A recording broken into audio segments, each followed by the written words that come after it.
Thank you so much. It's a pleasure to be with everyone today. I want to welcome you to the African Funding Tour, Malawi. And so we're excited to have all of the enterprises.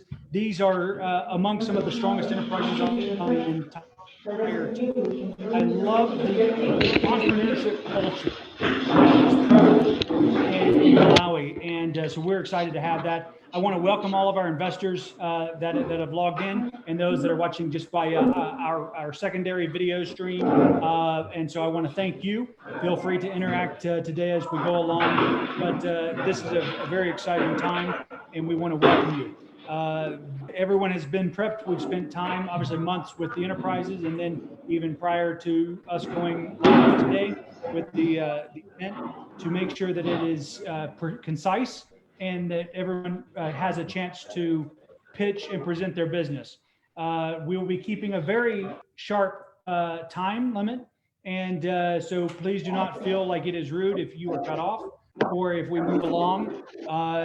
We understand very quickly what businesses we need to speak further with, and this is just for us to get a quick taste of who we need to spend more time with and dig deeper. And I'm just thrilled with the amount of qualified and viable enterprises in Malawi and on the continent of Africa. So with that, Madam Nakan, let's kick off the African Funding Tour, Malawi. Absolutely.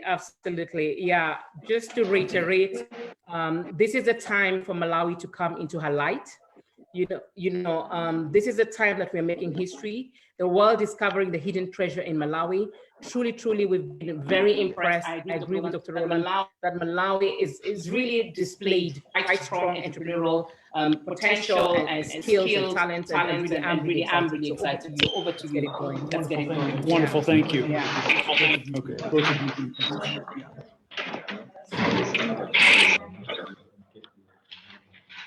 That's fine.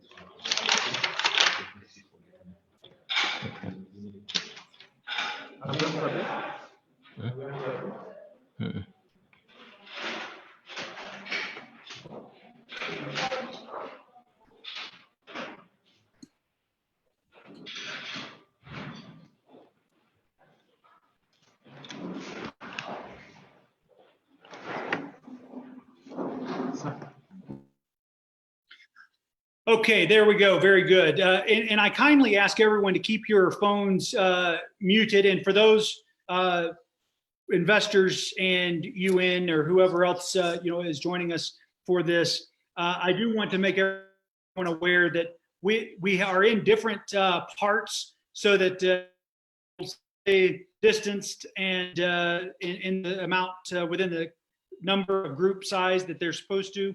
And so we'll have rapid fire here. And so, yeah, I have muted everyone, but I would ask that if you are going to speak, that you actually unmute. So we should be fine here. I would ask that everyone else in that room, though, keep the volume down so that we are able to hear the presenters. So with that, let me make sure we have volume on the correct one.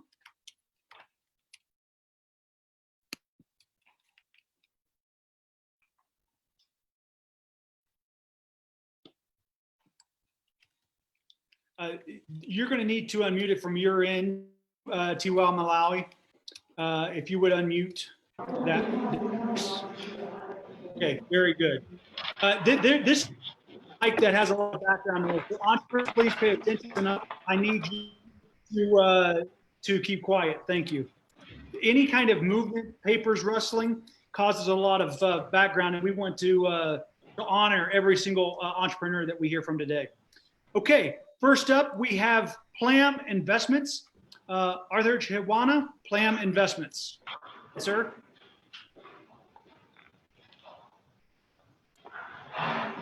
Good afternoon, everyone. My name is Arthur Chiwana. I'm representing Primex Enterprise. It's a startup focusing on production and processing of macadamia nuts, which has an insatiable demand, but also it is very long term. So far, we have acquired about 60 hectares of land, over which we're going to be planting our macadamia nuts and already planted 1,000 trees, raising about 10,000 seedlings so far. And other than that, we are also producing other modules to support the production. We are expecting a net revenue of $150,000 in the first year, but that is going to be growing to 300,000 on a 10-hectare piece of land. Generally, one tree can produce about $1,000 per year, and on 1 hectare, we can expect $300,000 on average. And after the initial period of establishment, we expect 30 years of income with mere maintenance of the land. 90% of all production that is done locally is exported, meaning that only 1% is left for local consumption in Malawi, and the demand is insatiable. All production has never been met, and continuously the demand is going to increase because of changing consumption behavior of Malawians. Again, we are asking about $100,000. This is basically for irrigation equipment, warehouse, as well as expansion. So like as I said, we're starting with 10 hectares, but we have the potential to grow up to 60 hectares of land, which is going to increase the revenues 10 times and more. Thank you. Thank you. How much revenue are you doing right now? Or doing none? You just have the 6 acres and you're wanting to... Yeah, so far we've just planted about 1,000 trees, and are going to be planting 10,000 more trees. But now we're producing seed starting this year. We're going to be producing about 10 hectares of seed that is going to give us about $40,000 over 10 hectares, because we're going to be producing twice. So those are our expected revenues starting from next year. But so far we've just been establishing. Okay. All right. And how much are you asking for in funding? $100,000. This is for irrigation equipment, warehouse, as well as expansion from the initial 10 hectares that are to expand starting from now. And this can be in 2 ways. What is the growth time frame, Arthur? What's the turnaround time frame? How long does it take these nut trees to grow? What's the cycle?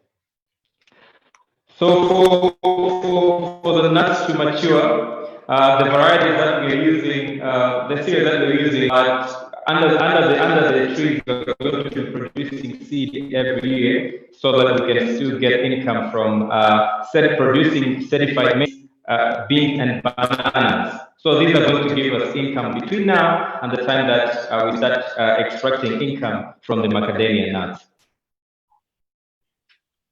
So there's not going to be a dry period. How long did he say?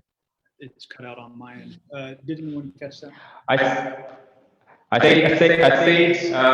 years to start extracting income from the macadamia nuts, but we are going to be producing maize seed, bean seed, as well as bananas starting from next year, which is going to give us income until we start harvesting the macadamia nuts. Okay. And after the 5 years, we're going to be harvesting for 30 years. I think we have a good understanding of.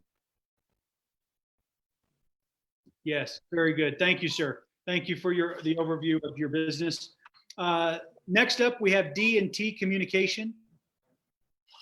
David Buddha, D&T. David Buddha. Buddha.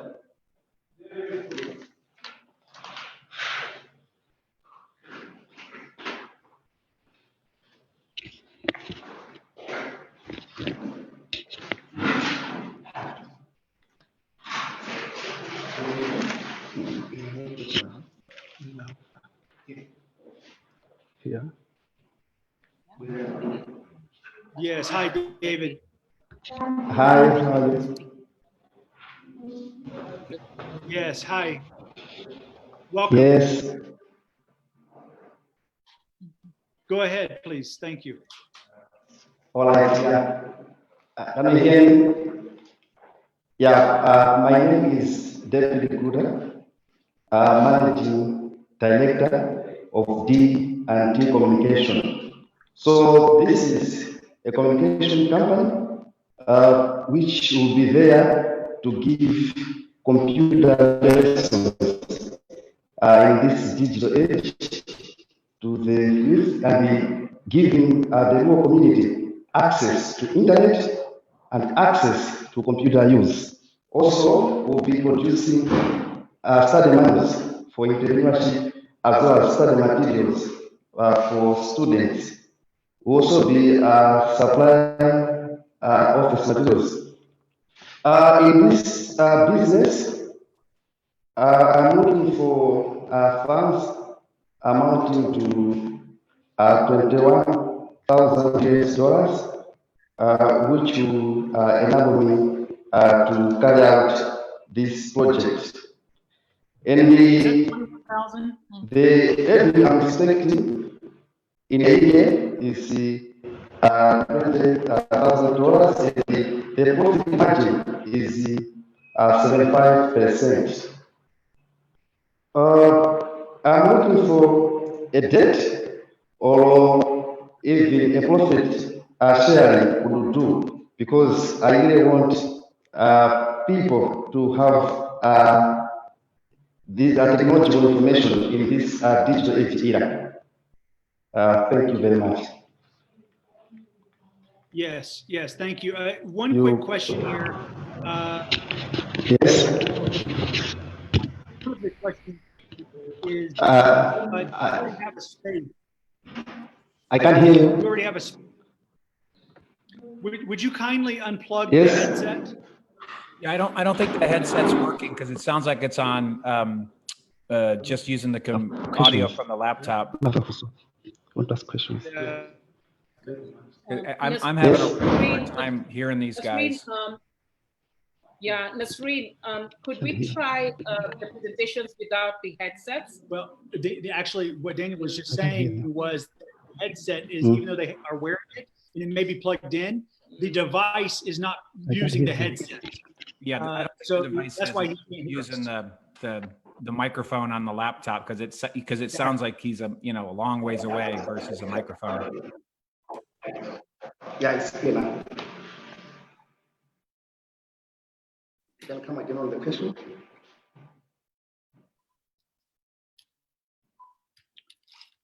We need her to switch the sound to the headset, not the device. Could you try speaking right now and see if we can do? Yes, David, do you already have a venue, a location for this, or are you going to have to go rent a place for your computer school? Yes, I'm targeting Nsanje, Malawi, where I'm coming from, the southernmost district, where technological survey is very, very low. Do you already have a place that these people are going to go, or are you going to have to rent a place and then Yes, put I your have computer in there? No, we are looking at, I have a place, but it's too small for this project. So I'm looking at building a bigger place where I can accommodate, let's say, up to 20 students that can be taught in that good environment. Okay, all right. So you're going to need, you're asking for how much money? I'm asking for 21,000 US dollars. And so that's to expand it into a larger place. But one of my questions is, you're saying you want to grow up to 20 students. Is that correct? That's per club. That's per one enrollment. That's per one enrollment. Let's say maybe for a month, then I can have, let's say, 3 schedules, but in a schedule, I can accommodate 20 at one schedule. Like, for example, in a day, I can have 3 different schedules, but at one schedule, I should be able to accommodate up to 20. Okay. How much do you charge per person? I'm anticipating 20,000 in a year.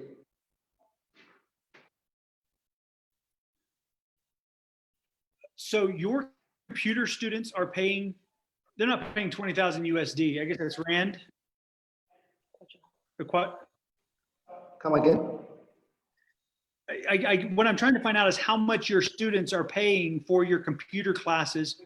Okay, Because if fine. you have 20 students, that Okay, time, how much ever they're paying per month, they're paying. I get you.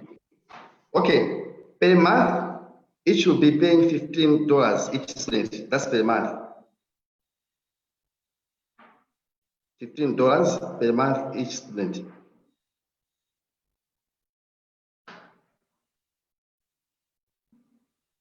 Okay. All right. Okay. That sounds good. And Daniel, we're still working on that through WhatsApp and others with the team leads there. We're going to have to just get We're that one. suffering through it. Just I'm very, yeah, I know.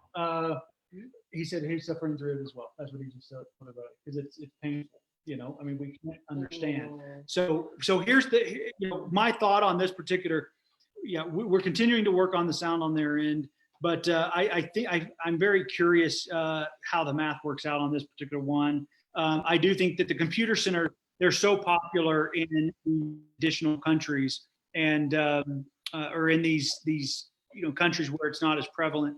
And so I know the value of having both the classroom and also having it to where it's a computer center for people who do not have access. So certainly looking forward to seeing what you have now. I didn't really understand if you're have revenue at the moment and just trying to expand, which is what I thought I understood. So certainly looking forward to learning more about that. Okay, the next business we have is Tamco Farm. But because before you go, Tamco, this is Javita Sakwia. But before you go, I want to make sure that we can hear you, or else we're going to take a pause and fix this. So if Tiwal Malawi, if the next presenter would go ahead and step up, Jovita, of Tamco Farms.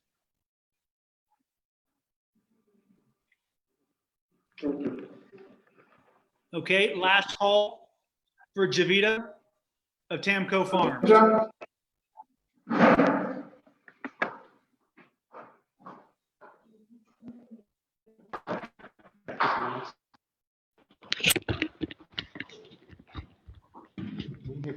Hi.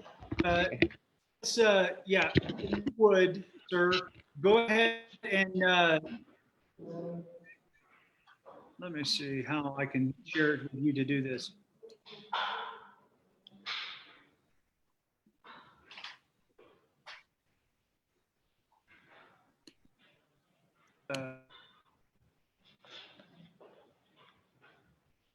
Don't use the headset. Your country don't use the headset. Okay.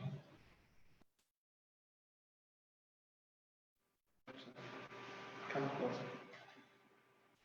No. Here's what we would like to do. I would like to ask Tiwa if before you go, Tamco Farms, if you will hold right there. You're next up. But I'm asking Tiwa Malawi, Nazarene, if you would please log off and log back in, turn your Zoom off, and then log back into this. And when you do, select the sound, keep your headset plugged in, and select the headset for the sound source. Right now it's using your device, and it needs to use your headset for clarity. Thank you. We will hold. Okay. Now.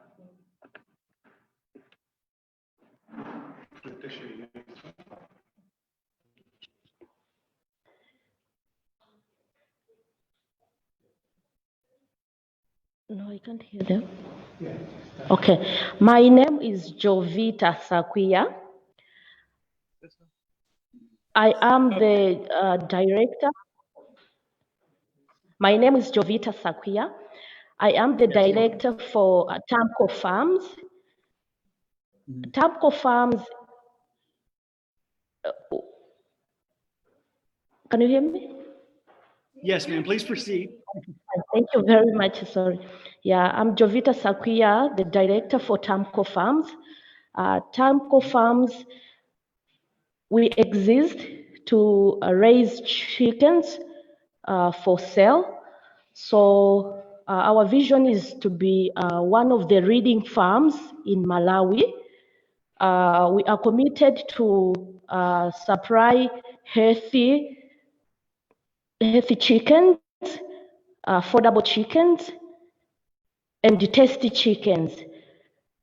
So we are planning to ask for a funding of about 25,000 US dollars.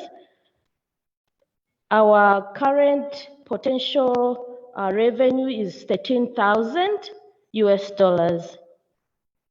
So you're doing 13,000 right now? Sorry, can you come again? You're doing 13,000 in revenue right now? That's a projection. Right now, I am raising 1,000 chickens, so I am getting about 2,500. So about 1,000 chickens, my capital is 1 million. So I get 2,500, 2,500,000. So 1,500 is my profit.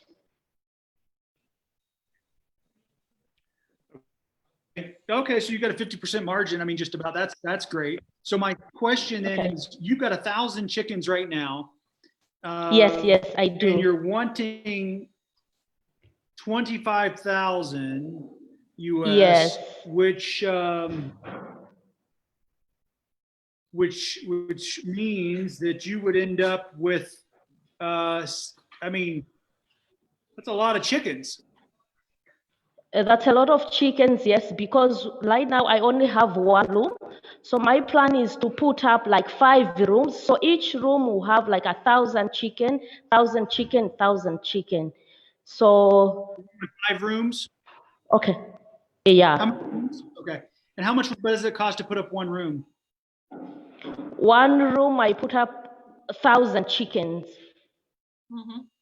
And how much does that cost? So when I sell, yes. One room, when I have 1 million for one room is enough for me. So one room, is that 1,000? 1 million is enough for me. So I make 1,000,005.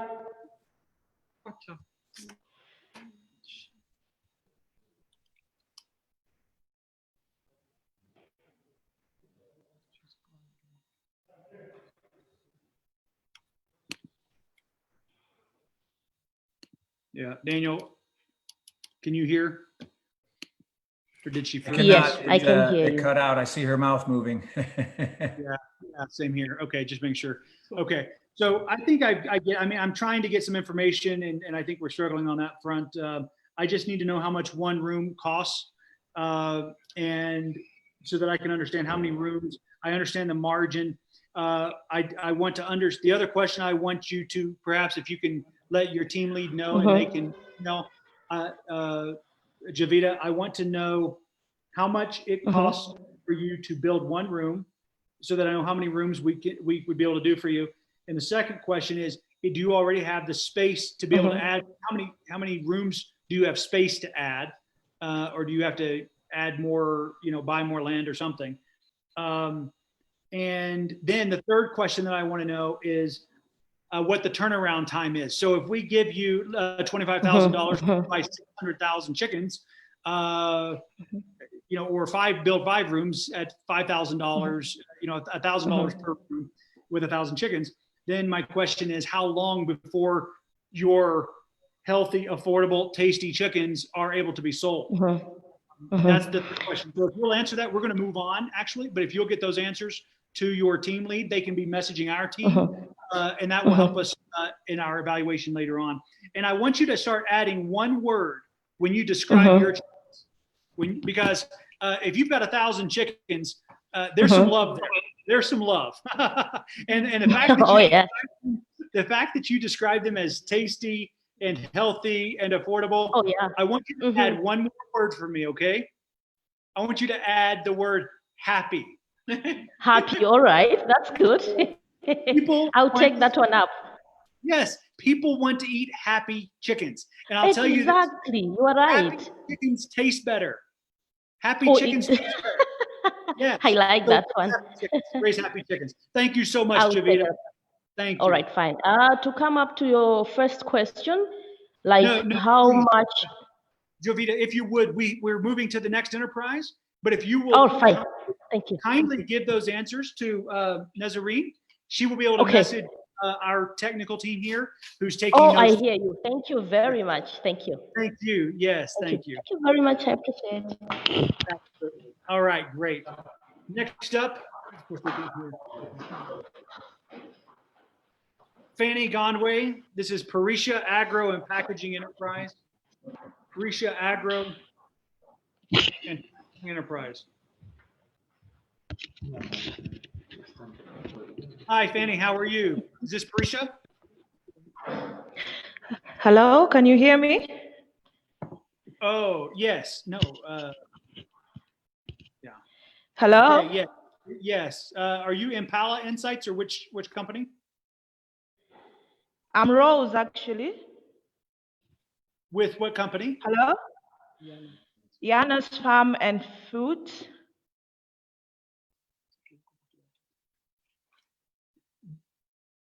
Well, they're the ones sending them up. They can't even hear us calling them out because if it's in the headset. Okay. So we can't, it does no good to call out. Yeah. Because they put the headset down and the next person goes up. Okay. All right. So yes, Rose, I have you right here. Please go. Yana's Farm and Foods. For the investors, this is two enterprises down. So Yana's Farm and Foods, this is Rose. Go ahead, Rose. Thank you. All right, like I said, I'm Rose Nyambi. I'm the founder and managing director for Yana's Farm and Foods. We are into poultry business and we do quails and local breeds in terms of chickens. Our potential revenue for the funding we're asking for is $11,000 per year. And currently, we have about 500 plus quails that fetch us a profit of 120,000 a month. We are sorting funding for $21,000 to invest in land and construction, as well as machinery and purchasing of more local breeds in terms of chickens. The type of funding we're looking for is a loan or debt funding. Thank you. Thank you. So you're looking for $21,000. It cut out whenever you said how much revenue you're doing currently. Okay, so currently, because we only have quails, we're doing 120,000 kwacha a month in profit. Okay, and what is that, USD? It's about 1,200. Okay, and that's per month. So that means Yes. investors, they're doing about 15K USD a year. And now the first time I thought I heard you say you're asking for 11,000, and the second time I thought I heard you say you're asking for 21,000. So which one are you asking for? The first one was the potential revenue, 11,000, and we're sorting funding for 21,000. Okay.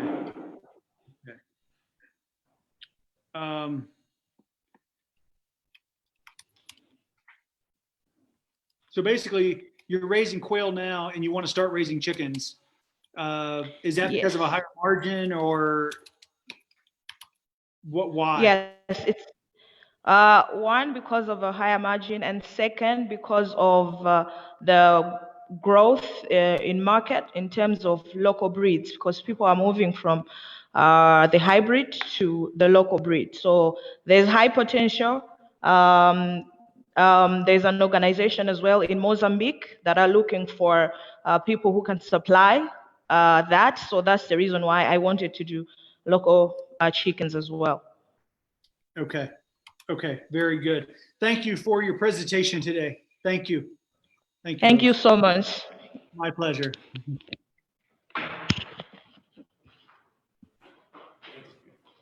We can't hear them much better.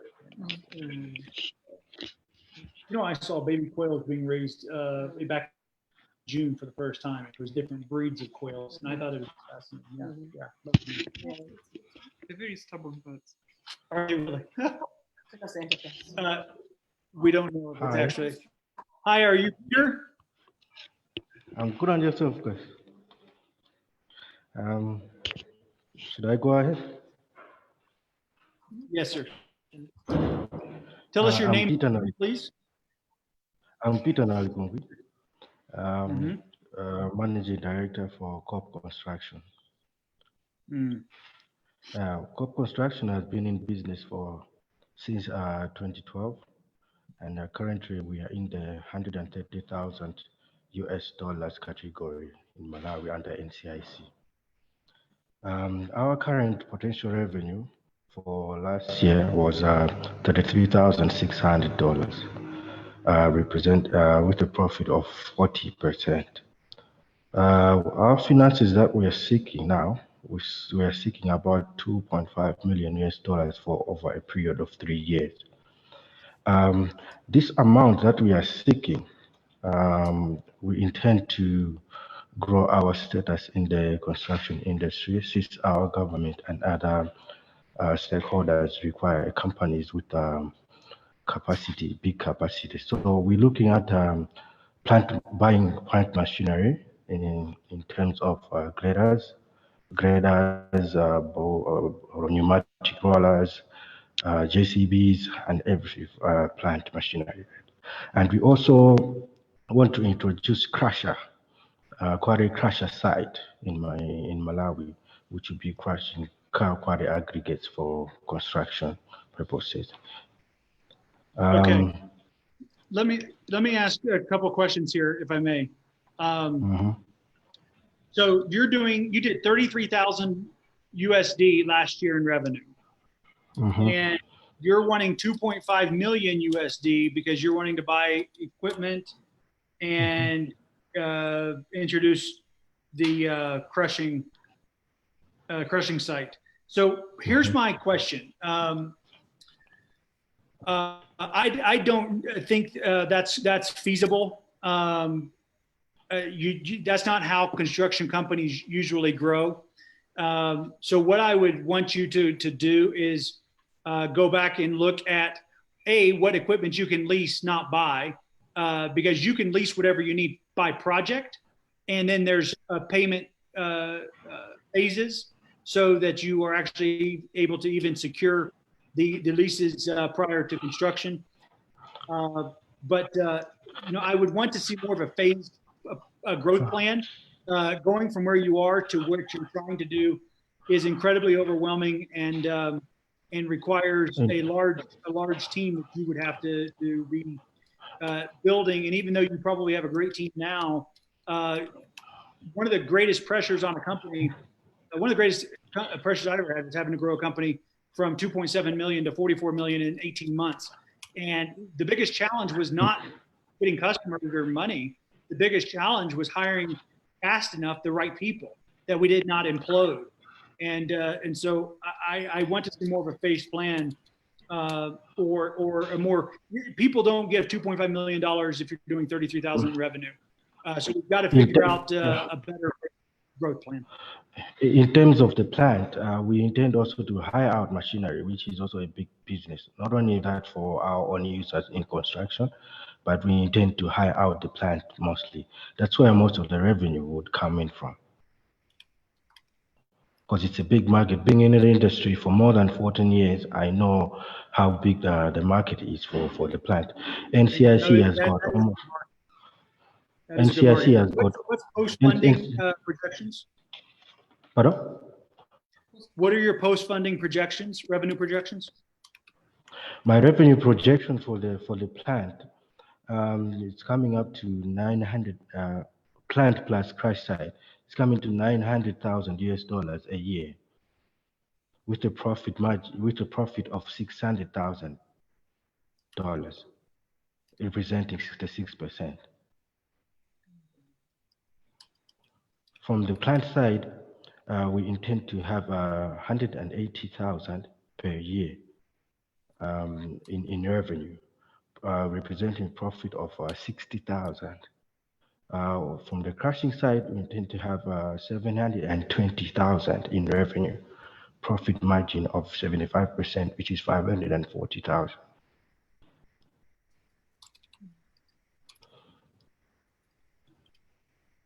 Do you already have the land for the crushing site?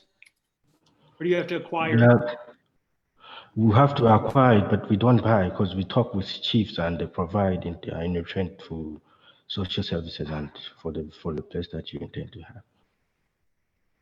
Okay. All right. Very good. Very good. Thank you, COP Construction. Thank you. Thank you, Peter. Thanks. Thanks.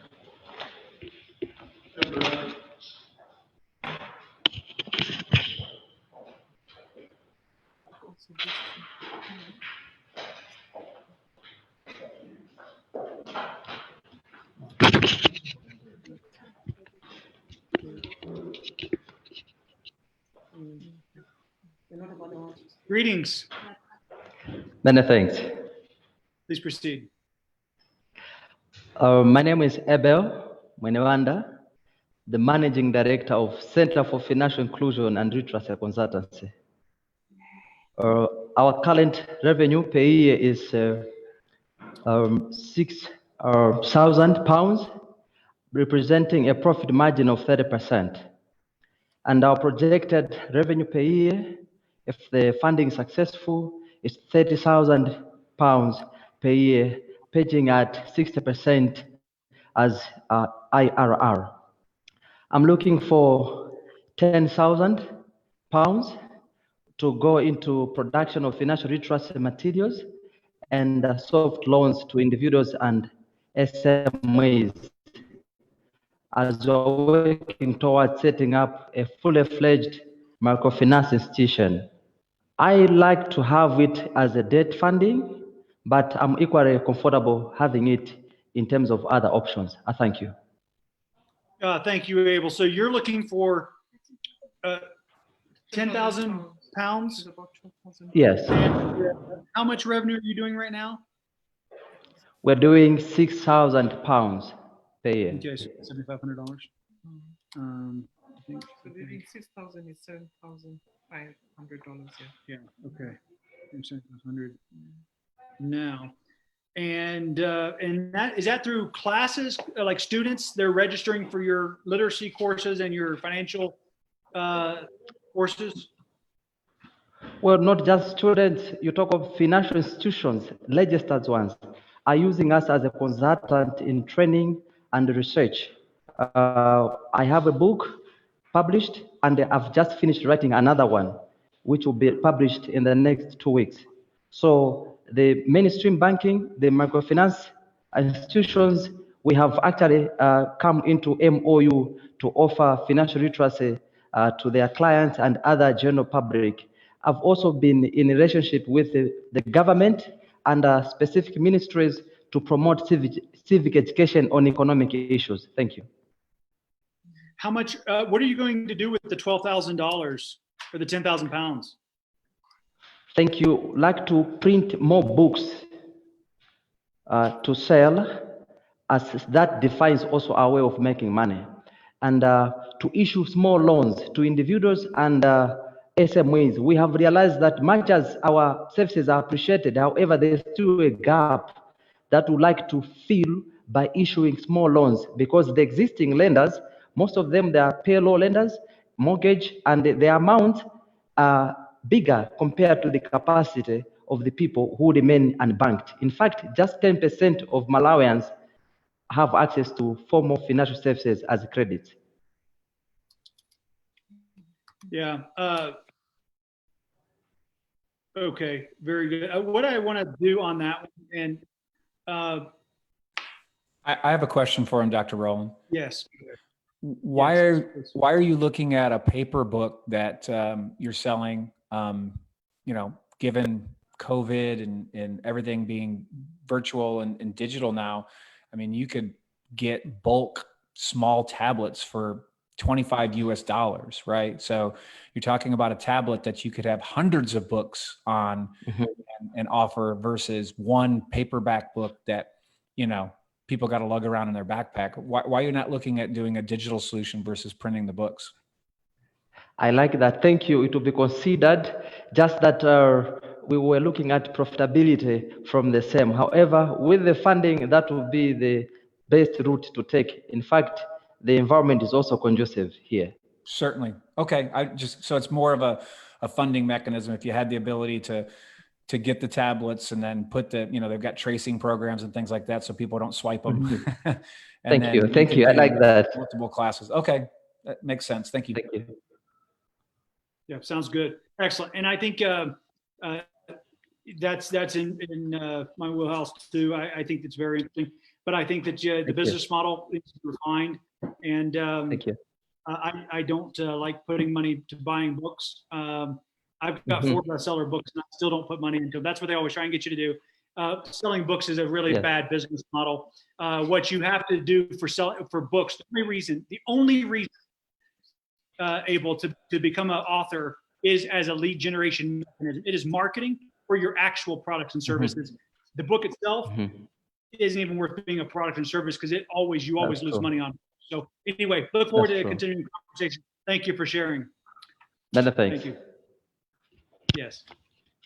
All right, next enterprise. Precious, it's simply Precious. Paul at YHP Stationery Suppliers. Yeah. Okay. Hello, investors. Greetings. Greetings. My name is Paul Ngwira. I am the co-founder and director of YHK Stationery and Suppliers. At YHK, we sell office and school equipment, stationery, we do printing and photocopying, and we have a plan to be supplying Alibaba's products here in Malawi. We are looking for funding to make our business, to move our business from where it is now to a center point in our country. And also to buy new. Sorry? What year was your company founded?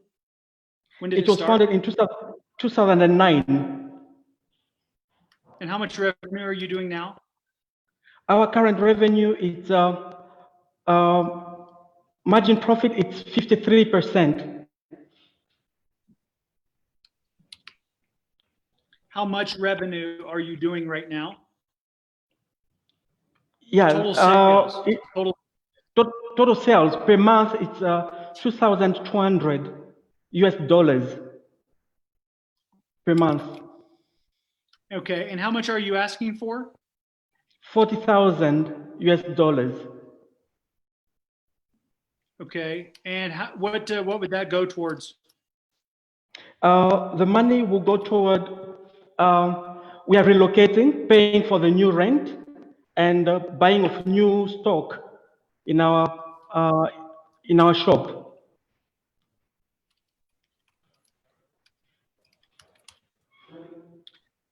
Okay. Yeah. Why are you relocating? Where we are right now, it's in a township. We want to relocate so that we can get big customers, big clients, like the government and other businesses, big business. Okay. Because that's a strategic place that we want. It's a strategic place that we want. We've already identified the place. I got to tell you, I've never seen an office supply store with a 53% margin. That's impressive. I mean, I guess you're doing a lot more services and copying, to your point, which does have a great margin. Printing has a great margin. Yes. Selling office equipment does not have a good margin. No, it doesn't. It's But capital intensive. Yeah. Go ahead. We are doing businesses with a lot of schools, colleges. So when they're printing their things, they bring to us so that we should print for them. That's where this margin increases. Okay. Like we're dealing with 2 colleges currently, and 4 secondary schools. Okay. All right. Very good. Any Thank questions you. from anyone on that? Yes. Thank you. Thank you. Yes, that would be all. Thank you so much. YHK. Okay. Thank you very much. Thank you very much. Thank you, sir.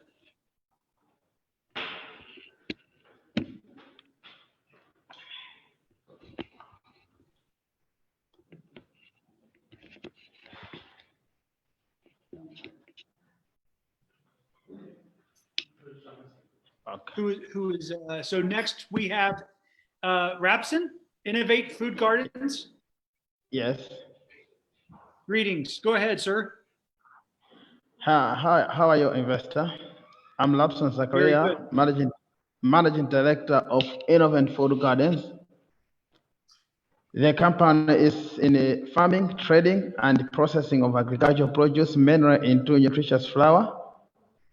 And currently, we are making the revenue of $700 per month and $8,400 per year as annual revenue. Our profit margin is 80%, depending on the cost that we are now incurring. So we are looking for the intervention of $26,000 for purchasing of machinery such as the maize mill and the vans for transportation of our packing flour. Okay. What was the first part of that? Did the ask is for 6,000 USD, correct? 26,000. Okay. 26, yeah. 26,000 for transportation of the flour. But what was the first part? It's for machinery, maize mill. Okay. For processing maize flour. Yeah. Okay. All right. Yeah.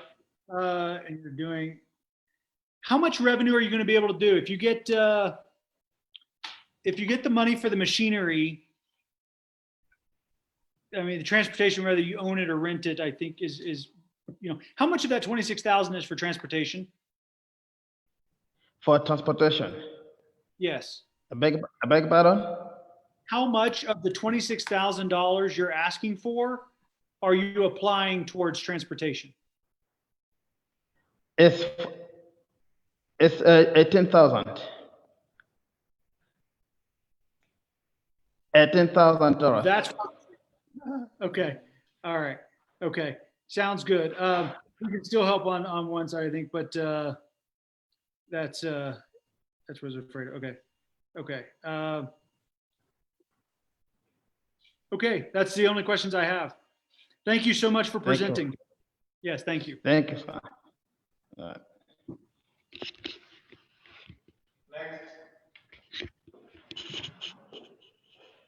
Thank you for the coffee.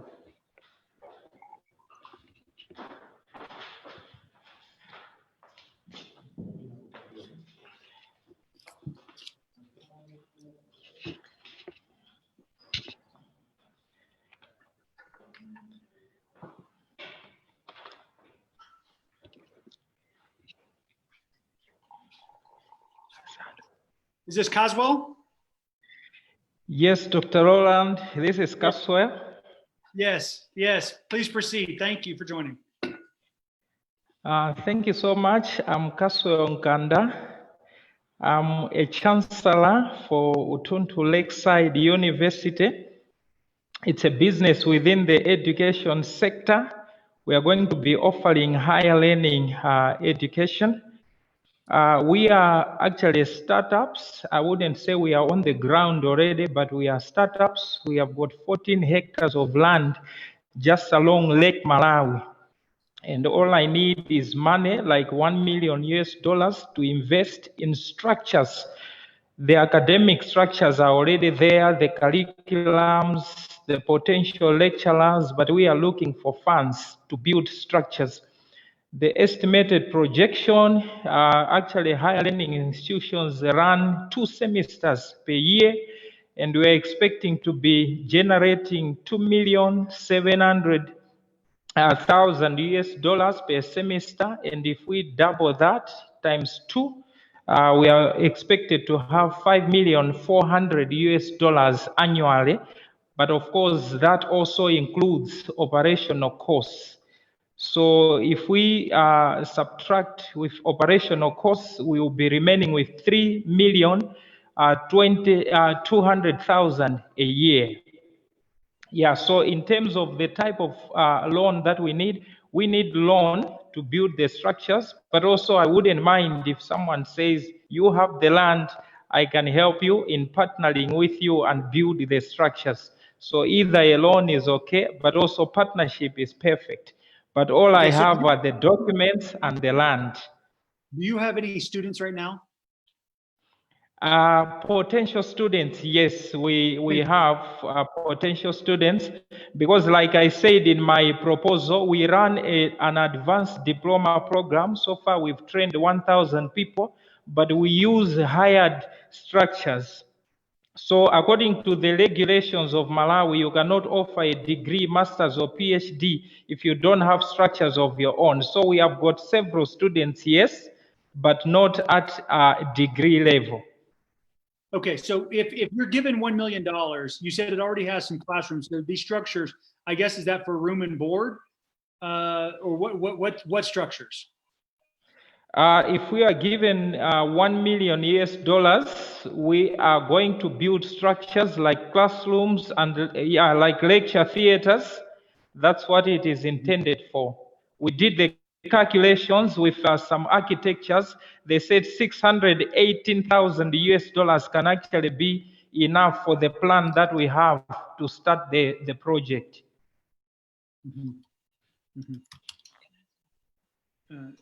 Yeah. How much are you able to charge for tuition? Excellent question, Dr. Rolland. For one student is $900,000 US per semester, $900 US per semester, but we have got 2 semesters in a year. 900 USD per semester. Okay. Yeah. So times 2 per year. What's the program? 3,000. So about 3. So you're going to be able to have degree programs, and Yes. you're expecting to have by year 2 3,000 students based on projections. Definitely, because I'm currently working in one of the leading universities in Malawi, so I'm aware how much we make. I also know we don't have the capacity, but we actually make about over 2 billion a year. So I'm very conversant with the education sector. Okay. All right. Very Yes, good. sir. Thank you. Thank you. Oh, wait, one more question. Yeah. Have you thought about an alternative, medium-term plan, like leasing land and having a temporary structure? They already own land. They already own 1,000 hectares. Oh, okay. Yeah. So. Okay, no, I was thinking about something else, Oh, but it's fine. Okay. Yeah. Okay. Yes, Madam Yakan. Okay, no problem. I can take Yeah, that. currently we are using hired structures, so we want to have our own structures. Okay, that's fine. Yes. And what programs are you focusing on? We actually want to have 6 faculties. The first one is a legal faculty, law. Then number 2, education. Number 3, theology. And number 4, business. Number 5 is social science. And number 6 is political science. So within all these 6 faculties are also several programs, like under social sciences, developmental studies, anthropology, and so on and so forth. Okay. Under media study, yes. Very good. I'm already working on plans for a university with a very similar situation, very similar programs in a part of Kenya, or I believe it's in. And so we'll continue the conversation, but there may be Thank you. some systems there that to be able to make it happen. All right, very good. Thank you so much for presenting. Thank you so much, Dr. Rollan. Thank you. Yes, sir. Thank you. All right. Thank Next, you. we have Alan Combo.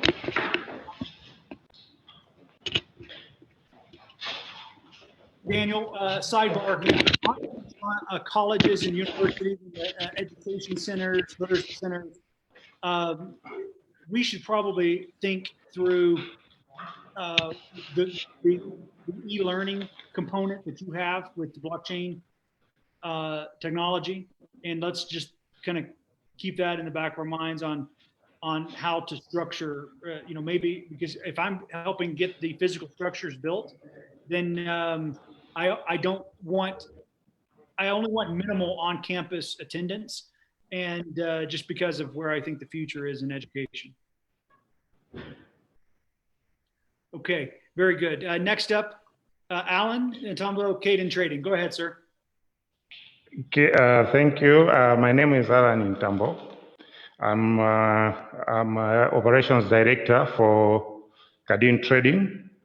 Our project is a road transport project, particularly in fuel transportation, fuel tankers. There's already a potential market for the business because Malawi imports fuel using road transportation. So currently, we've got a shortage of transportation by observation of international transporters, particularly from Tanzania. So there's a gap there because priority is given to Malawian transporters. So the margins are there. It's a startup. I've been in transport business before, but on this particular one, on the fuel transportation, I'm just starting. But I'm a transporter. So, but the margins are there.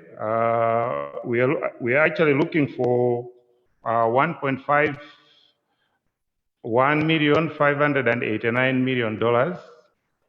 Sorry, $1,589,000. This one is to buy 10 fuel tanker trucks with a repayment period of not more than 3 years. We are ready to pay back the loan in a 2 to 3 years period, and we are looking for anyone who can give us a loan or in terms of profit sharing. Thank you. Much? Yeah, I do think a profit share is an interesting model for this, but my question is, do you already have contracts? Like, how did you come up with 10 fuel trucks? Okay, we don't work per contract in Malawi. There's 2 big importers who are Petroleum Importers Limited and National Oil Company of Malawi. So these ones, all transporters. So all transporters just get a loading instruction and go for loading. That's why we come up with at least 10 fuel tankers, but they all go. So one truck can do a minimum of 2 loads per month, going to Beira and come back. So one truck can do 2 loads per month? Yes. And one load will give us $5,000. That is without expenses. Right. Okay. So that's where you're coming up with $10,000 a month per truck. Times, yes.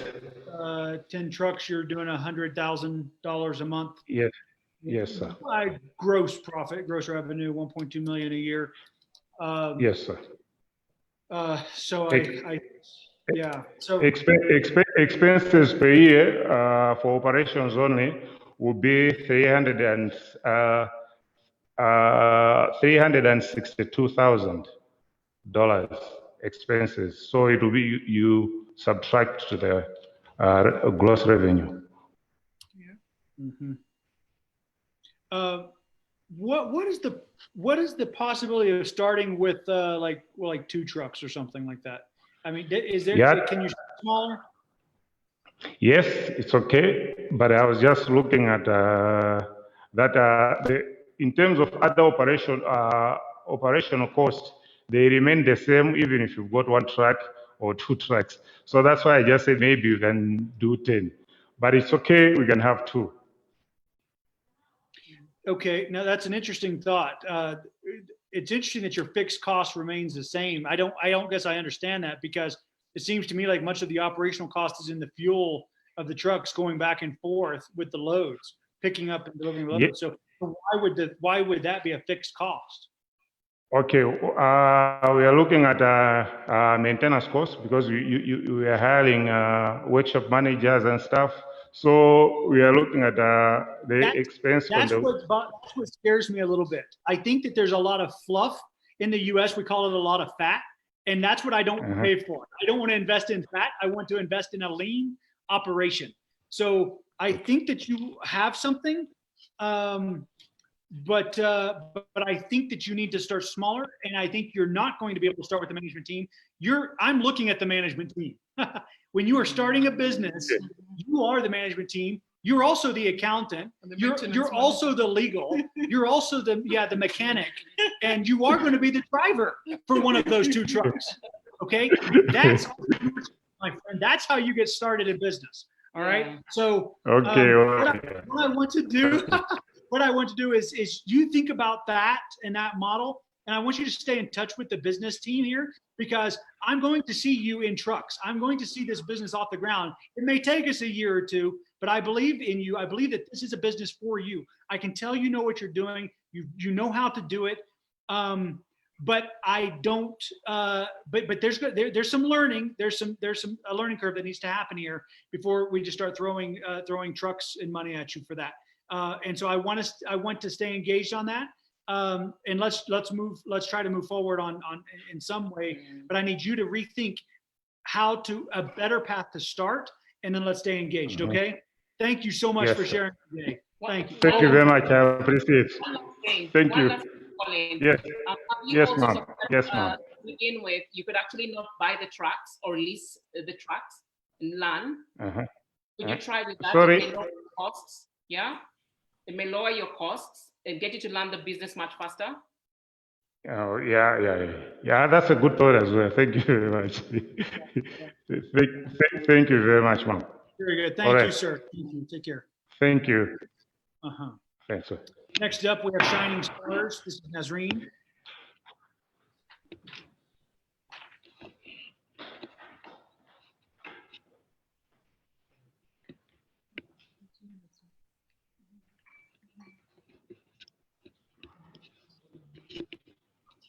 Hi, Nazreen. How are you? I'm good. How are you? Very good. Thank you. Please proceed. Okay. I'm Nasreen Konat. I am the owner of Shining Stars Nursery School. I'm currently renting the place. I'm looking for $167,000 for building a primary school. At the moment, my profit per year, gross profit, is $36,000. And every term is $13,000. My expenses are $3,000 to $4,000 per month.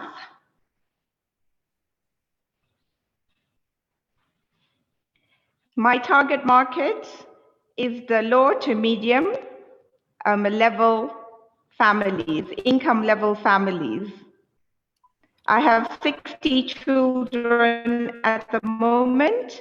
I cannot take any more children because that's how the capacity I can hold at the school. And that's the reason why I'm losing children every year. Because you can't accept them. How many terms do you have a year? We have 3 terms a year. And how much do you charge per student per term? $350,000 per student per term. Well, in US dollars, that would be, I didn't really calculate it in US dollars. here. I think, per term, 350. but in US dollars, yes. So if for the 60 children that I have, term, I get $26,000 per term without. No. Of total sales. Yes. per I term. mean, without removing the expenses. Yes. Right. So $26,000 per term without removing the But the that's expenses. Okay, so After the expenses, you're charging $419 per term USD per term per student, roughly. That's what I'm understanding. Okay. There's your- yes, roughly, yes. Right, 20 student. Yes. And with $167,000, how many students will you be able to grow to? I'm hoping to grow to over 200, 230, 250 students. Okay. Hoping is a dirty word in business. I hear you. Okay. Don't use dirty language on the Okay, I live. know I will grow to that many. I have confidence. I have confidence that I will grow. Okay. Post. When did you start the school?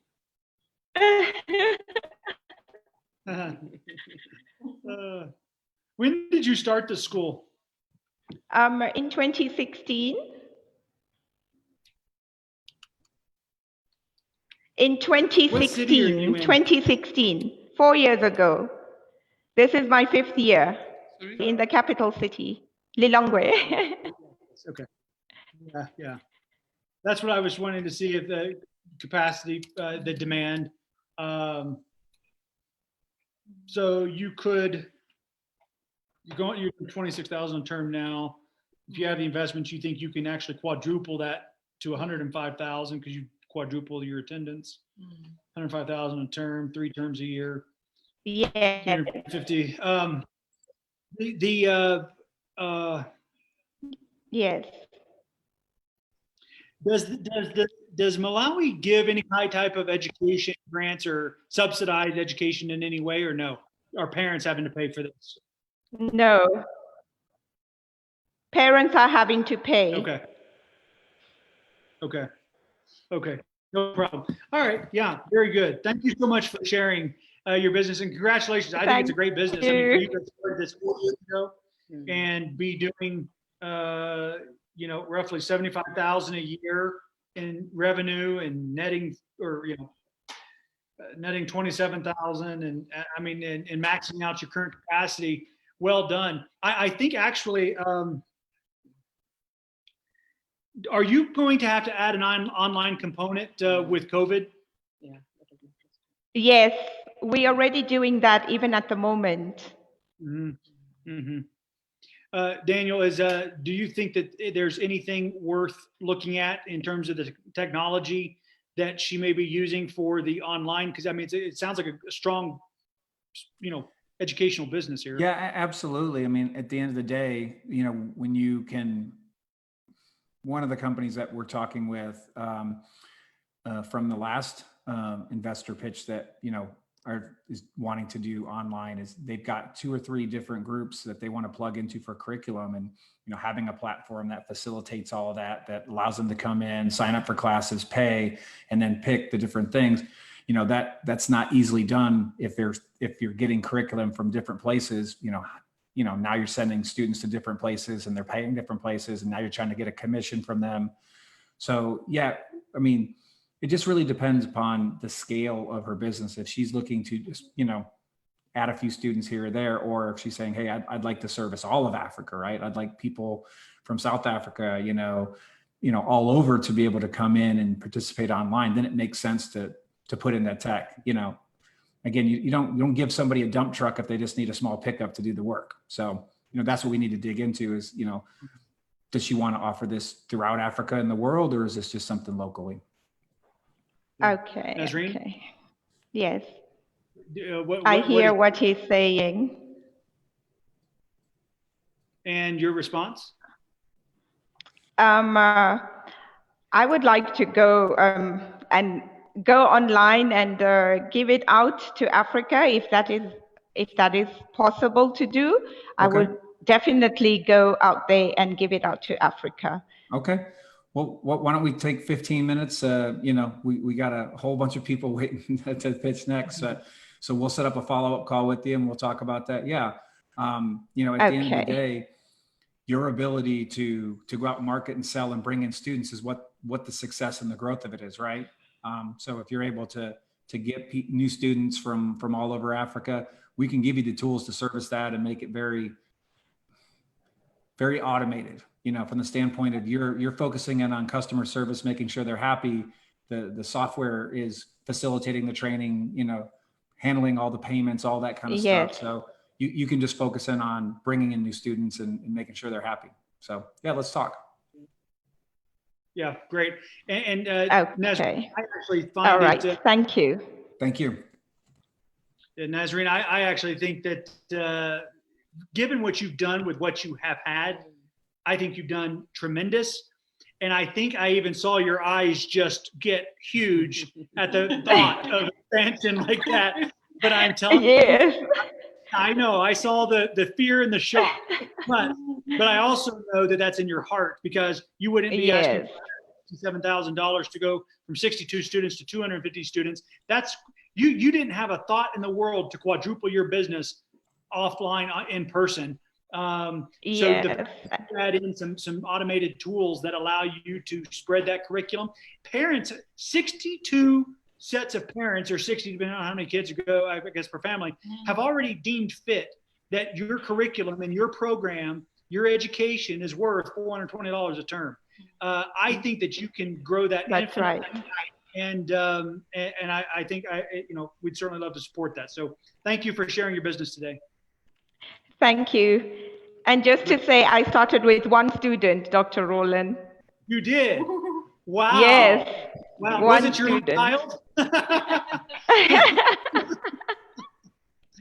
It was just, yes. Thank you. Thank you very much. Well done. Congratulations. Thank you.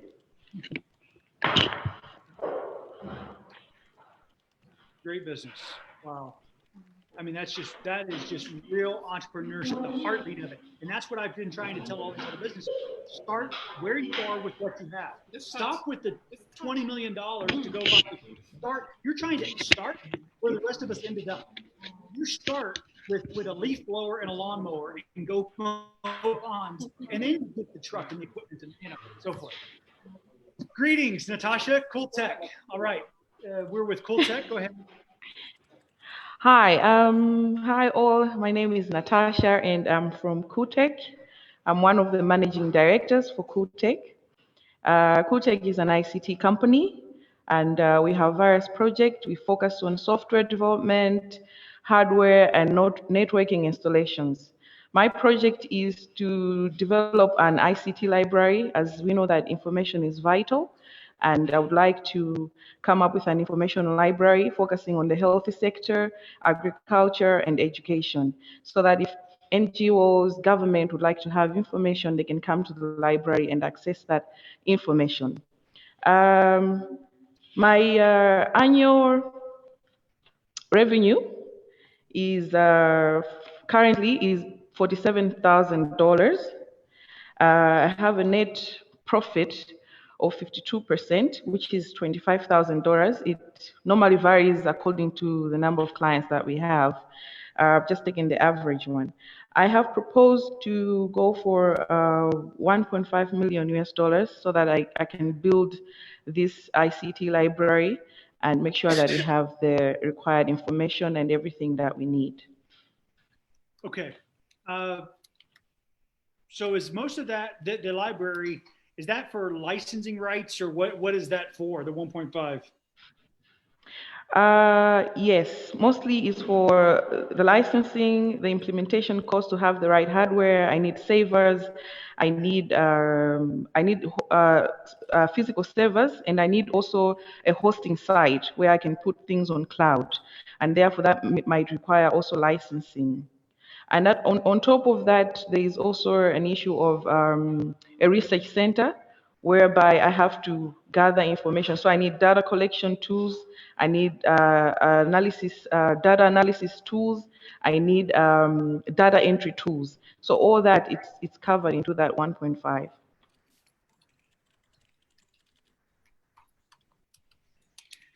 Yeah, I didn't hear you mention cybersecurity. With all of that information, you need to include cybersecurity licenses as well. Yeah. I happen to know Yes, how much that cybersecurity. costs. Yes. And And business cybersecurity. plans, disaster recovery business continuity plans, Yes, and yes. recover. There is a disaster recovery plan that I have also included in the phases that will go through and during the implementations. So are you mainly providing networking services and infrastructure services, or are you also doing things in the software realm? Yeah, on the software, we're doing on a small scale, just normal apps that a few organizations would actually request. Yeah. Because we're having a lot of success with a company that essentially, they have a very small team.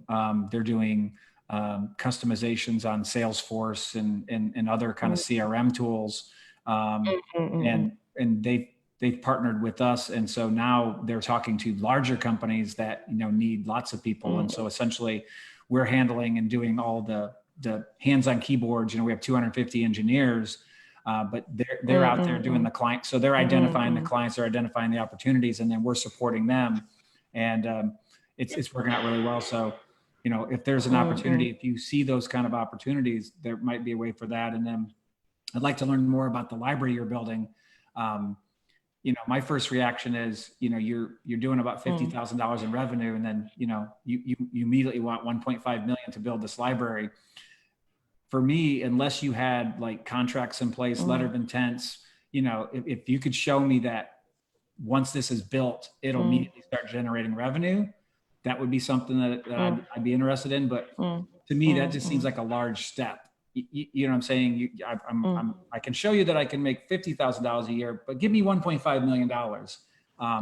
That's just a huge leap in my opinion. So unless you had, signed agreements or strong letter of intents or something that said, hey, I've got people that want to pay me for this, I just need to build it. You might want to rethink your strategy. Maybe go smaller. Yep. What do you think, Dr. Rollan? Yeah, no, I think great feedback. And the problem is, great to build the libraries, but it hasn't worked so well for offline libraries. And there is some value in this, but it's one of those things where my concern is that people are, even though we went through the information age, in the social capital age, we're even moving past the social capital age now. People don't like to pay for information. They like to go to Google and say, Google, what is this? And they like to get all of their answers off of Google, which is free. So I think anytime you charge for information, it's an uphill battle.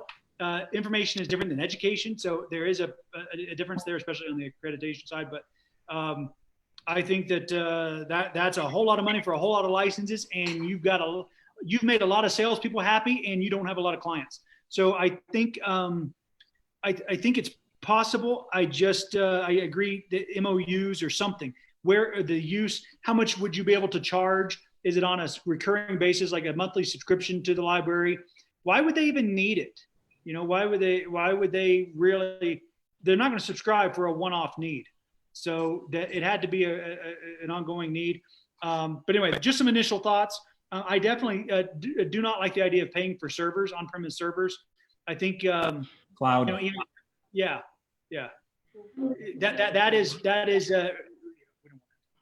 that's like that's kind of the thing we were doing about 15 years ago. Actually, we stopped doing on-premise servers about 17 years ago. We started going to VMware and these other things when it first started coming out. Virtualizing. And now, yeah. And so now, because you could replicate it for pennies. Absolutely. So, I mean, just even if you just went AWS or Google, the amount of money that you're going to, now if you're running an insane amount of transactions through cloud computing, then sometimes it can make sense to have your own because, it's obviously a toll road, right? AWS or Google, every time you use it and using those services, they charge you. But that's like high frequency trading or something like that, to where you're making so much money from the transactions. You're okay with the infrastructure costs, but for what you're doing, you would absolutely not want to buy your own servers because it breaks, it's out of warranty. Now you're buying a new one. Cloud, you want to scale. Let's say something crazy happens. You sign up 10 new customers. You don't want to have to go out and be trying to get Dell or HP to send you a new server. You can just flip a button and turn it on. So yeah, I think what I'd like you to do is really take a breath on what you want to do and map it out and say, who's going to buy this? Is it worth, because you're talking about saying, give me $1.5 million. Well, how long does it take to generate the revenue to get that money back? And then when are you making profits? And like Dr. Rollan said, if it's just purely an information play, I mean, do you know how many emails I get a day? Would you like to buy a list for this? Would you want this? Do you want this research report? I mean, I hardly ever pay for that stuff. I've got people, I just tell them to go do it. So if I want research, if I want information, I just have my people go get it for me. I mean, I can't remember the last time I actually bought something. I think that's very strong. So I don't want to eat up all the time, but I just want to give you some constructive feedback.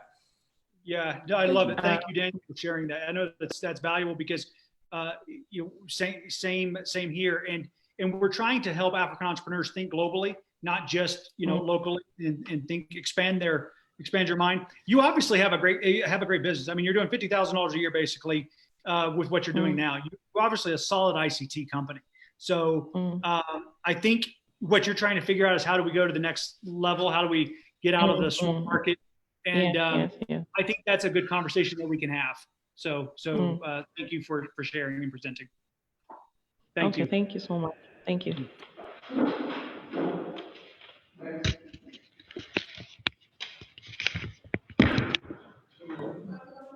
Because obviously it's a good business. It's just they don't know where to go.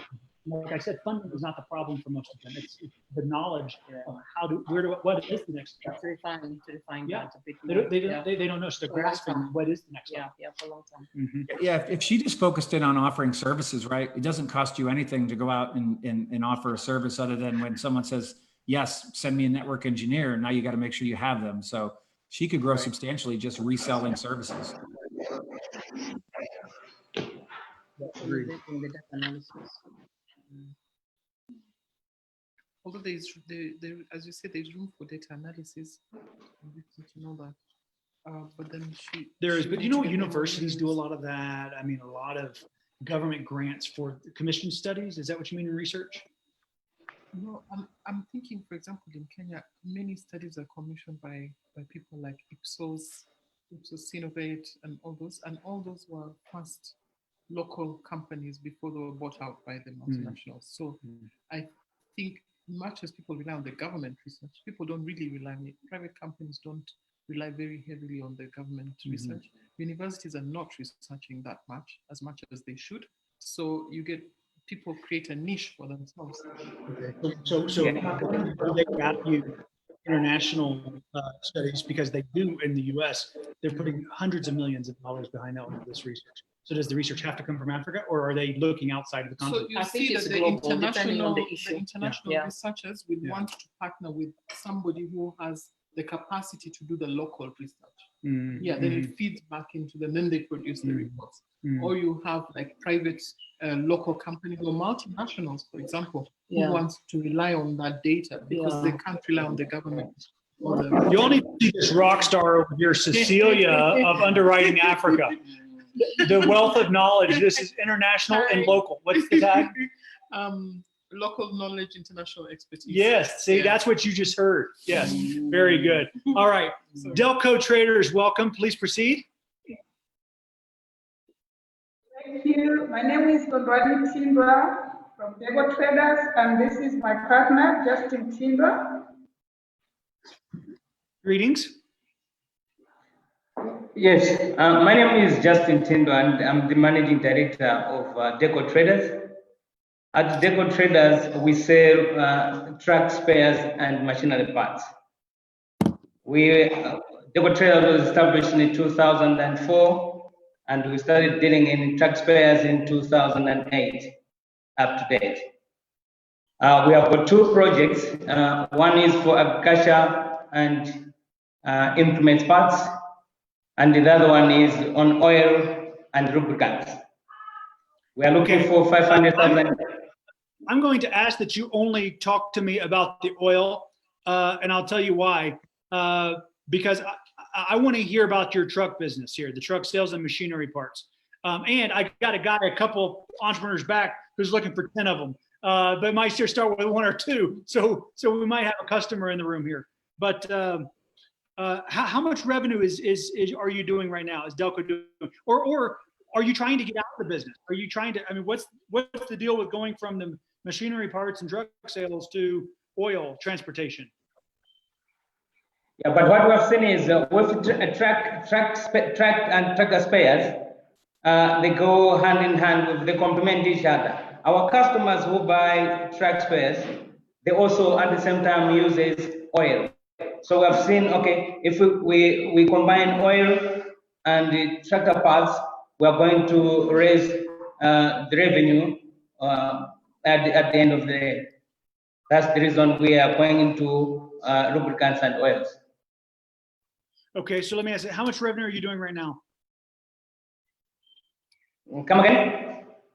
How much are your total sales right now?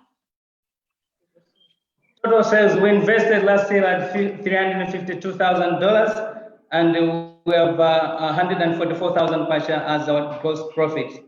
So in percentage term is 41%. So would like to, if you get the 500,000 US dollars, the growth profit will be at 41% growth. How much? So how much are you asking for? 500,000 US dollars. 500,000. 300,000 will go into spares, and the 200,000 will go into oil and lubricants. 300,000 is going to, you said spares, is that the spare parts? Yes, spare parts.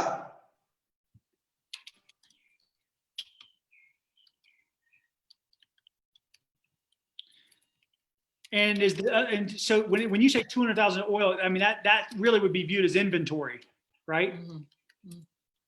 Yes. Yeah. Yeah. And So is there any way you can do some of this just in time from the standpoint of if you had the capital sitting, in an account to be able to say, hey, when I need spare parts, I can order them and I can do that. Or same thing with the oil. I need, I'm about to sell this, I need to buy it versus, having to pre-buy all this stuff, having it sit on the shelf, and then, that capital basically being locked up in something that's not generating any type of return. Yeah, what we are looking at is for the 200,000 pasha on oil, there are some logistics. If we spend $150,000 on stock, and if $50,000 will be for logistics, so that when we have run out, we can easily be replenished on the stock that has run out. Okay. okay, very good. Thank you so much for sharing. You're welcome, sir. Very good, thank you. We'll move on now to MBIOS. What? Please come again. We're ready for the next enterprise, MBIOS. MBIOS, okay. Are you done with us now? Yes, sir. Yes, thank you. Thank you very much. Thank you.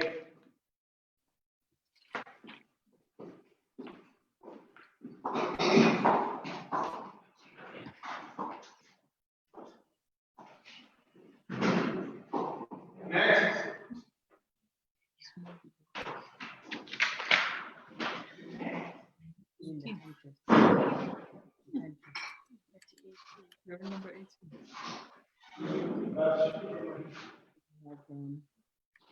Almost 50 something more to go.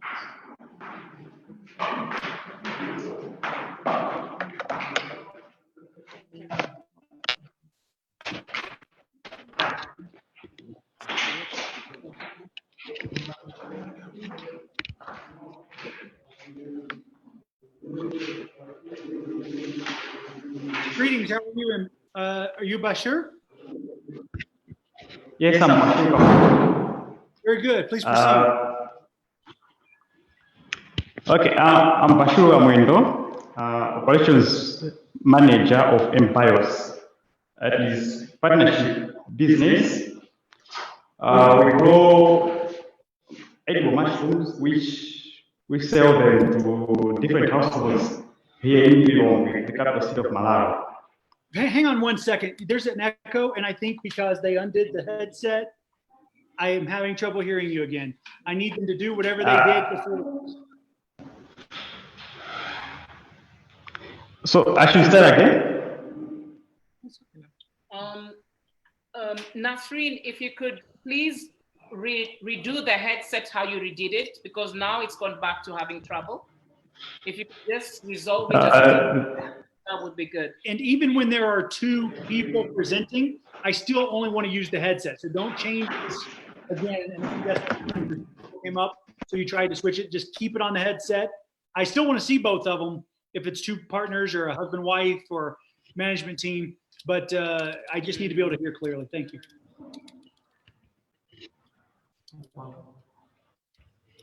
Yeah, so you can clearly hear me now? Yes, thank you. Okay, That's okay. great. Go ahead. Yeah, thanks. So I should start again.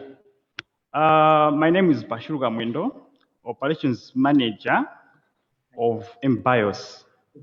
It is a partnership business which we grow edible mushroom and sell them to different households here in Lilongwe, the capital city of Malawi. Say that again. Would You're like to, yeah, Okay. we are selling mushroom to different households here in Malawi. So we'd like to expand our business so that we can be selling them to restaurants, hotels, and supermarkets. And we'd also like to be supplying mushroom spawn to farmers and providing training and consultancy. Therefore, we need funds to expand the business. Currently, we are making the revenue of about $66 per month by just producing mushroom and sell them to households. So we would like to seek funds of about $45,000, and this money will be used to buy land, construct a lab used for making mushroom, and this fund will also help us to be providing consultancy and training. Okay, so let me get this straight. You're doing $66 USD per month on average. And Yes. You're wanting $45,000 to buy land, construct the lab for it, and so forth. Here's what I'm going to ask you to do. I would first like to take you from $66 a month to $6,000 per month delivering mushrooms. Growing and delivering mushrooms. I think you need to be asking for a greenhouse, not trying to buy land and construct a lab. That is a very technical requirement to do that and do it right. And so I would like to see you go back through with the technical team and revise the strategy on this business. Okay. Thank you so much for listening, Becker. We appreciate it. And look, if you do $66 per month, you can do $660 per month.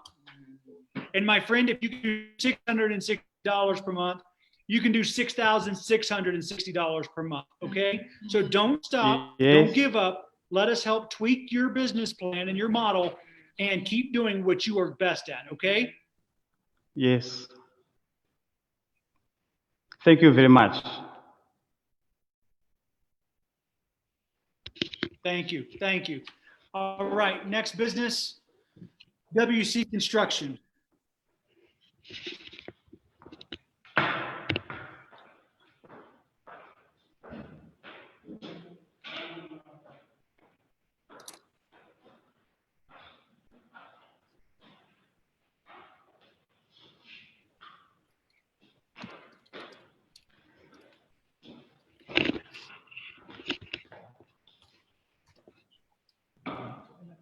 Okay.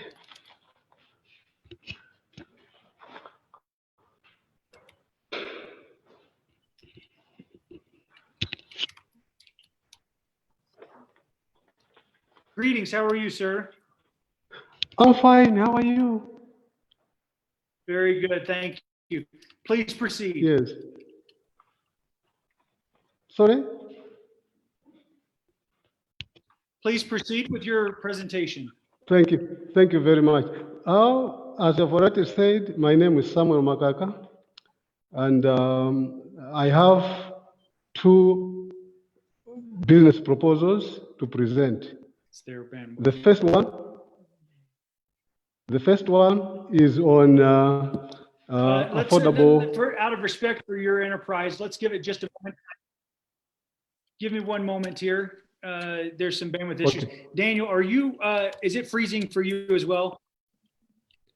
Yeah, it is, but not so much. I can get you. Yeah. It's just a little bit in and out, but I'm getting most of it. You're good. Okay. Okay. All right. Go ahead and proceed, Samuel. Okay. I said I have two ideas. The first one is on a Okay, different. Samuel. Let me ask you this, Samuel. I'm going to ask you to sell me on the best idea. Both of them are not good. There's only one that's meant for you, and I want you to pitch me on it right now, and I want you to pitch me hard. Go ahead. Your favorite That's one. That's the one I'm beginning with. The housing, the decent housing. I knew it. I knew Oh, it. you knew it? Put the other one on Yeah, and focus. Sorry? Yes. So this idea it came about because in Malawi, there's acute shortage of housing accommodation for business people as well as for working class, the middle income earners. There is no company or organization that is providing housing except individual people building a house and renting it to these business people or working class. So despite that, there are so many construction companies. There's no one who is venturing into this business. We have a construction company, and we believe instead of doing work on construction for others, want to do this business for ourselves, want to build houses for ourselves, sell them, have the profits and share them in the company, and proceed and do so on and so forth. That's the idea that we have. We intend to build about 120 houses for the first year or so, which we may need about 2.6 million US dollars. But at the end of 12 months or 15 months, 12 to 15 months, we expect to have more than $1 million as in profits after selling the houses, all of them. We may have some for rent, but most of them would want them to be sold because we'll recover the principal very easily and very quickly. I'm project coordinator. Hello. I'll tell you, Samuel, but my concern with this is that I think that the global real estate market is not going to be that great for the next couple of years, several years, recovering from COVID and recovering. I may need to back up. And also, I'm not so sure because so many people are getting evicted. They are getting, they're not purchasing. They don't have the purchasing power because they're not working. And so I would just put that out there that that is a big investment for, what in many parts of Africa are, real estate is in a real estate bubble that needs to burst anyway. So have you been a general contractor before? Yeah, we are in construction. We have a company, WC Construction, who have been building structures for about 6 years now, but for other people. The contractors, they hire us to build for them. But now what we want to do, how much it revenue hasn't are you been doing? very, yes. Which we are looking for. How much revenue Yeah, are you doing? we want to start with. Not much. Maybe at the end of the year, we may have a few $1,000. Not much. After all the work that we have done for somebody, and we balance our books, we find out that it is just not enough for us. That's why we're even looking for capital to have this venture, which we have as our own, to take off. Yeah. Okay. Got it. All right. Very good. Thank you so much, Samuel. Thank you, WC Construction. I appreciate it. Thank you. Yes. All righty. Next business, we have the Longway Medical and Skin Clinic. The Longway Medical and Skin Clinic.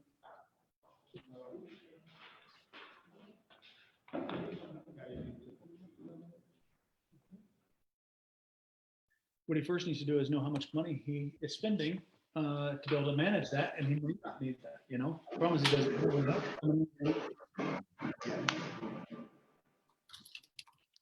Greetings. Please proceed. Welcome. Thank you. I'm Dr. Tengana Sumara. Can you use the headset? Kindly, may you use the headset, please? Okay.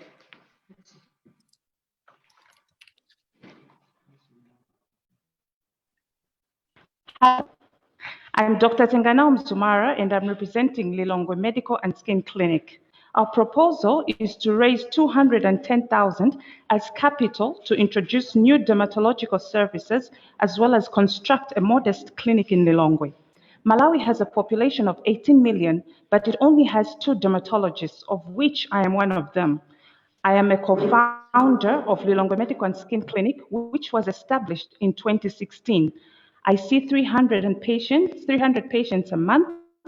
Of these, 30% are looking for cosmetic services, which are called aesthetic services. We make about $75,000 a year with a 30% profit margin in general dermatology, but 60% profit margin in aesthetic services. Currently, we are renting a facility which has got limited space. If we are given this loan of $210,000, we plan to construct a modest clinic to provide these services and also to procure basic equipment for these new services. If we are given this loan, we are sure to make a revenue of 4 times the current revenue that we're making in 3 years. Okay. Very good. So here's my question. So instead of us giving you $210,000 and construct building, I'm wondering if you can identify an existing structure that has more capacity than what you need, but I want you to be able to rent it out other floors to other businesses, or if it's a flat, like a strip mall or strip center, rent out the others. Or buy an existing strip center that has rental income, and because I believe that if we look like that, you may need help with a down payment or deposit, but I think that the rental income from the other companies, businesses that you lease it out to in the medical park will pay for your own building, and you'll have a much bigger asset. I'm much more interested in helping you do that than just to construct a single building for yourself. And quite frankly, it's going to it will more than triple your asset by doing that, and you're not even having to pay for it. So I would like for you to kind of think of it that way and stay in touch with our technical team on that. And if it's a deposit or a down payment issue that will help you do that, please let us know. Okay, I think it's also a welcome idea. I know that making a structure building takes a long time to make back the money. So I think it's a welcome idea that you're talking about. So if I get Yes, you and right, thank you.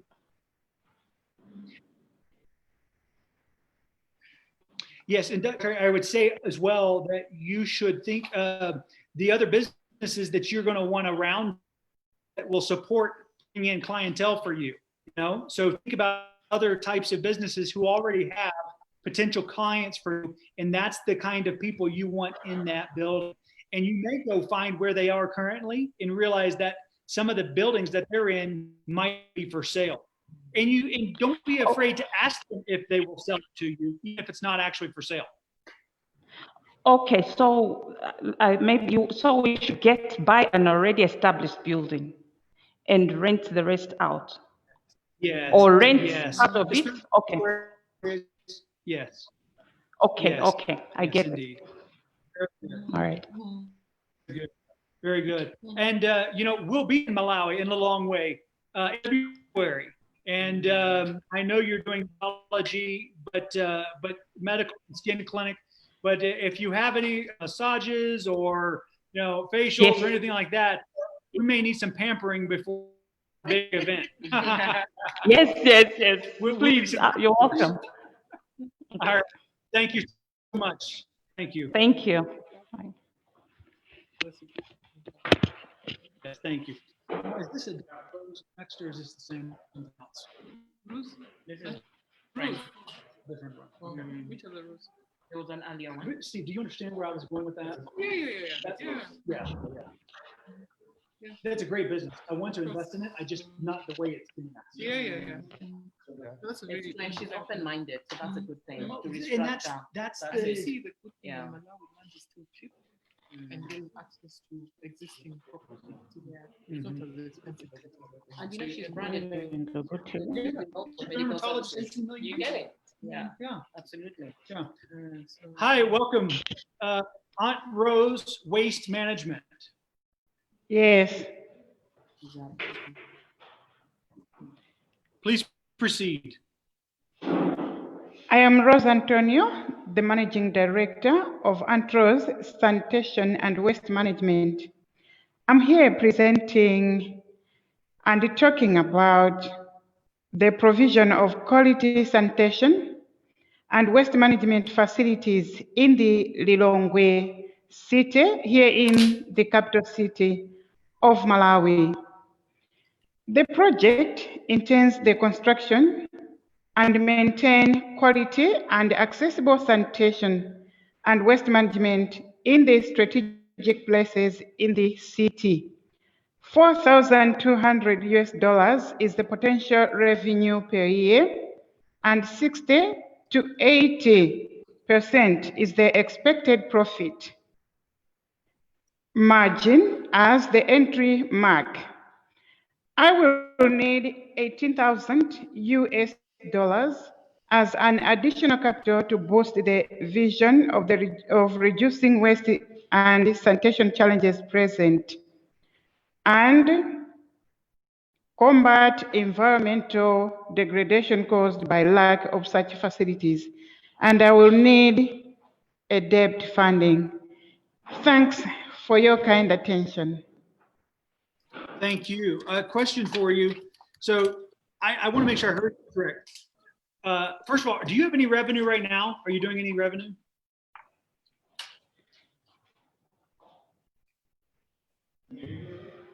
Are you generating any revenue right now? Yes, I need the revenue. Okay. Maybe let me do this. We'll pull the. I just need the file on this enterprise, and let me look at it, because if you are doing revenue right now, then there may be something we can do, because we've had several waste management companies, and I really want to get a cohesive strategy among all of you, instead of trying to fund every single one individually. So we will get that information from you. Okay. But I want to, we have it right now, actually. Give me one moment. I do want to congratulate you that I love seeing women start these waste management, alternative energy, recycling, construction, road. We had one a little bit ago that does, road transport. I love seeing women in industrial sectors. It's just phenomenal. So congratulations on that. Thank you very much. Doesn't seem to have any operating revenue. Okay. But it's existed since 2010. Okay, so let's get more information. Clarification. You can't be in business for 10 years with no revenue. Okay. Okay. All right. Very good. Thank you, Rose. We're going to the business team and analysts are going to get in touch with you to get some more information. Thank you. Thank you very much. My pleasure. Thank you. Okay, the next business is Cornerstone Elements. Cornerstone Elements.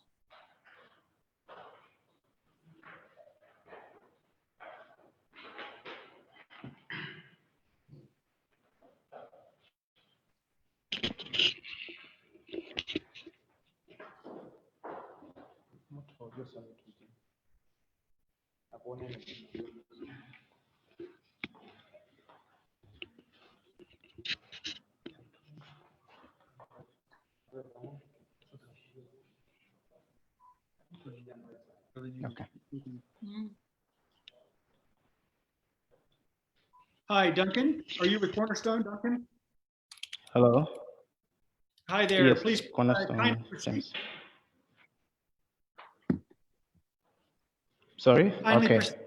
Yes, All right. please do. My name is Duncan. My name is Duncan Perry, and I'm the founder and director of the company I wish to start up, which is Cornerstone Gems. That's the name of the company, and we'll be mainly dealing with jewelry, rough gemstones, as well as cut and polished gemstones.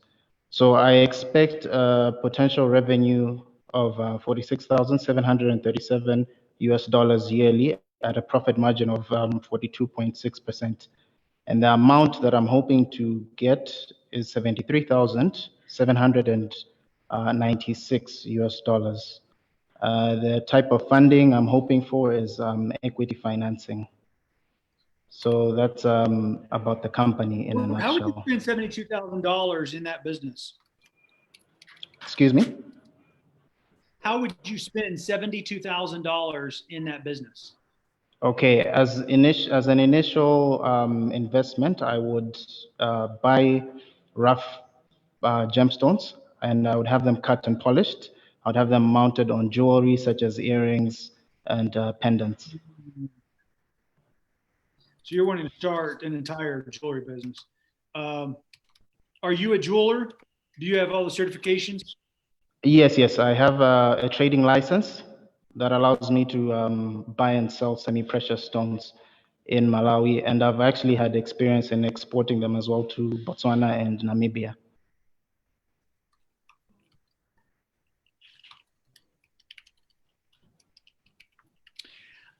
Here, what I want to say is, it is extremely risky to give you $72,000 to do this.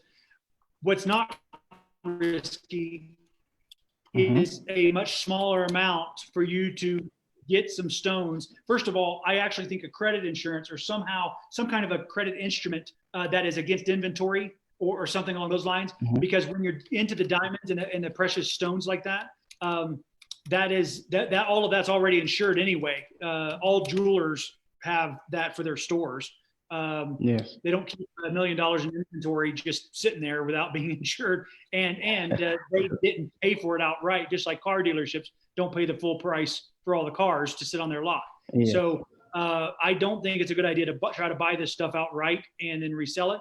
I would like to see you start more strategic. I would like you to have your own type of jewelry. I'd like you to specialize in certain mountings or certain designs or certain cuts or some certain stones, certain gems, so that you can niche and have a brand that distinguishes you from the million other jewelers. And I would also like an online sales portal as opposed to an offline sales portal. And I would like to see a just-in-time kind of business model.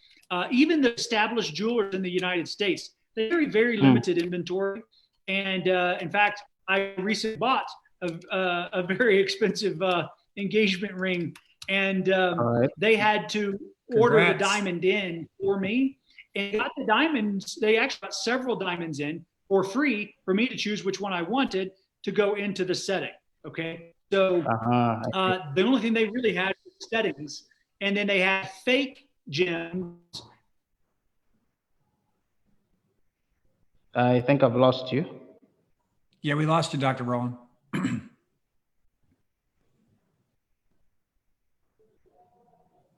Yeah, you're froze up. I'm not sure if you can hear us. Yeah, I can hear you. So I posted in our chat here in Zoom. We'll make sure you get a link of it. This is a software that we helped develop. It's an omni-channel marketing platform, and we are working with, I'm sure you're in the United States, you probably heard of like K Jewelers, some of the large jewelry stores. And so this platform, so like you can send out links in Facebook and people can look at that and click on it, and they can interact with the jewelry and they can pick which stones they want. And so essentially they don't have these stones and a lot of this stuff sitting in inventory, right? It's like when I buy it, they say, okay, great, I'm going to go make this for you, right? I know how much the gems are going to cost me. I got all my costs baked in, but until I put in my credit card and pay for that, that's not sitting in a drawer somewhere, locked in a safe. So Dr. Rollan, if you could share this website with him. I was just showing him a company that we're working with that's doing a lot in the jewelry sector. It's an omni-channel platform. And literally, through social and some of these other areas, some of these big companies have like more than doubled their sales just because people like to do this stuff online. And it's got, you can take it and spin the ring 360 and you can swap out, gems and things like that. If you can give customers an experience like that to where they can actually design what they want and buy that, you can actually plug into lots of other places and sell jewelry too. So Yes. You can make money in that business if you do it right. Yes, I think that's a very good idea. I agree. Yes. Yeah. Thank you so much for presenting. And I hope that feedback helps. And It does. you don't need, so just start with where you are with what you have. But the key is using the right platforms, the right tools. And I think that, and have that branding. The biggest weakness of all African enterprises that I see is very bad branding. They don't understand how to brand your specialty or your niche. And I mean, whenever I'm hearing names, and most of the time, probably 98% of the time, I don't even know what business these companies are doing. Now, I do know that you said elements, Cornerstone Elements. So, but I'll tell you, in most places of the world, that means an architectural firm. That I can see a 4D design and Cornerstone Elements would absolutely, I promise you, be an architectural design anywhere else in the world. But in Malawi, Africa, it's a business. I don't think that's a bad thing. Okay, I don't think it's a bad thing for you because you have the word elements in there. I think it's the brand, and it better be unique and it better be special. And but I love your passion for it. I actually love your fashion. You need to be part of the brand. That orange, I think like an orange. Yeah. It's very, very stylish. You can create a great online brand, and I want to see you continue work with our business analysts to get you there, because you will need funding at some point or some credit instrument to go to go to a higher level. But we need to start like this first. So thank you for presenting. All right. Thank you so much.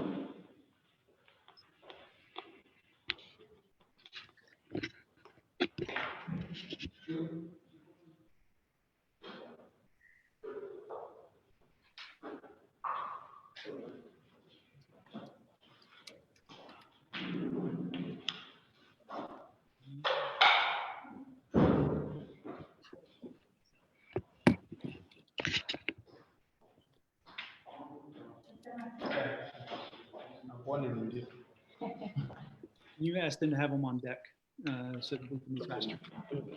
The transition.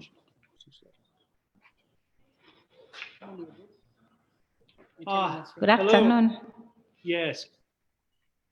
Kindly proceed.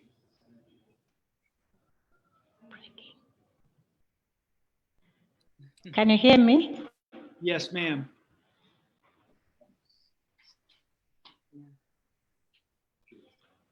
Good afternoon. Greetings. Kindly proceed. I'm Chikondi Walapa, representing Christian Farms.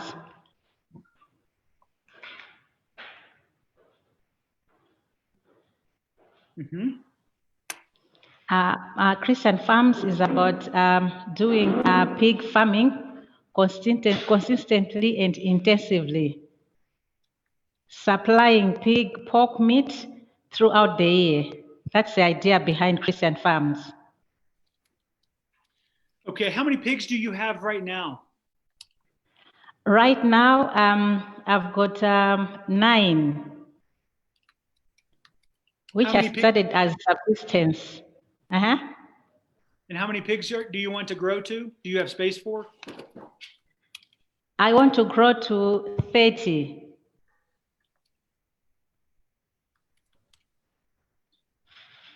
And how much is it per pig? How much is it? Yes, ma'am. Per pig, to buy a pig? To buy a pig? Yes, ma'am. Close to $100. Prices differ. Okay. So you're, how much are you asking for in funding? I'm asking for 19,452 US dollars. Why are you asking for $19,000 when 21 more pigs would only cost $2,100? Currently, I'm renting the place, but I've received offers that I can buy if I want the place that I am renting. Then I'm asking it for construction of crows for the pigs, for feeding, for medicines, and for general management.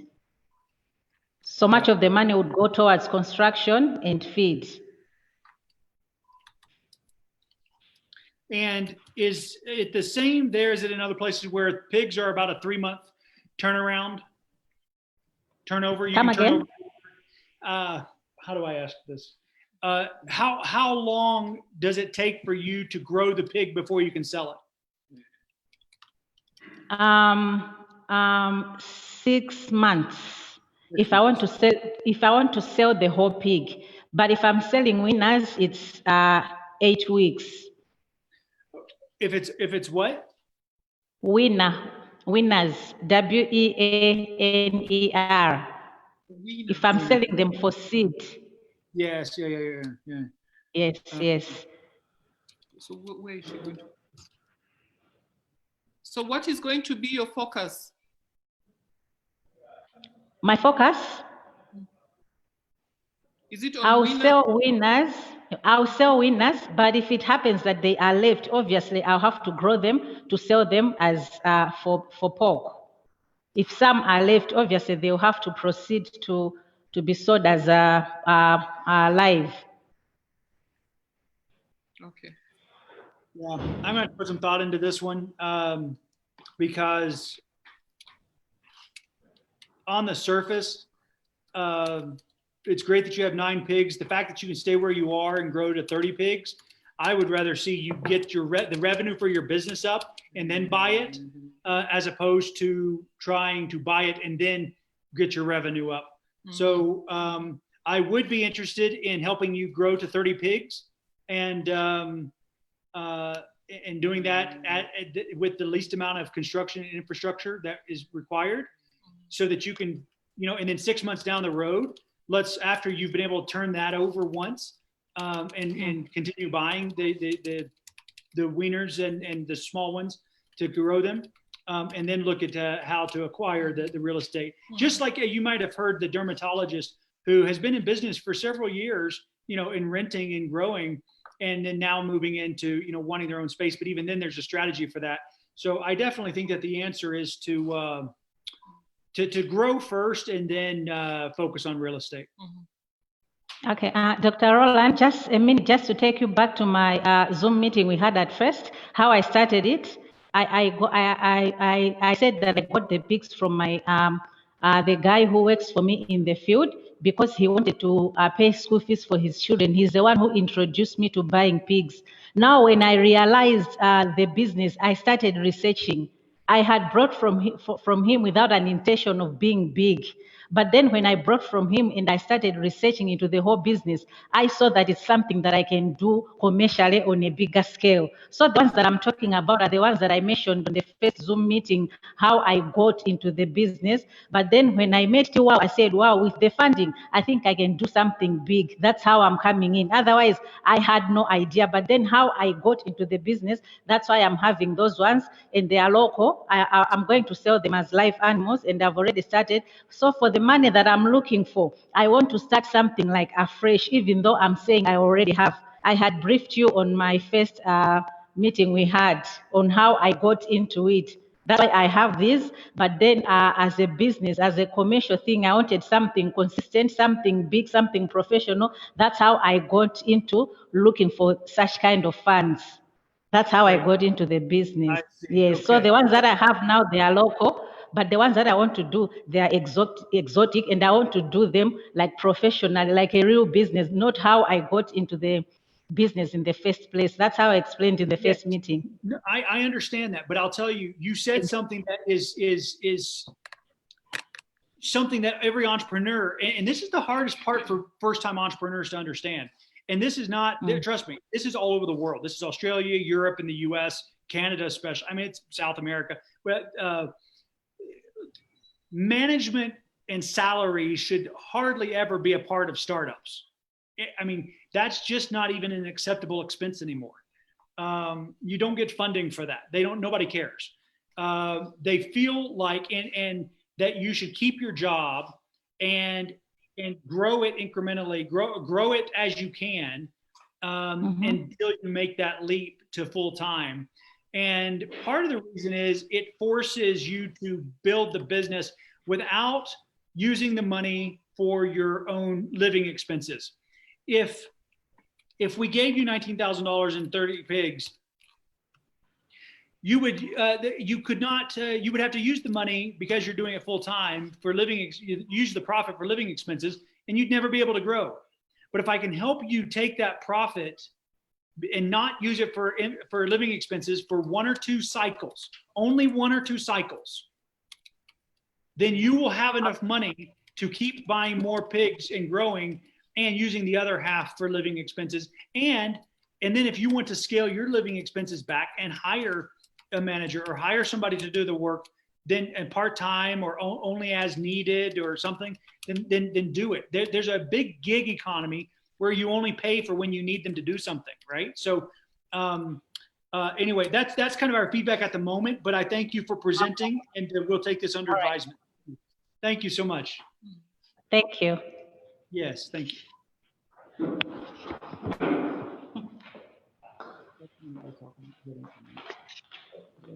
Backstory, but it doesn't. It is. Okay.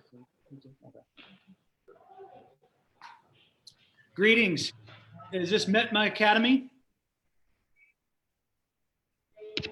Yes. Greetings. How are you? Greetings. Greetings.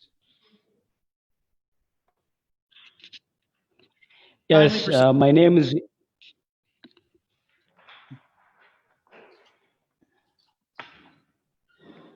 Okay, my name is Gabriel Mason Kamanga. I am the co-partner or co-owner of Metima Academy, and I'm the managing director for the school.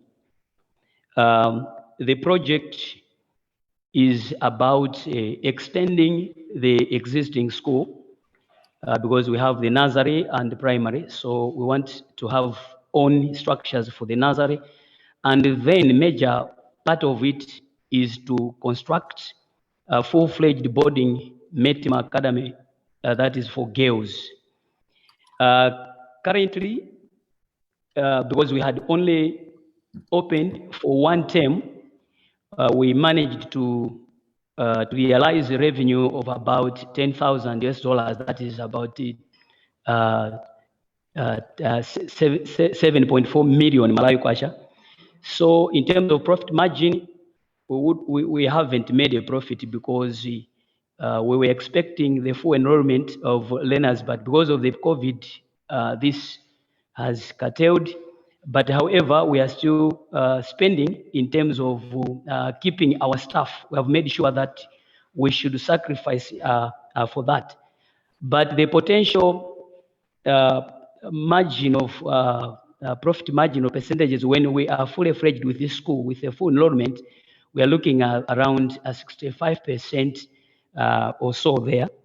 And the amount that we are looking for, because we are talking of a fully fledged construction of a boarding girls secondary school, and then we see operations, we are looking for 2.5 million US dollars that we don't expect to have it to one chunk. If that is done by God's grace, we'll be very, very thankful, but it can be in chunks. So the type of funding that we are also looking for is a loan or partnership. Thank you very much, Dr. Luan. Thank you, sir. So how many students did you have through COVID, before COVID? For the first, before COVID, we had 58 learners. Had 58 learners, okay. And you said the capacity is 100? The capacity for the whole school, that is the primary school and the nursery one, is because in each class maximum is 60, and then the nursery we are looking at 100 learners. So 100 plus the 7 classes each with 60 learners. Well, that's 520 total learners that if you were at full capacity, right?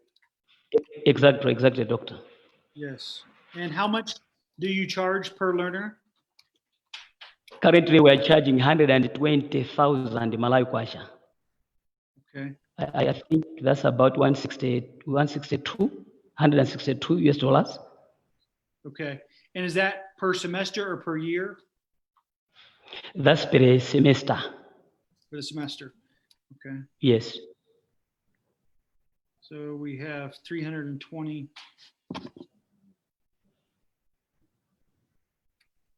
Give me one moment, please.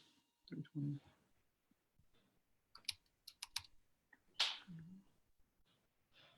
About 130. Yeah, so your total post, okay. Okay. All right. Okay, very good. That answers all my questions. Anybody else have anything? All right, very good. Thank you so much, sir. Thank you for presenting and thank you for what you're doing, investing in youth. Thank you very much. Thank you. Thank you, sir. Take care. The next one is Charita Building and Civil Engineering. Calling Charita Building and Civil Engineering. The numbers don't work. 2.5 million. If you were full capacity, No, I think that that's why governments have to. Most of the people government pays constructs the roads. It's not an ROI, straight up. I mean, but you can't put an ROI on the price of the system. Usually the task of doing it. Greetings, how are you? I'm okay, how are you, sir? Very good, thank you. The floor is yours. Hello? Yes. Kindly proceed. Okay, fine. Thank you very much. Yeah, my name is Chimeme Mtea.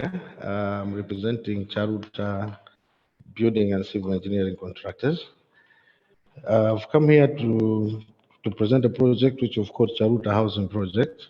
The intention is to construct about 500 houses in 2 phases for the middle income earners in Lilongwe. The whole purpose is that the first phase we want to engage, and that's why I'm making this presentation. We need to build the 200 houses. Each of those houses will cost about $42,700. And then we expect that house, with repayment over a period of 15 years, it will be like sold at a cost of 72,000 US dollars per unit. That representing a 68% kind of profit. And then the total houses, because in the first phase we need 200, the total cost of investment that we're looking for on a loan basis is about 8,552,000 US dollars. Okay. Okay. All right. Yes, Have you? How much revenue is the building and civil engineering doing right now? Charuta building. How much are you doing right now in revenue? Yeah, revenue for now, economic, I think it was structure hasn't been very good, but like last year, I would say that maybe the average, the annual turnover was about $2 million with a net profit of about 80,000 US dollars. Okay. I wonder.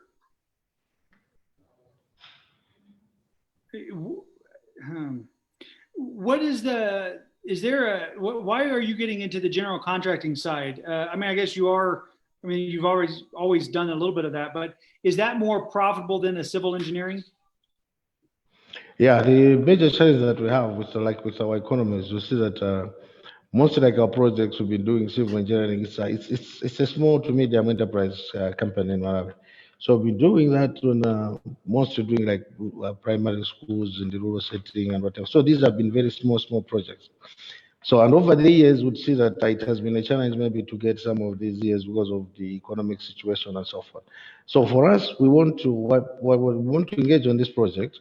While at the same time, we're benefiting a lot of people together. We're going to provide also some services we're going to provide some services from which we'll be getting our earnings. Thank you. Do you already own the land, or would part of these proceeds go to acquiring the land and then the construction of it? Currently, we've got land. We've got about 20 hectares of land, but we also need funding to expand that land. But about 20 hectares is available. Okay, yeah. Gotcha. Okay, very good. Thank you so much for sharing. Thank you for presenting. Thank you. Numbers.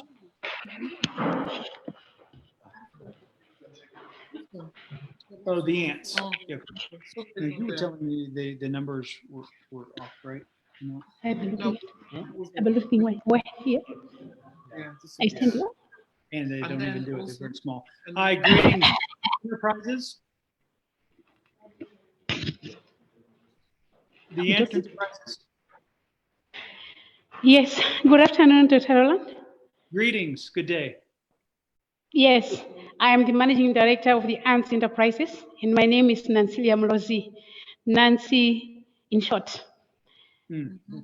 Our company is the Ants Enterprise, and we have 4 directors, apart from me, CEO, Mr. N. Mlewa, Operations Director, CN Mlewa, Finance Director, NN Mlewa, and the Public Relations and Marketing Director, SN Mlewa. The Ants Enterprises is in fashion designing, tailoring, and sculpture. We saw anything under the sun, and we are particularly biased towards African prints.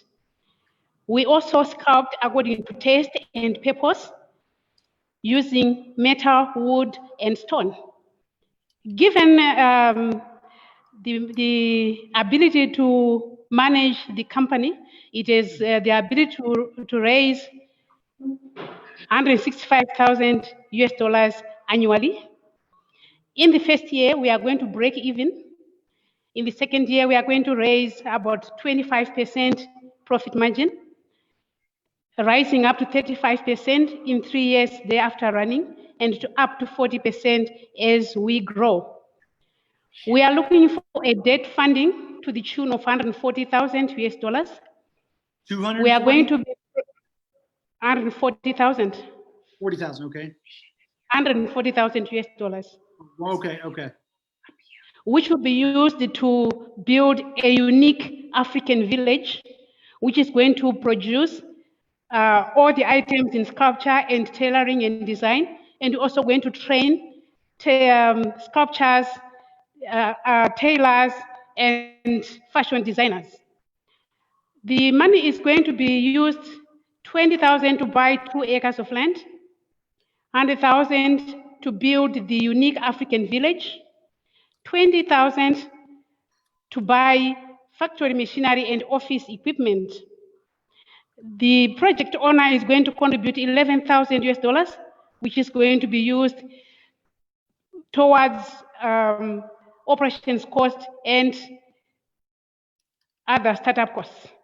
Okay, Thank so you. how much, thank you. How much revenue are you doing right now? We are going to start up because right now we're stopped according to COVID-19. We are not having any business, but Okay. we want to have this unique village. Yeah, yep, okay. All right. Yeah, okay. What all have right. they been doing? No, that's a start. There is nothing. What was the post-funding projection? How much revenue were you expecting to do if you receive 140,000 USD? It's 165,000 per annum. Okay. Okay. Yes. 25% profit margin. This is 165. Okay. Okay, very good. Thank you for sharing. Thank you for your presentation. Thank you. Mm-hmm. Mm-hmm. Yes, we need the next enterprise, please. Rosa Maria, Beauty Spa.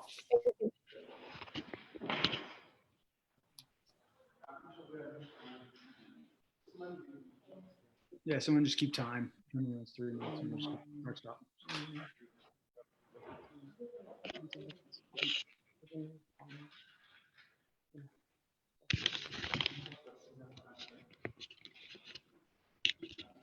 Hi, Rosa Maria, Beauty Spa, you're on.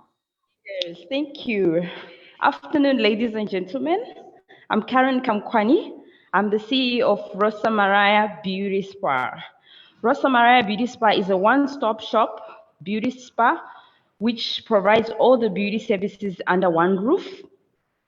Our current revenue per month is 1,500 US dollars and a profit of 10%. Our potential revenue per month is 5,000 US dollars, a profit margin of 30%. The sought amount that we are looking for is 95,900 US dollars, which is going to be used to purchase the building that Rosa Maria is operating from at the moment. Thank you. How long, when did you start? How long have you been in business? It's been a year. We started in 2019 on the 6th of June. Why is your profit margin on a service business only 10%? And that's before you even buy real estate, which will take it to a negative. So why is it only 10%? Right now we are using we are working on on the beauty side, not on other things like products and accessories. So we are going into wanting to buy the building so that we expand into renting a chair for beauticians and barbers and hairdressers, so that our profits can be higher. Okay. All right. Very good. Thank you for sharing. Thank you for sharing. Thank you. Yes. Thank you. Make a note to advise her to just go get a real estate loan. And then if you can get a down payment or deposit, it come to us. But that's a real estate loan. That's not an equity or debt from us kind of thing. All right. Greetings. How are you? Good, thanks. How are you? Very good. Share your business My with me, name, please. all right, my name is Dayton Chomba. I'm partner and director of finance with Tatenda Cleaning Services. Tatenda Cleaning Services is a service that is new. It's a new business. It's not operational yet. But what we've done is we have combined 3 different services in one business. And these include garbage clearing, landscaping, as well as cleaning the households and offices. This business is going to save our clients 30% of what they are currently spending on these 3 different services. Not only that, this business is also going to save them the hassle of dealing with 3 different service providers. Okay. Is this a startup or are you doing existing revenue? No, we're not doing existing revenue. This is a startup. Okay, so here's what I want to share for this particular. Tell me how much you're asking for. I'm asking for 45,000 US dollars, which you're going to use to buy the garbage truck and operational truck, equipment, and operational capital. Sure. I'd like to, I'm going to redirect you back to the business team because you have a good business. It's a good business idea, but my friend, you only need $450 to start that business. You do not need $45,000 to start that business because all you need to buy is cleaning supplies. And quite frankly, they may actually be buying them. They may not even want you to use your own, or they may. So, but cleaning supplies and certainly used landscaping equipment, and that you can even rent day of. Same thing with a truck. You may need to start with 1 or 2 of those elements and then do trash pickup or garbage pickup. You can even rent the truck if you're going to do that, but get customers first, and where they are paying a monthly subscription or what have you. And then they're paying before you go pick up, so what they pay when they place the order for your garbage.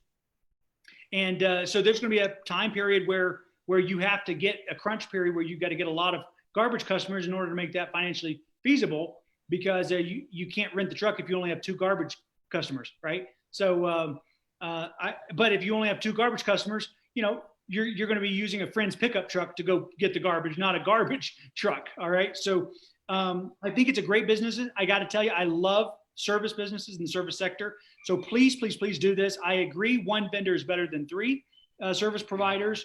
People don't like dealing with these kind of things. And so the fact that you'll provide them all is great. But I think you need to start smaller and, and do it that way. So thank you for presenting your business today. Thank you very much.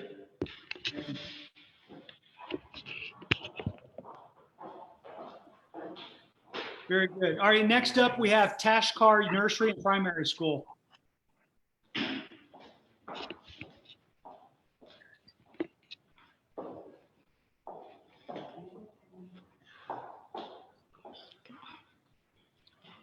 Greetings, go ahead. Okay, my name is Caroline Chiwaya.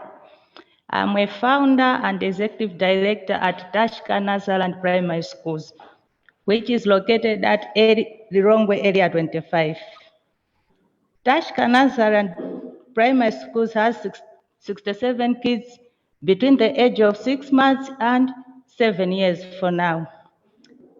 And I have 6 teachers, including 1 cleaner. I requested the money, 27,000 US dollars, so that I can boost my business. What I want is to have classrooms from standard 1 up to standard 8, because for now I just have standard 1 up to standard 3 because I don't have enough space for my school. And the press I'm using now is it's a rated press. So it's a small press that I cannot manage to have big classes from standard 1 up to standard 8. For now, the revenue I have every month after collecting the school fees is $755 US dollars, $755 US dollars. And the profit I get from this is 65%. And how many more students? So when you expand from K3, or excuse me, 3rd grade to 8th grade, when you add those grades, how many students will you be able to have at that point, and how much revenue will you be doing post-funding? Okay, fine. For now, I have only 3 classes, standard 1, 2, 3, and I have 67 kids. And I believe if I have from standard 1 up to standard 8, I'll have times 3, which is almost 200 something. Those are kids. And the money will be double. And instead of having 755, I'll have 2010 US dollars. That means 210,000 US dollars. Now, let me do the math for her, because I think she's doing more than $755 per month. Is it per month? Yeah. A month. For a month, $755 for a month. It's okay.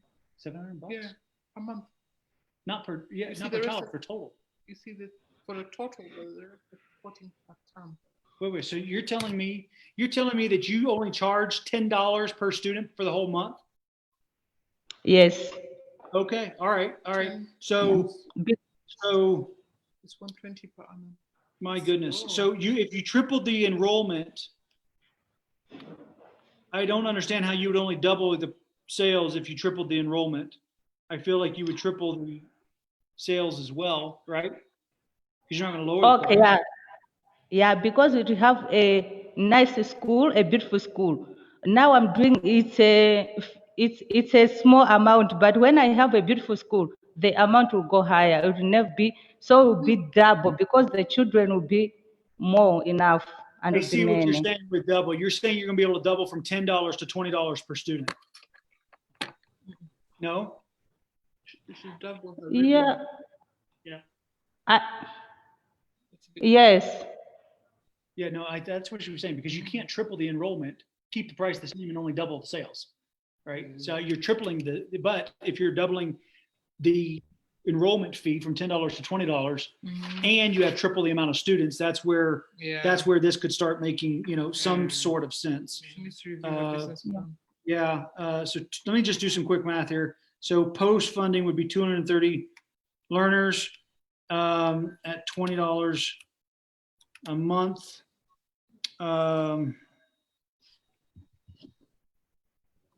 Let's see, on an annualized.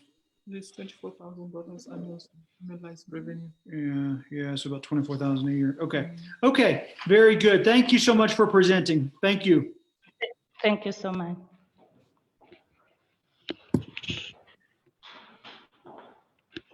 Remember that a 65% profit margin, she technically could take something back in a couple of years. You know that 27,000 is actually going to be enough. Yeah, probably she's just Next. targeted low rate to get the funding. Yes, we're looking for Tashar Nursery and Primary School. Excuse me, no, we just finished them. Popular General Dealers. Popular General Dealers. Okay. Yes. Good evening. Greetings. How are you today? Very good. Very good. How are you? Thank you. I'm good. My name is Muhammad Zakir. My company name is Popular General Dealer. I'm a managing director. My project is about supermarkets. So we are planning to open some supermarkets. As of now, I'm working in a company. It's called Simama General Dealers. I'm general manager for Simama General Dealers. So now I'm planning to open my own business. I have a much experience in sales and marketing. I have about 15 years of experience in supermarket. So I'm planning to open my own. So I have about $100,000 of investment, my own. So I'm looking for, I have applied another 500,000 USD from your organization. We are planning to open about 5 to 6 supermarkets here in the central region of Malawi. The turnover, approximate turnover for the supermarket per day is about, per supermarket is about 20, okay, it's $2,500. If I calculate for the 30 days, it's about 75,000 US dollar per supermarket.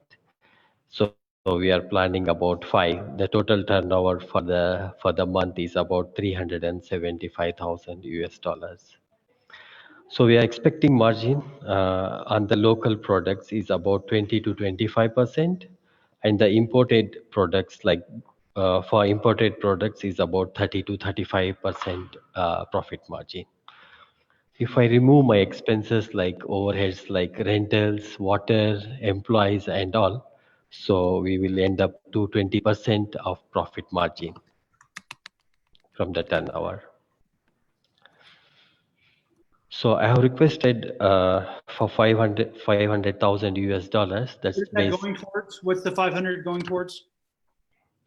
towards about 100,000, it's going for the vehicles because the supermarkets are in different areas in central region.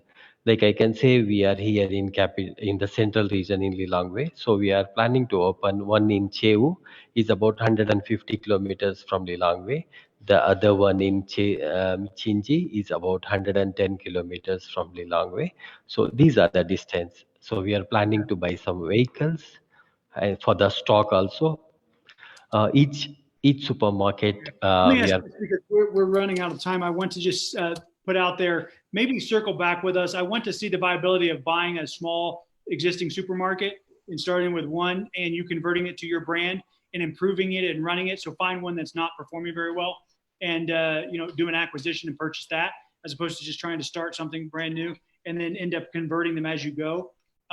That may be a better way to start, especially since from a first-time entrepreneurial perspective. But feel free to circle back with the business analyst on your particular strategy and approach. That'd be great. Thank you so much, Okay. Mohammed. I appreciate your time today. Thank you. Thank you so much.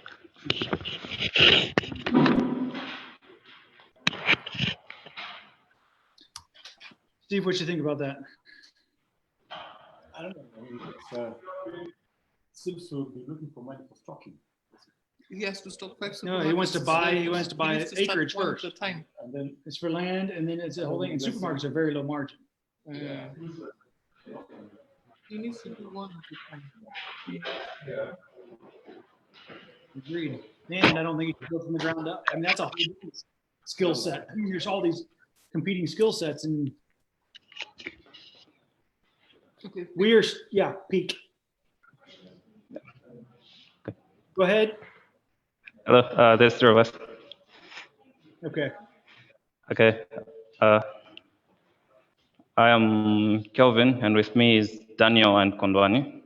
We're representing big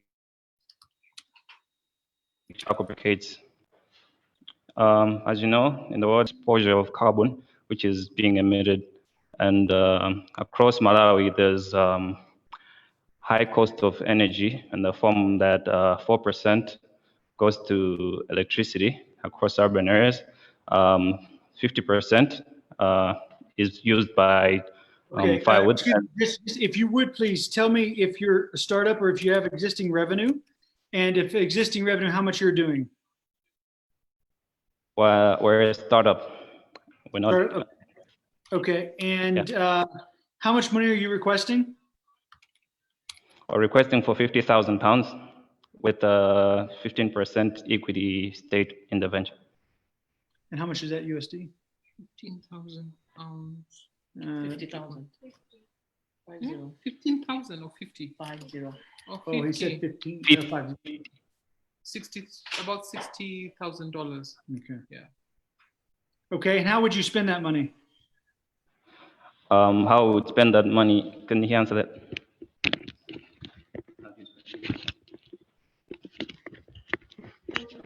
Hello. Yes, how would you spend $60,000? The first $30,000 will go into machinery and some materials. The next 10,000 pounds will go into general administration for the first two months. And with the remaining $10,000 as a cushion funding in case anything happens on this, in miscellaneous. Oh, the laptop is blank. Oh, okay. Okay. What is post-funding? What's your revenue projection? We're expecting to make £120,000 pounds in the first year, and with the possibility of doubling in the next year. This is representing 60% margin. Okay. Well, when you're asking for 60,000 USD for 15% of the business, do you know that you just valued your enterprise at $750,000 USD and you don't have anything, right? You have an idea. Yeah. And you're valuing that at $750,000. I would actually value it at about zero. So literally, if somebody puts $60,000 into a business that's not even generating $1, and then there really is no value. The value is what you end up creating and building. So what I want to do is I want you to we'll have a follow-up conversation, but I need only if you think about a different structure, or else there's nothing to talk about. The 60,000 US for 50,000 pounds. No, keep this. I can't. We have to have the headset. Oh, we must have the headset. Yes, yes, and then you can communicate it. Yes, thank you. And then you can communicate it to your partners. What I want you three to talk about and seek kind of in your soul tonight is if you're willing to do some kind of a, if we're able to give you a loan for the equipment, for the 30,000 pounds for the equipment to get you started. And then there's no equity, there's no, you're not giving up any equity stakes, but it is a loan, a low interest loan for the equipment. And then you'd have to figure the rest out. If something like that would be of interest, then let our business team know and we have something to talk about, okay? All right, yeah. And I think... Yeah, no, Okay, that's great. Thank you. Yes. Welcome. We need to move on to Argranat Little Lily Compost. I'm not getting what I'm saying. Agribusiness. Okay. Looks like agribusiness. I didn't know it's money. Yes, if you would go ahead and kindly put the next enterprise on, please. Tell them to give up the mic. I didn't get you the... Oh, like the next person? Yes, next presenter. They're off. All right.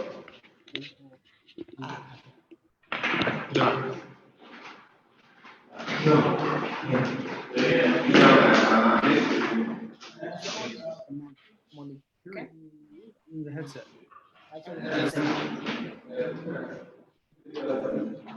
Slightly over.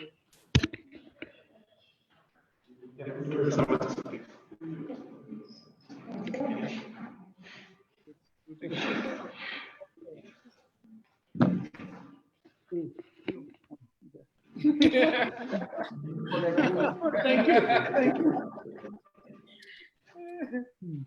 Greetings.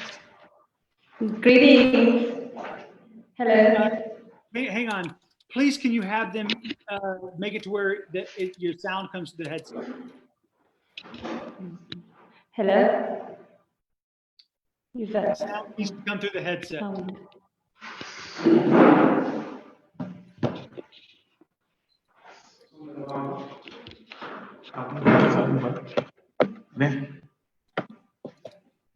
Okay. Yeah. Hello. Hello. No, we don't have sound. They don't have sound. I think that might be better. Is that, can you speak now? Yeah. No.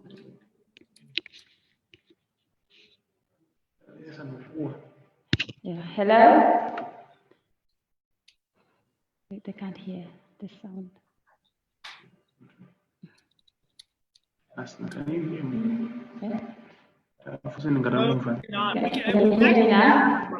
That's the challenge. We can hear everybody. We need we need to just be able to hear through the headset, and somehow it's back on the device sound. Okay, they want to be able to hear through the headset. They want to be able to hear through the headset. Kindly maybe move the mouthpiece closer to your mouth. That could be a part of the problem. Maybe. Can you talk loudly? Hello? Hello? Can you hear me now? No. Can you hear me now? So, Nasreen, would you kindly just attach the microphone, the headset back on the device and tell everybody to just Need to attach the headset.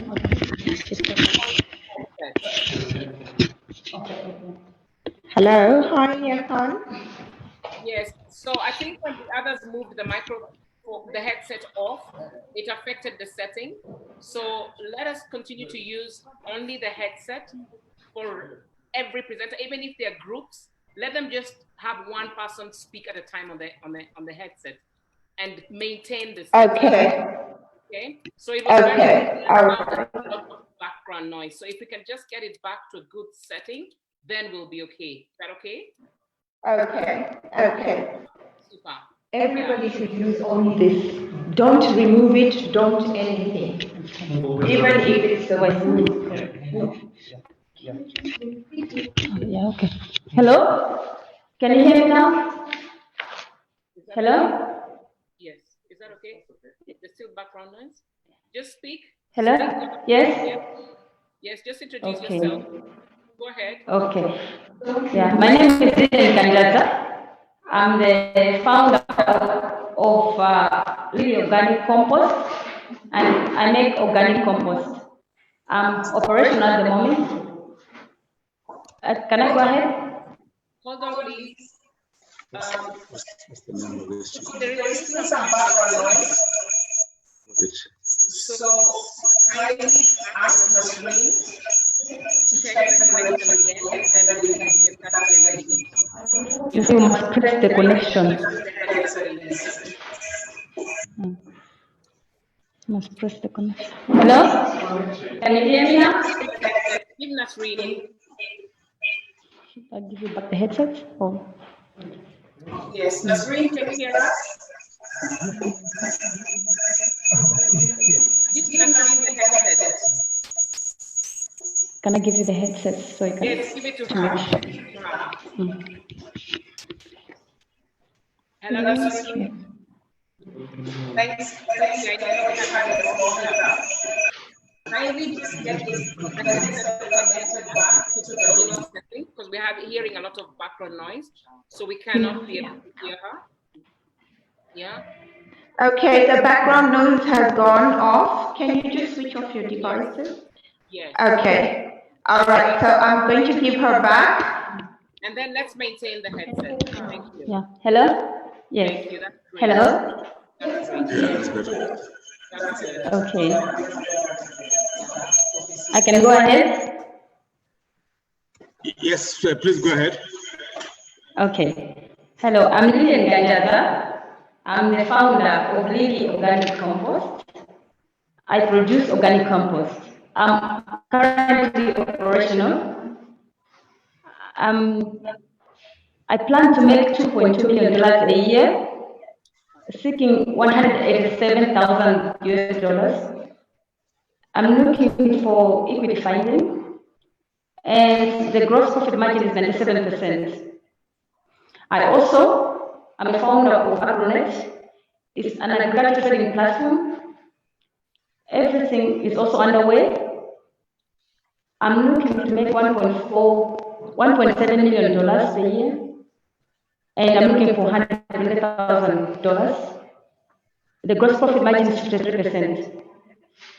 I'm also a founder of Afro Business, which is an Afro-skill trading platform. I'm looking to revive the gig economy in Africa, eventually going to the whole world. I'm looking for $80,000 to make $300,000 a year and gross profit margin of 66%.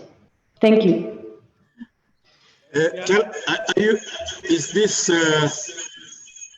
Are you already in business or you want to start? Thank you. Are you already trading or this is a startup?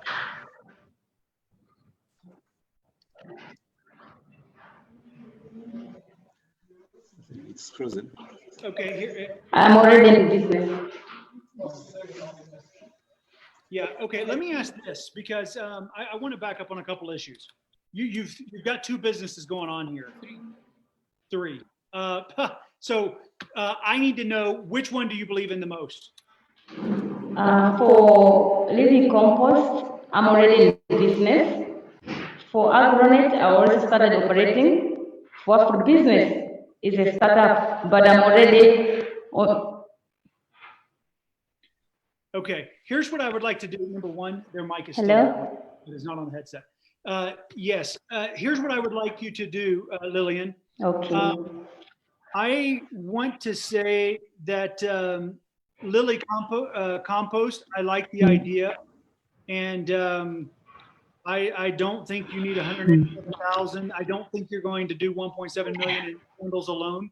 I think candle making is a very competitive business globally. And that is a very, very tough business, and it is completely brand driven. It's not even a unique ingredient driven business anymore. She's speaking, so you want to know. And so what I want to spend a moment on for Agronet, ours is a startup, but I'm already. Hello. Yes. Yeah, I want to talk about the Afra business. The Afra business is the one that I think has legs. And Okay. yes, she can't hear. Okay. I can hear you. I can hear you. I can hear you. Thank you. The Afra I can business hear you. is the one that I think has legs that we could potentially work on. Daniel, I would actually, because this is that would be a platform that she's wanting to have the gig economy, to revitalize the gig economy of Africa, which I fully believe in. Yeah. And I witness it today.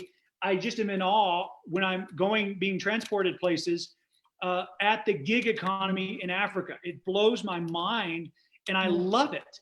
And so I think a platform that connects them, it's almost like the Craigslist of Africa, except just for, gig workers, gig economy. Certainly. And so I think one of your tech products may be a fit there.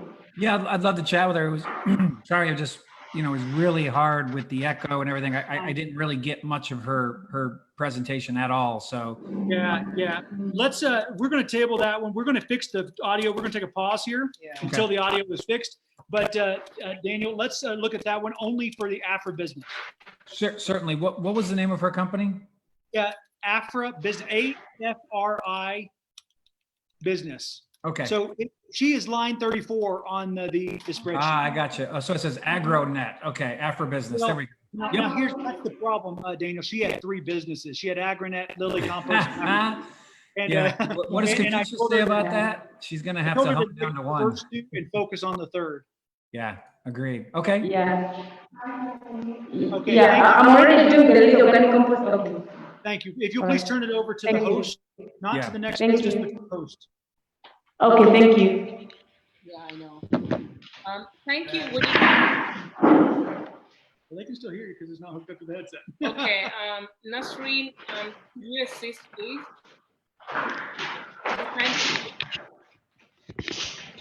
Yeah. And in the meantime, while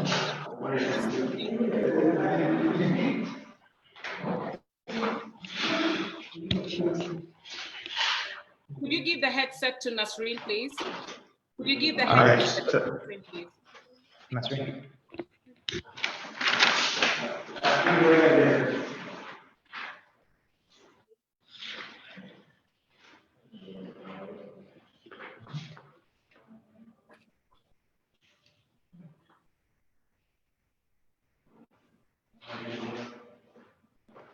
Just the headset, please. We would give Nasreen the headset, please. Hi. I think you're doing well. I think the enterprises are doing their best. However, we're struggling to hear them. The connection is really poor on the headset. And we would love to get the technology going so that we are efficient and able to. Yes. The previous presenter, we really missed that presentation because of that. Yeah. But may I say this? You can't hear us on the headset right now. Yeah. The headset is not working. They're not hearing. We can hear you on the headset, but we switch off the mute the speaker on the laptop. Yes, try that, please. Can I try that? Okay. Yeah. Okay, but can you hear me now? Yes, we can hear you. No, can you hear okay. us? Can you hear us? Yes, I can hear you clearly. Okay, so that's fine. So let's have the next presenter, and then we'll see that. Thank you so much, Nasreen. Okay, thank you. Come, please. Just wear it like this. Don't turn it around. Just wear it. It's okay. But they could hear me. They could hear me. This is yours.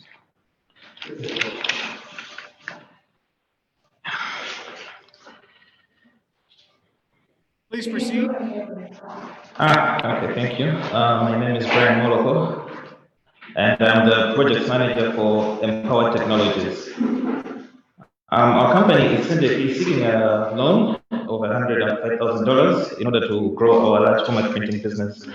As it is in Malawi right now, about 30% of the branding industry, we have to rely on branding that comes in from outside the country.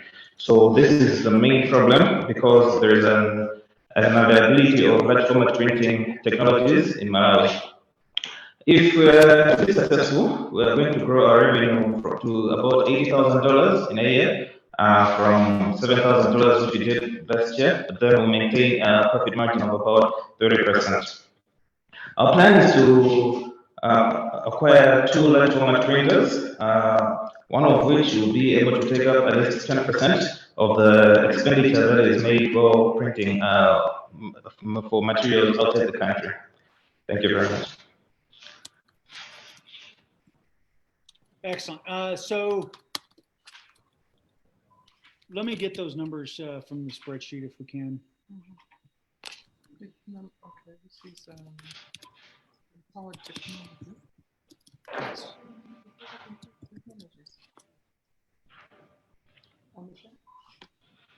And you're asking for 135,000 USD, correct?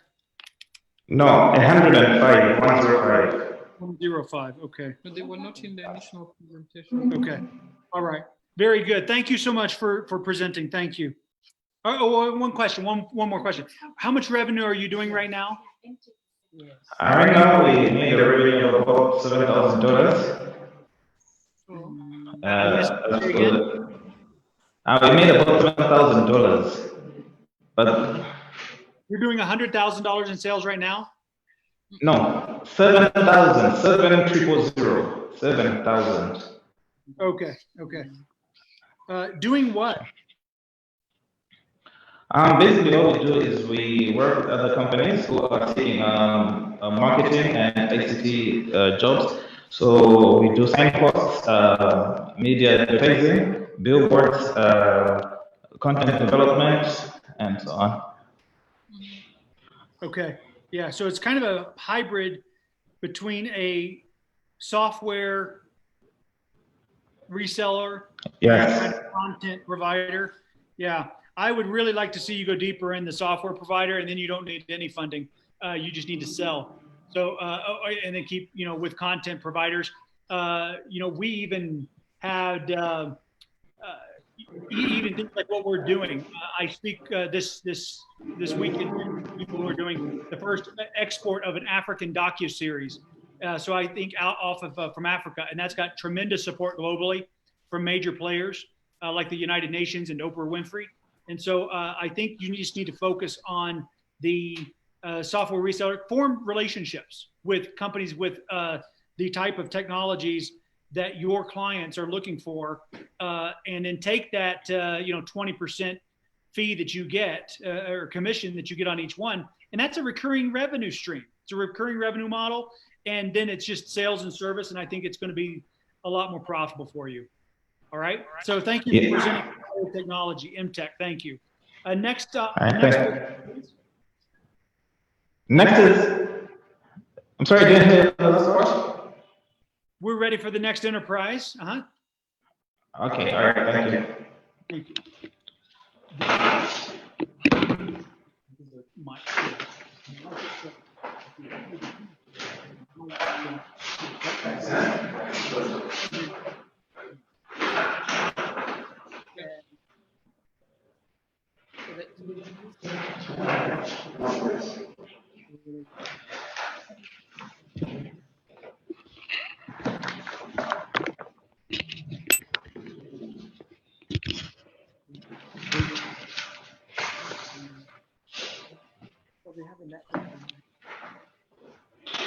Hello. Hi, good day. Chorus. Thank you. Yes, I am Fatima Singano Kwetesa. I am the owner of Kola Fabric House. I sell textiles, local textile. Our current revenue is $1,086 per year, with a profit of $366, which is representing 34.12%. We are seeking for 6,700 as a debt. And what would that go? What would that go to, Fatima?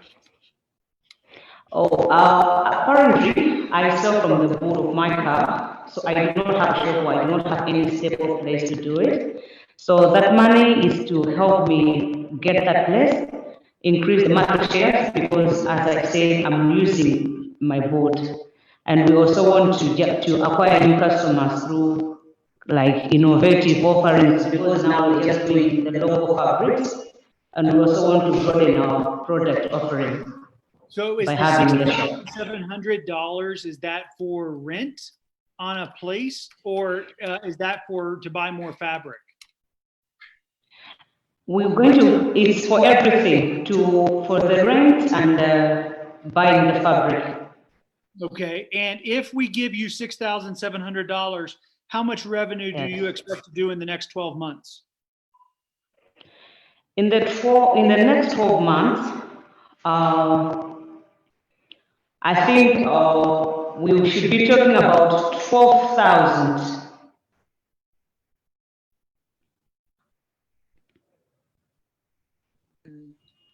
No, I'm sorry, I didn't understand that. What's the post funding? If we give you $6,700, how much revenue will you do next year? If that is done, it means I'm thinking of multiplying that by 4, which is 12,000, which is 12,000, almost $12,000, because that is just for now, for a single, like a boot setting. Okay, here's what I would like to do, Fatima. What I would like to do is, I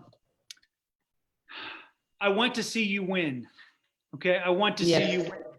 But I want you to work with our business analysts and the team, because there's some things that need to be refined here, and I just want to make sure we get it right. All right, so let's keep you in the pipeline and the funnel, and let's try to move it to where we know exactly what we're investing in.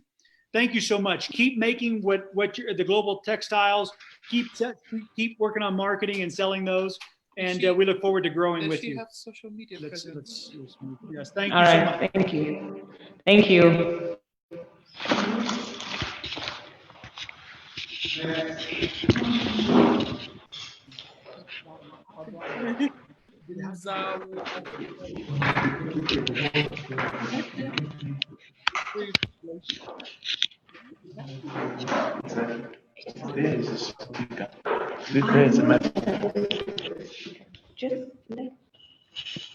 Yeah, can you hear me? It's with an echo. So it's mic and headset coming through. It's echoing. Both of them, the mic and headset are coming through. We just need one to come through. Yeah. Okay.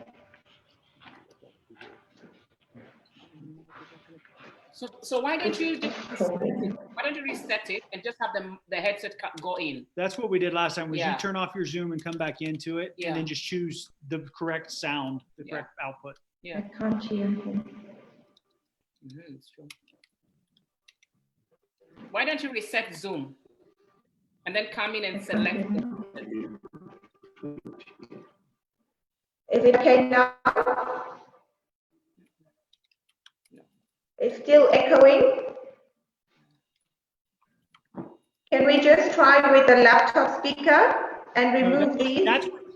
That's what's being used right now, and that's why we can't understand. The laptop speakers are actually how we're hearing you. You may be hearing us through your headset, but the sound coming to us is not through the mic, it is from the computer. The sound is coming from the computer, not from the mic. Yeah. Try logging. Okay, we're trying. Yeah, try logging out of the Zoom and logging in again and selecting the headset as your option for audio.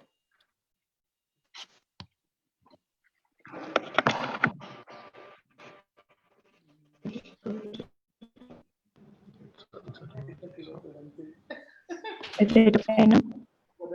Hi, is it okay now? That's good. Yes. Perfect. Yeah, that's it. Don't please ask. That's people okay? anything. Yes. Tell them to Okay. keep that setting. They Keep that setting. Do not touch anything. Thank you. Okay. Okay. I think I'm learning all the technology with it. Come. Don't touch anything. Don't mess anything. Don't do anything. Please don't. Yeah. Andrew, what does your business do? Hello, can you hear me? Yes, sir. What does your business do? Oh, my business is about, it's for agribusiness. I do grow crops and sell it for a profit. I also have 2 maize mills and 2 rice shearers. Okay, how much revenue are you doing? Currently, the revenue is at 16,000 US dollars. That is after deductions. We make a profit of 7,200 US dollars. Okay. And 60,000 revenue, 7,000 profit. What year did you start? Hello? What year did you start the business? I started it in 2017. Okay. And how did you get so much revenue so quickly? Do you have contracts? I had only one contract previously, in which I was supplying rice. Yeah, And as of now, I don't have any. As of now, I don't have any contract. Okay. And how much are you asking for? I'm asking for 48,107 US dollars. Okay. And what would that go towards? That will go towards for machinery procurement, and it will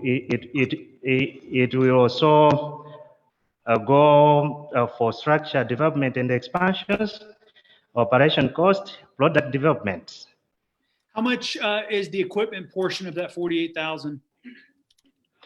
For equipment, I've projected it at $31,400. 31,400? Yes. Okay. 31,400 US dollars. Okay. And if we give you $48,000, how much revenue are you going to do next year? I'm projected to have a revenue of 67,400 US dollars. Okay. So but you're doing 60,000 right now. We give you 48,000 Yes. and you only increase revenue by $7,000? No. I said I'll do the revenue of 67,000 US dollars. More. Right. Okay. Yes. Okay. All right. Very good. Very good. Thank you, Andrew. Yeah, you're welcome. Thank you. I think you're done with that. Yeah.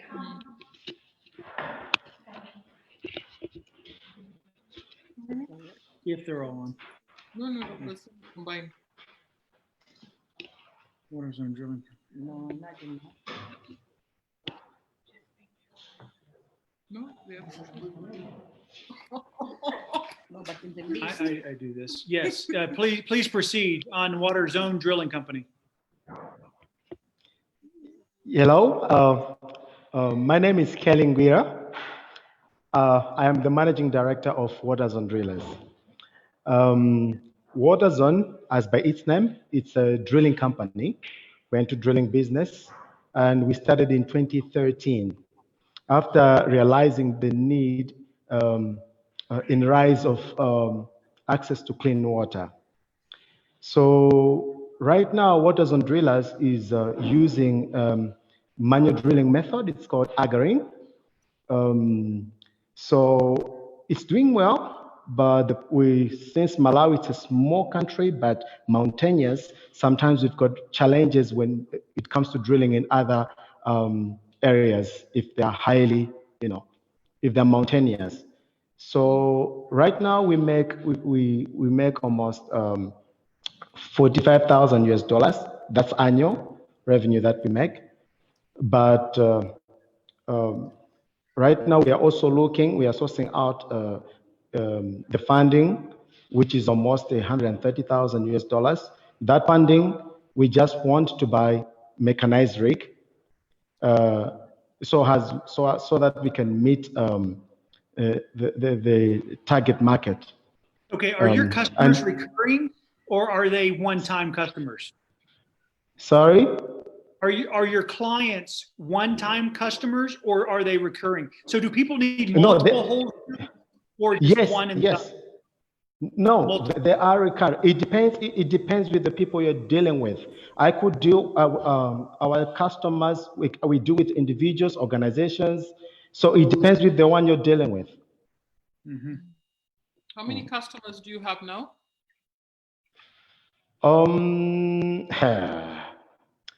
Right now we've been dealing with an organization, say United Methodist Church organization. It's called Church of Resurrection. It's called CORE in Kansas City. Those ones are the ones we've been working with for a long time. We've drilled almost 70 boreholes for them. So, okay.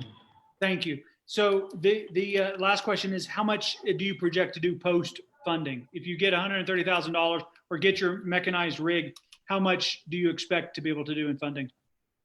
Okay, if we can get yeah.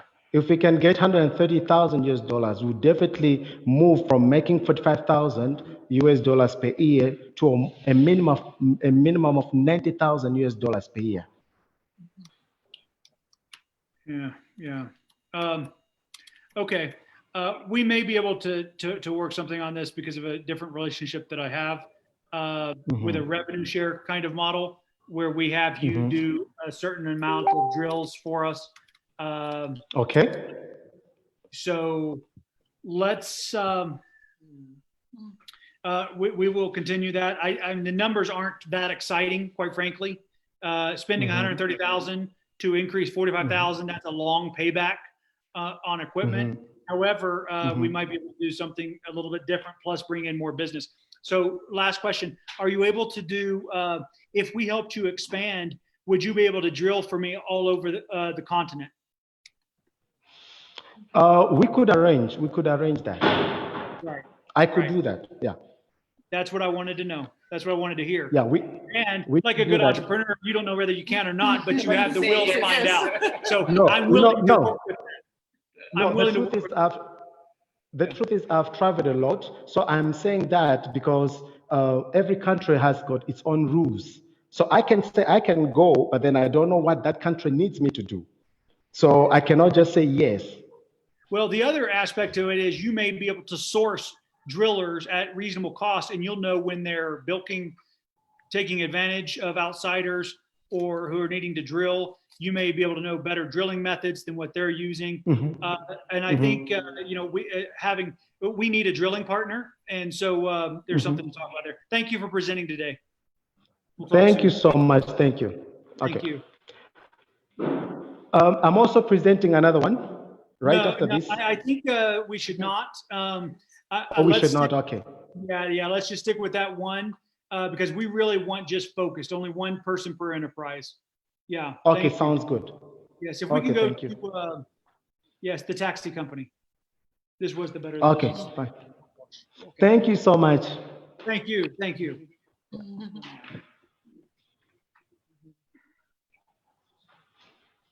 Not many, because the has 4. Next time, I want us to hire a masseuse so they can be massaging my shoulders while we're doing this. I will be calmer. I will be able to relax. We need soft seats. Okay. Next step. We need soft seats, and I need somebody rubbing my shoulders. Greetings. How are you, Naomi? Great. I'm good, and yourself? My name is Naomi. I'm the director of DCRS taxis. My revenue is 1.8. My profit is 1.8 what? Pardon me? 1.8 what? $1.8. Let's get it. Tell us in kwacha or rand or shillings or dollars. Okay, in kwacha, it's 450. 450 million or 450,000? 450,000. Per annum. Per month. A month. Yes. Okay, so 600. Okay, all right. So your taxi company right now, is that you? Do you have a vehicle and you do it yourself? Actually, I want to start, it's a new business, but I did my research. Okay. Yes. So the $7,000, how much are you, well, so how did you make the $7,000 then? The 7,000. No, I said my revenue is 1.8. Okay. How did you make the 1.8? Yes. That is when I buy 3 cars. Projected revenue. Okay, got it. Yeah. Okay. Yes. Here's what I'm going to say. I would like you to go back to our business analyst team and let them work with you.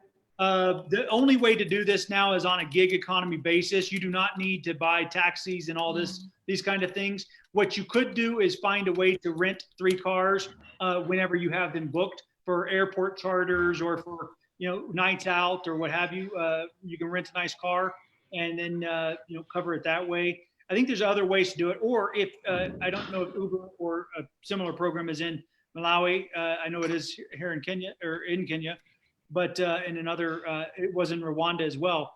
But that's really the kind of what you need to do. And then if you got multiple drivers, there's still multiple drivers, but not under the taxi model, but under the gig, ride sharing model, which is really the future. Yes. So I would like for you to kind of go back there because I think you can do it much cheaper and much faster if you'll do it that way. So yes, thank you so much for sharing. Thank you. Thank you.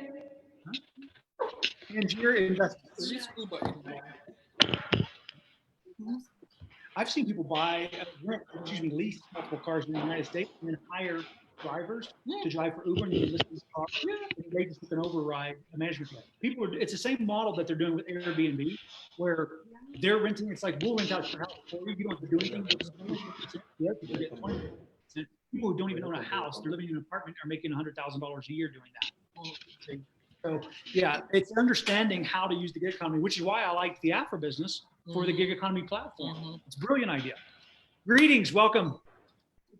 Thank you. I'm Florine Kamanga, trading as FVP Gemstone Dealers. Okay.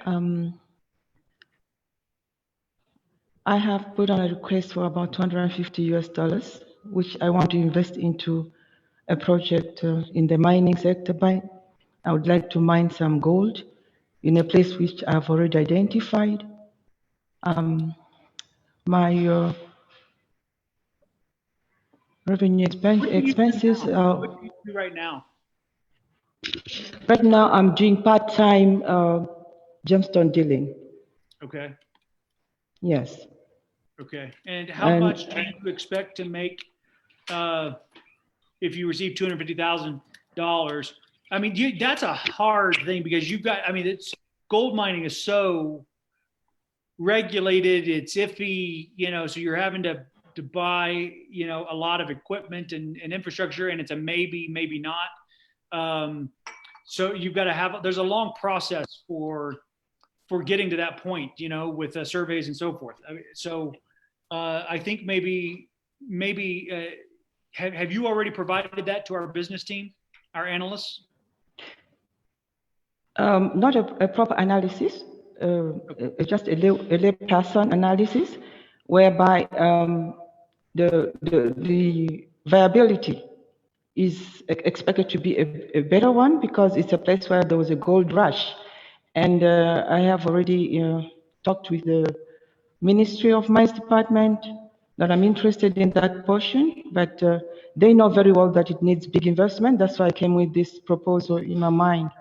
The approximate revenue could be like 24,000 US, and my cost expenditures are 11,000, which is making almost about 54%. So I felt I should go for it. Yeah. Well, I'm glad you did. Yeah. And because I want to tell you this, the people who made money in the gold rush are the people who sold the picks and the shovels, not the gold miners. The gold miners usually lost their shirt. The people who made all the money, they sold the tools to the dreamers. So I would want you to think, you're in the gym business now. You obviously Yes, I am. know the business well. Yes. Think about how you can capitalize on what you do know, not on what we don't know. And also think about how you can sell or equipment that you can build or buy or assemble that will help more people, more gemologists, be able to have a startup business or something along those lines. Figure out how to sell the picks and shovels of the gemstone business, as opposed to trying to strike it lucky, be lucky and strike it rich in a single hit. It's kind of like drilling for oil. It's usually a very bad investment because everything. I mean, I can't even tell you how many times we should have struck and it was dry. The well was dry. And so that's the nature of mining. It's the nature of that. But I think that's left more to larger corporations and not startup mining. I also think that's a big equipment play, and you can't do it a single time. It's got to be a long-term play of how many gold mines can you own, and it's better to lease and do a rev share with property owners as opposed to buy and hope that you have some. There's just a number of things, and the environmental impact surveys prior to even beginning mining can take years to get, and can absolutely drain a bank account really fast. It can end up in the millions because they know you've got to have it. So let me just ask you to kind of go back to the idea, revisit it. If you really believe there's gold in that mine and in the land, then tie up a lease with the property owners, and then go to an existing mining company and say, I believe there's gold on my land, and they'll do a revenue share, maybe 70-30 or something, even if it's 90-10, you didn't have any expense out of pocket except, whatever the lease payment may be. So if you're dead set on it, I would do it that way, but at least it covers you, protects yourself in a big way. That, I think that will save you years and years of heartache financially and a lot of stress. So thank you so much for sharing your business, and definitely do something with it because you have an eye for it. Okay. Thank you. Thank you. Okay, next we're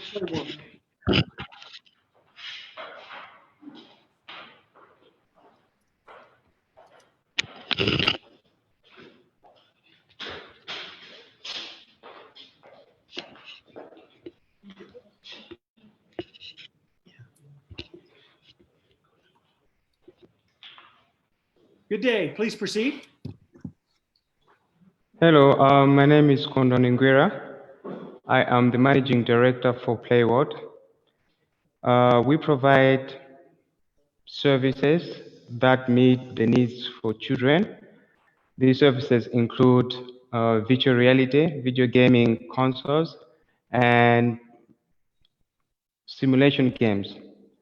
So we are asking for a partnership fund or equity fund of $35,000, which will enable us to create extra 4 gaming centers in 4 different communities.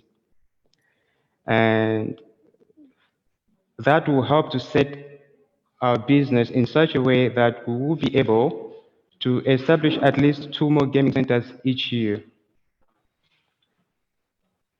How much would it cost for one gaming center?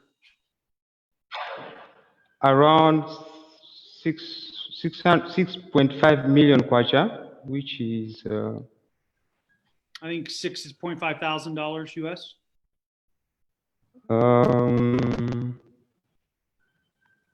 That's 8,800 somewhere around. 8,000 US. Okay. $8,000. 8,600. Okay, 8,600 per game center. Okay, and then how much revenue do you expect each game center to produce per year, per annum? Per annum, each gaming center? Yes, how much revenue? So, yeah.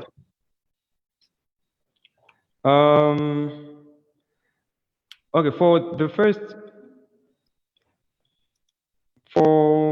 at least for gaming centers, it's around $35,000. Sorry, I didn't do for one gaming center. I just did a combined revenue, which is $36,000 per annum, which is for the first 5 gaming centers. Four is 9,000. So, yeah, 9,000 in revenue per center. Yeah, that's fine. Okay. So it costs 8,600. It's a 1 year. What does it cost to run this center? One center. How many employees do you have to have for one center? Just you? One employee. So relatively low overhead. It's the rent and the and labor, right? Yeah. So it's rent, labor, and electricity. And electricity, yes. Yeah. Okay. Okay. All right. I think that answers. Which city, if I only give you the money to open one game center, where would you do it? Possibly in Lilongwe. Mm-hmm. Mm-hmm. Yeah, But I would agree with that. I would agree with that. No, I would put it in a city center. I mean, you want it to be as as successful as possible. Definitely only start with one. Definitely only start with one.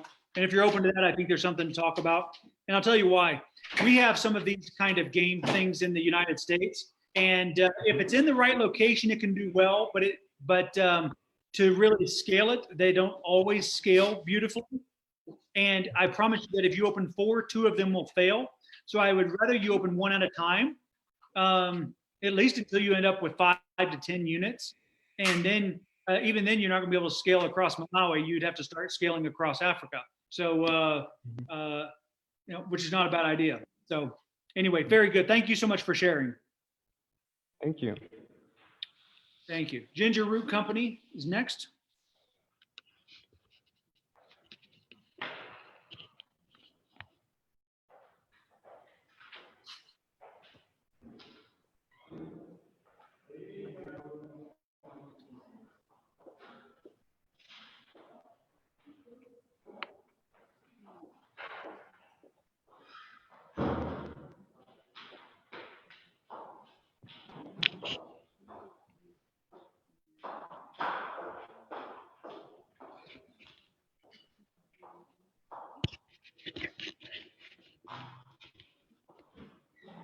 Greetings. Hi. Hello. Can I proceed? Yeah, I'm Milika Shileuka, founder and director of Ginger Root Company, which is planning to grow ginger on a larger scale, starting with 8 acres, projecting revenue of about $97,000 in the first year, representing a gross margin of about 63%.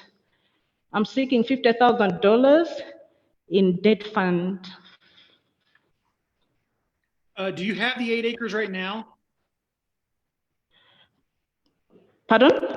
Do you own the 8 acres right now, or would you have to acquire them? There is family land, but I would just have to pay a very small fee that I indicated. There is actually more than 8 acres. How many ginger roots are you planting? well, let me ask it this way. Can you break down the $50,000 for me? You're asking for about $17,000 will go towards the seed of ginger, which is 1 acre would take about 800 kgs of seed, which is that's 800. They've gone offline. Hello? Yes. Nope. Can't We're with see. you. Oh, We're okay. with you. All right. Please proceed. Okay. 1 acre would take about 800 kgs of seed. So that multiplied by 8 and then multiplied by the cost of seed, Okay. which is about Other 2 amounts? Pardon? So that's 17,000 of the 50,000. What else? Yes, and the other will go towards administration and then advertising and branding as broken down in the plan that I sent on the proposal. Right. Why ginger root? What do you know about ginger root farming? Oh, I've done much research on it, and I've seen that ginger has become more popular, and the market trend for ginger shows that ginger demand will grow in the next 3 to 5 years. The ginger market will grow. People buy it from you. So if you plant Pardon? 8 acres, if you plant 6,400 seeds, you already have someone who will purchase that from you, all that ginger root from you? Yeah, actually Malawi, the ginger in Malawi is all exported. The farmers that are farming in Malawi, they do less than an acre because of the seed is very expensive. So most farmers are not doing it. So most of the ginger that's in Malawi is imported from Tanzania and Mozambique. So we don't really, the ginger that we consume or we use as raw materials in Malawi most of it is all actually imported. So there's a great market. Before though, have you grown anything before? Pardon? Have you grown anything before? Oh, maize, just maize. Maize. Yes. Okay. So Yeah. you are used to farming. Okay. Yeah, but with ginger, I'm planning to work with a consultant, an agronomist who I already talked to. Yeah. What's the as a turnaround consultant? time on ginger root? Growth time. Pardon? What's the growth Oh, time? it's okay. For consumption, it's about 7 months, 6 to 7 months. For seed, if we're growing for seed, that would take about 8 to 9, between 8 and 11 months, somewhere there, for seed. But for consumption, it's about 6 to 7 months. And I assume you have a plan to 15 or 20% of the crops you keep for seed bearing, and then the other 80% you're using for. Yes, meaning that the cost of the seed will actually go lower in the years to come because it will actually come from us. We'll make our own seed. Okay. All right. I sounds good. I think I've got everything that I need. Thank you very much for presenting. Okay, thank you so much.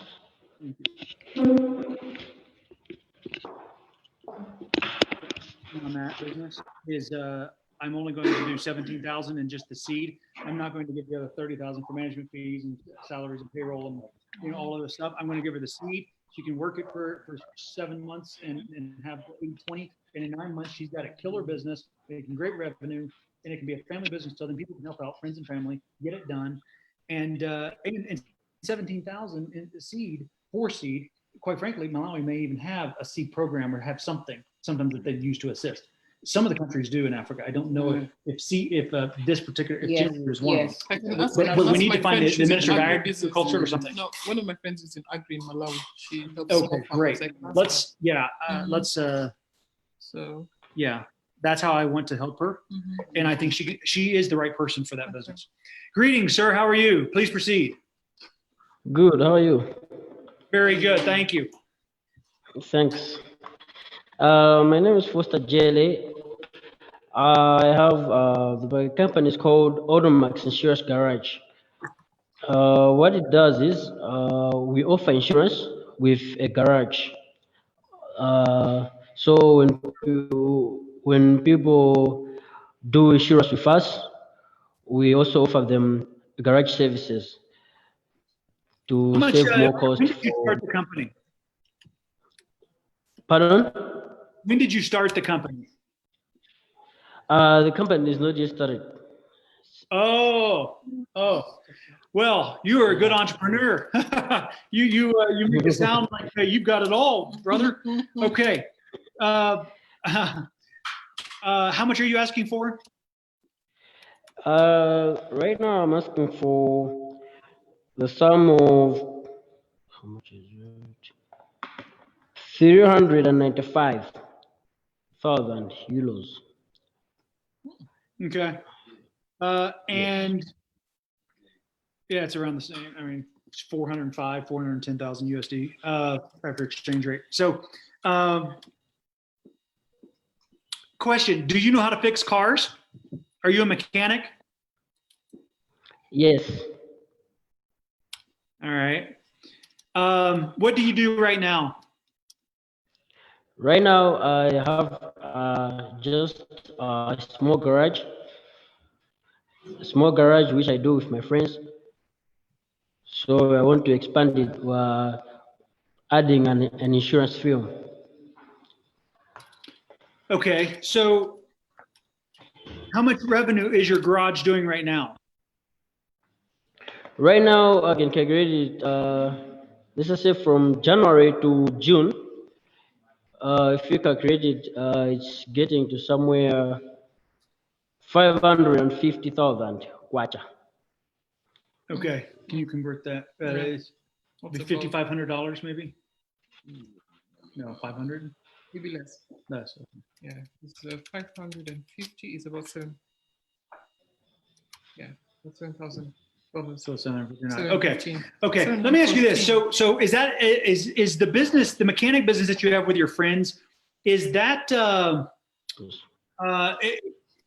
what role do your friends play? Are they mechanics as well, or do you all have to do it together, or do one of them have the shop or the tools? Why is there multiple of you doing it instead of just you? Okay. We came together because we do different roles at the garage. Okay. Some does auto mechanics, some just mechanics, some they're professional of engines, some are professional of the VWs. We're 4 of us. Do you own the business, or are they partners in the business? Do they have equity in the business? We can say we're partners. Okay. Yeah, is it a registered business, or are you just starting up? I mean, is it registered? No, it's not. It's not registered. Okay, so there is still a lot of gray area on who would own it. But also business planning. If you Yeah, say insurance yeah. and garage, It's not going to work on the insurance side until it's registered. So what I'm going to do is I'm going to send you back to our business analyst team. But here's what I say. I love the hustle. Okay, I love your hustle.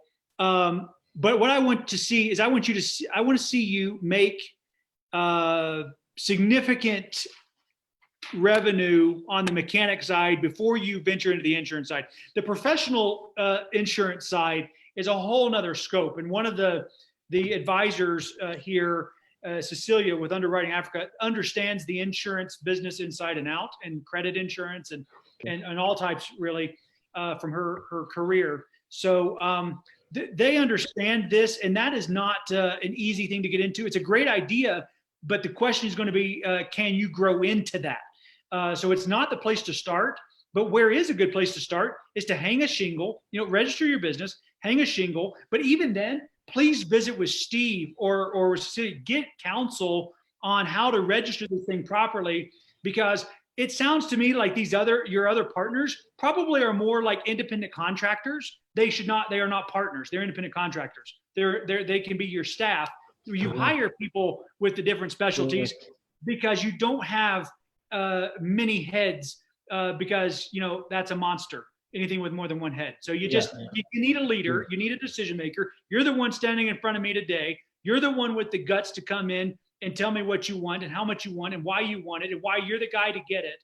And so you should probably be the business, the owner who continues to drive the vision and the direction and hire people that have the skills. And guess what? Don't hire them on payroll. If you only get a semi truck or a tractor trailer or a fuel truck once every 6 months, then hire through the gig economy and the Afro business that we've been talking about, hire somebody to come over and fix that one time for that one particular job. Don't burn payroll keeping these people on. I promise you that 80% of the repair jobs you do are going to be the same ones over and over and over and over again. Don't hire to the one-offs. Hire to the majority and then outsource the one-offs. All right? All right. All right. Fantastic. Great to meet you. Thanks for presenting. Thanks.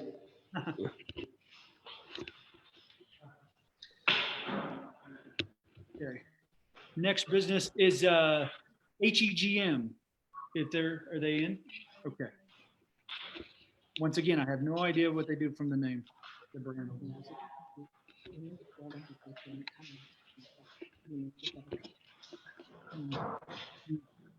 Hi there. Yes.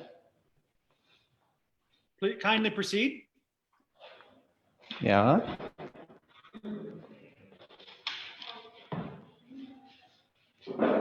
My name is Prince Honorable Nyondo.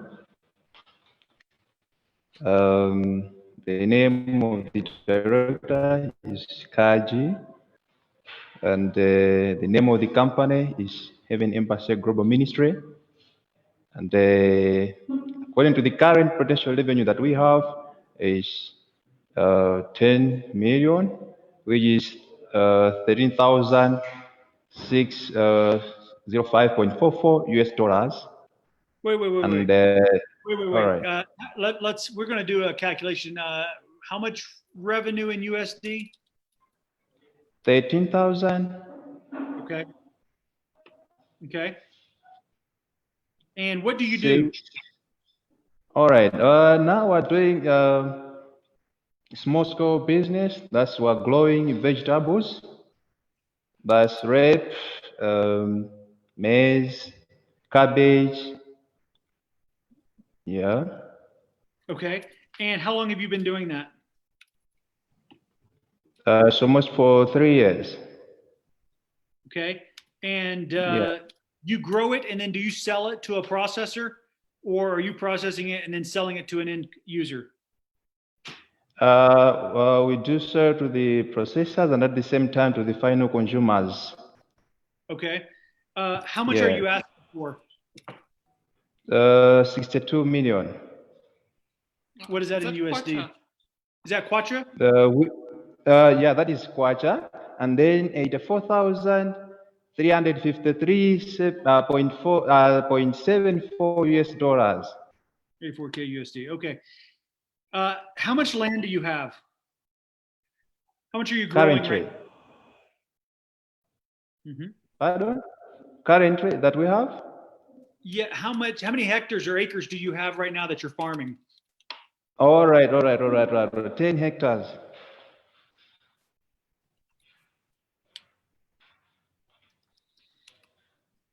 What are you going to do with $84,000? Okay, want to venture into a new technology, that's greenhouse farming. Okay. Yes. And what do you project if you get the greenhouse funding and technology? What do you project your post-funding revenue will be? I think with this 62 million, we'll be able to produce more of high quality and in high quantities. Yes, and sir. I then be believe able that as to meet well. the. So how much revenue would that result in? Okay, we'll be able to reach to up to 15 million. He's doing 60 million right now, but you're saying you're going to go up And you buy 15. So yeah, that I don't understand where your math is on that. So are you? You know what? Let's do this. I'm very interested, especially because we have a strong interest in greenhouse farming on the continent, and working on ways to enable and empower and equip you in that way. So I have great interest there. However, I want to also, I'm going to, in the meantime, redirect you to our business analyst. And if you all will help him with post funding or post greenhouse projections, because I also, based on what you're trying to grow, I want to make sure you have contracts and buyers already lined up. Okay. Whether it's export or local, and what percentage of each that's going to be, you need to have that ironed out. Very good. Thank you so much for presenting. Great job. Keep it up. Thank you, sir. My pleasure. Yeah. Yeah. There's something to work with there. I think it was just the conversion issue and.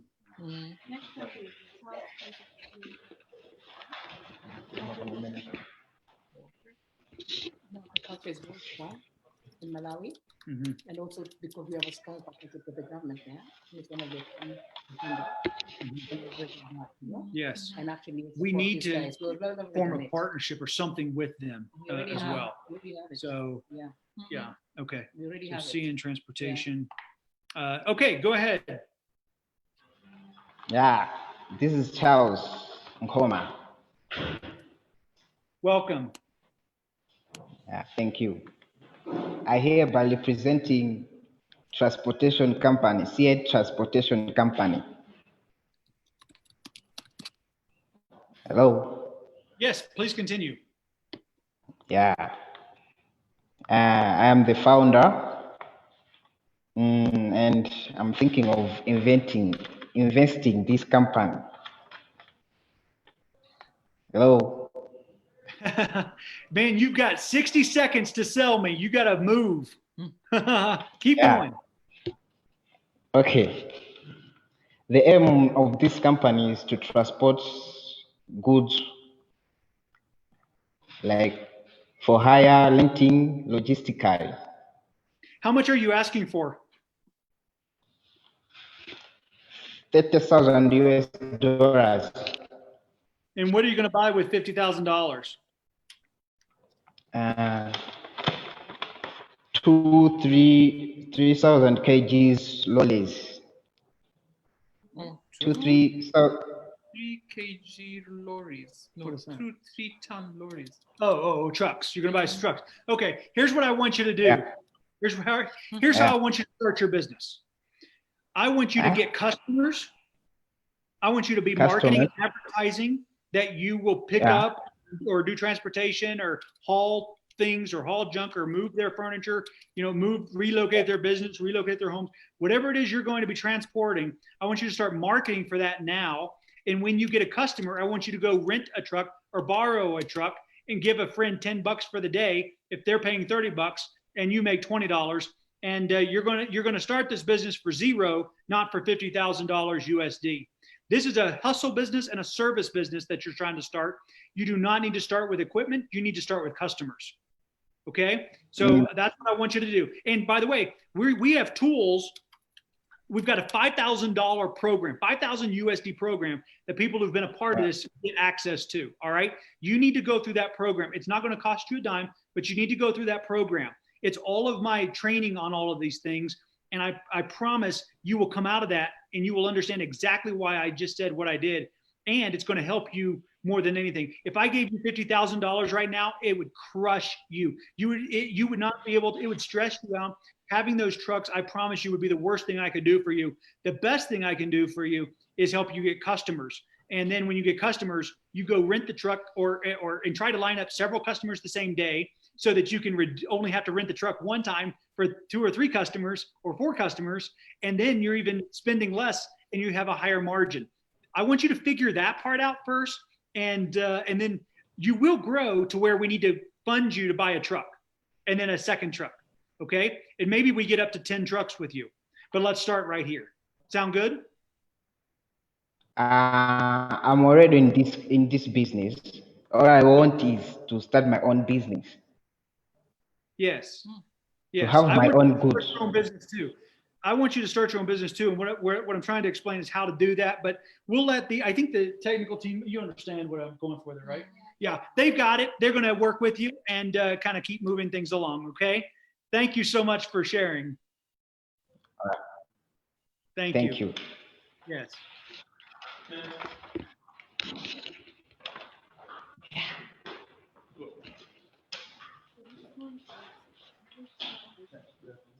What's the name? Is he the same person? Yeah. Sure. No. Oh, he only gets to choose one business. Yeah. Let's just follow the. Ask him whether he is Are the you- same person. Is this? Is it the same one? It could be the same name. Maybe it's like Kamal. No, this is different. We Hi, are you but Stephen? ask him and let him choose. Yes, sir. Okay. I noticed that you're down here for several businesses, right? Yeah. Okay. Do you own all 4 of those businesses? Correct. Okay. Here's what we're going to do. That scares me a little bit because I like focus. And I think the only reason companies and people fail is broken focus. And so what I would like you to do today is I want you to choose one of those 4 businesses, your favorite, the one you think has the most potential, and let's talk about it. No problem. Yes. Which one? Which one are we going to talk about? OWI Limited. OWI Limited. Got it. I love how you knew right off the bat which one. That's the only one I'm interested in talking about. Go ahead. Tell me about it. How much revenue are you doing? When did you start it? All right. So we started it last year in 2019. And basically, we're focusing on 2 types of clients. We are serving, the corporate clients as well as the households. So currently, we have Total Malawi, which is the French energy company. We're managing their waste in 3 major cities of Malawi: Blantyre, Lilongwe, and in Zuzu. And we've got other. Waste management company? Yes, sir. Okay. How much revenue are you doing? So currently, we're doing $2,000 Okay. Is that a month or per annum? monthly. Okay. And how much? What's your profit margin? So we get 80%. That's the current profit margin. Okay. And how much money are you asking for? So we're asking for $180,000. What for? So we would like to purchase 3 refuse collection vehicles, and I would like to purchase a recycling 2 recycling plants, and we also want to have a weighing machines. So that's what we'd like to use the money for. So how much of that 180,000 are you allocating to trucks, to vehicles? So about $68,000? $68,000 for tracks. And then the other 112,000 is for the equipment and machinery? Correct. So, like I said, the corporate clients, we currently have 1, but we've had several. Okay. Let me stop you if you don't mind, because we don't want to get into the business plan and marketing and even the strategy. I mean, I'm just trying to look at the numbers and see what can make sense here. Okay. So what if we were able to give you the money for the equipment, but not the vehicles? What happens? Is that even worthwhile? Yes, it is. But I think because we're collecting waste, and I think the vehicles are what we are looking for. We've got several companies that are saying they're going to come and give us business only if we have the refuse collection vehicles. So it's very important to have the refuse collection vehicles. And so if you have the vehicles, you're going to get additional contracts? Do they give you contracts? Yes, sir. Okay. Yes, Okay, sir. so Yes, sir. the next question is, can you lease the vehicles instead of buying them? But it's going to be very expensive, and we don't have such kind of vehicles here in Malawi. It's quite expensive, and so the ones that we're using are open open pickup lorries, which probably the government is going to ban in the next couple of months. Okay, here's what I want to do. I don't have lenders and investors who will give a company doing $24,000 a year $180,000 for all of this infrastructure and equipment, even though, you know, on the hopes that they get contracts, because that's what it is. You should be able to, I get that, but we don't know that for sure. So we need to go back and you need to go back and figure out, you know, what happens if it's one truck, or do you have to start with 2 or 3 because the contract is just, that's what it would demand? The other No, thing we can start with one truck. Yeah, we don't have the time to actually vet this right now. I'm just giving you some things I want you to follow up with our business analysts on. And one of those things as well is if he can partner, if he can get the contract and outsource to someone who already has the trucks. Okay, so you're still going to get the profit. You're managing the relationships. You have the contract, so you can, as long as you've got people who have all of this stuff already, you could go ahead and sign the contract, get the contract. You've got 6 trucks, 20 trucks, I don't know, available, whatever your outsourced partners have. And then, you know, and then you're able to do that and have a spread on it. And then with that spread, go buy your own trucks and buy your own. And then with the equipment, all the machinery, I can help you that. That's not a problem. I mean, 112,000. So we're really only talking about $68,000, I think it was, in vehicles. Yeah. Yeah. So let's look at a different way of getting there. But we'll certainly, you know, the team is certainly willing to help you. So thank you for presenting today. Thank you. Okay, I appreciate it. Yes. How do you feel about that, Steve? The problem is getting the right trucks. Maybe nobody else has it? Especially Malawi. So nobody has the contracts. We can always explore. I mean, he's young, he's already got a contract. Yeah, can you go ahead and put the next enterprise on, please? Thank you. We're just having some follow-up on your business. Talking and strategizing. All right, thank you. Thank you, thank you so much. Thanks. Yeah. Thank you. The government has to somehow help.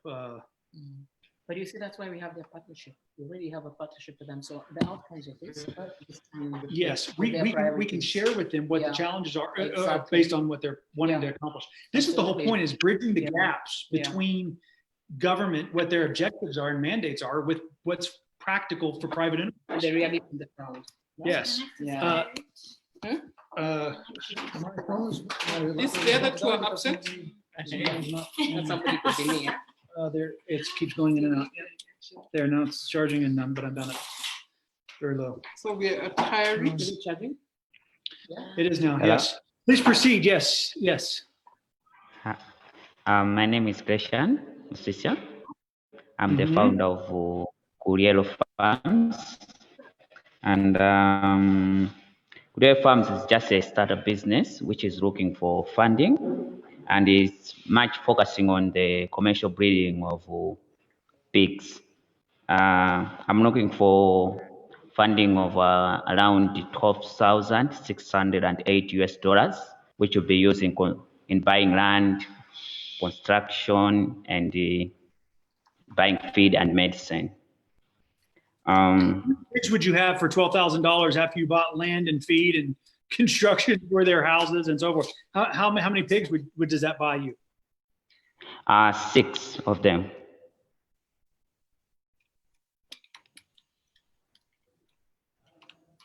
Yeah. Yeah. Okay. So, How much you're asking for $12,000? What's okay? All right. What's your objective? What are you trying to do? like, I'm sorry? Like, what's the end game here? How many pigs do you want to have? I mean, I get the commercial breeding of pigs. Are you trying to sell a bunch of, just the small piglets so that to other farmers? Okay, no. Yeah. My goal here is I want to raise them to grow, then breed, have a lot of them, so that I can start. Actually, I'll start selling after half and a year. It's when now I'll start selling the pigs. So you don't have land now? No, I don't have land. You acquire the land, and then you need to. Have you ever raised pigs before? Yeah, with my auntie, I have experience. How many pigs did you and your auntie have? Around 20. Around 20? Yeah. How many pigs do you want to end up having? Should be 100. Yeah, 100. 100 pigs. I'll start with 6. Right. And then breed your way up to that? Yeah. Now, here's what I don't understand. Okay, well, I guess I do understand it. So here's what I want you to do. I don't mind buying the pigs for you. Okay, I think we can buy the pigs. What I don't like is that we have to buy land and do all the construction and all that kind of stuff. All right, there's too many other opportunities that we have where people already have the land. So what I want you to think about is maybe some family land or something where you share a little bit of the profit with them in exchange for letting them allow you to use their land for this. I mean, I want you to get creative on that part because I like real estate, but I don't really want to buy it for this and in this situation. Okay. If it's about the family land, it's there. I can use it. Okay. So I just.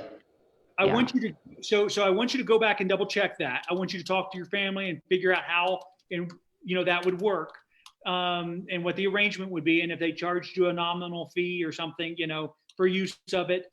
I want you to figure out all those details. Get back to the business team, the business analysts, and because 6 pigs are like $600 USD, maybe we start with 10 pigs. So as you grow even faster, or 12 pigs, we'll get you to 100 pigs a lot faster. But I also need to know that you know what you're doing on breeding pigs. I mean, it's a difference, I think, between raising them and selling them for pork in a commercial breeding operation. So I think for the business analyst, that's the other part that I want us to be comfortable with before we make this investment. But when you're ready, they'll let me know and we'll be a green light, okay?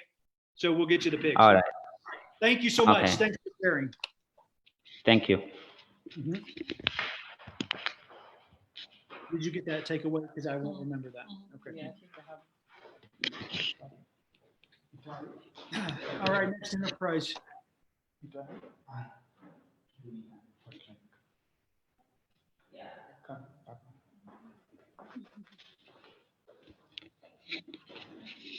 We have 5 left. Hello. Greetings. Good day, sir. Good day. How are you, sir? Excellent. Please proceed. Okay. So my name is Limban Mapata. I'm the founder of a company called Hire It. So Hire It essentially is a company which will be specializing in connecting service providers and potential customers. So it's essentially a B2B or a B2C type of company which will be acting through a robust platform through development of an app on Android or iOS, where people will easily be able to hire anything that they want. It could be from equipment, accommodation, transport, and different type of things. So the expected funding is about 250,000, most of which will actually go into the development of the app. Come again? USD? Yes, that's $250,000 US dollars. For an app, right? Yeah, so most of it will go into the development of the app. Yep. Yeah, let's Daniel, can you shoot a couple questions here, because Daniel has technology platforms that can partner without having to spend much of that. So I'll let Daniel kind of dig. Yeah. So do you have an app already, or I mean, talk to me about what you have right now and what you're looking for. Oh, so now I haven't developed an app already. So it'd have to be like starting from start to develop an app, looking at the kind of business environment. Yeah. So you're looking for kind of a gig marketplace to where I say, I need someone to cut my grass. And so I go out to your Hire It, I look for people, I search geographically, I find someone in my area. Are you looking for that kind of, kind of gig marketplace, if you will, for connecting people with service providers. Is that my understanding? Yes, but it will be in the name of the company. So an app that will be owned by the company. So it will depend on whether the people that will make the app will actually work in it to produce part of the software, because the main thing will be the engineering aspect of it with updates that will be ongoing. Yeah, I'm just trying to understand the business model. The tech piece is actually the easier part, right? So you've got to be able to give you a piece of technology that you can use and actually generate money with, right? So we have to make sure that your business model is one that's going to work there locally for Africa. What works in the United States or North America isn't necessarily going to work there. So we have to look at how are people going about this today? And, are they asking a friend? Are they doing, are you going to provide a service to a business and to a consumer that they're going to want to use the platform and pay your service fee to do that? So that's what I want to understand. Okay, so right now, people usually will actually physically visit premises to get to hire something, or they'll make a phone call, or they'll actually send an email. So with the development of the app, it will kind of make it easier. Plus, many businesses are not actually recognized by the general public because of the current way in which they communicate. Okay, so you're trying to give them basically a marketplace that they can put out there and say, I provide these services, consumers that need it, other business that need it. Okay, well, let's have an offline discussion, because I know we have other startups. We can look at that. I mean, if you've been listening to Dr. Rollan, he's been talking about having your customers, having these things in advance. So this is something that we want to understand as well. If we go ahead and implement a technology, is this something that you already have a ready-made market for, people that are ready to pay for it, to be on top of it, versus not having that? So that's something we need to talk about as well. Awesome. Thank you, Dan. Thank you very much. Yeah. Thank you very much. You. Appreciate the presentation. Yeah, thank you. Ready for the next Thank enterprise. you. Thank you.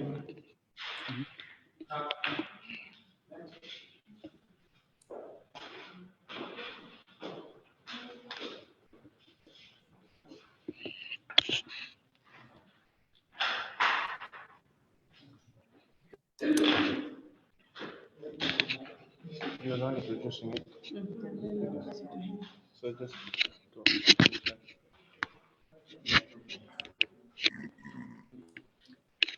Hello.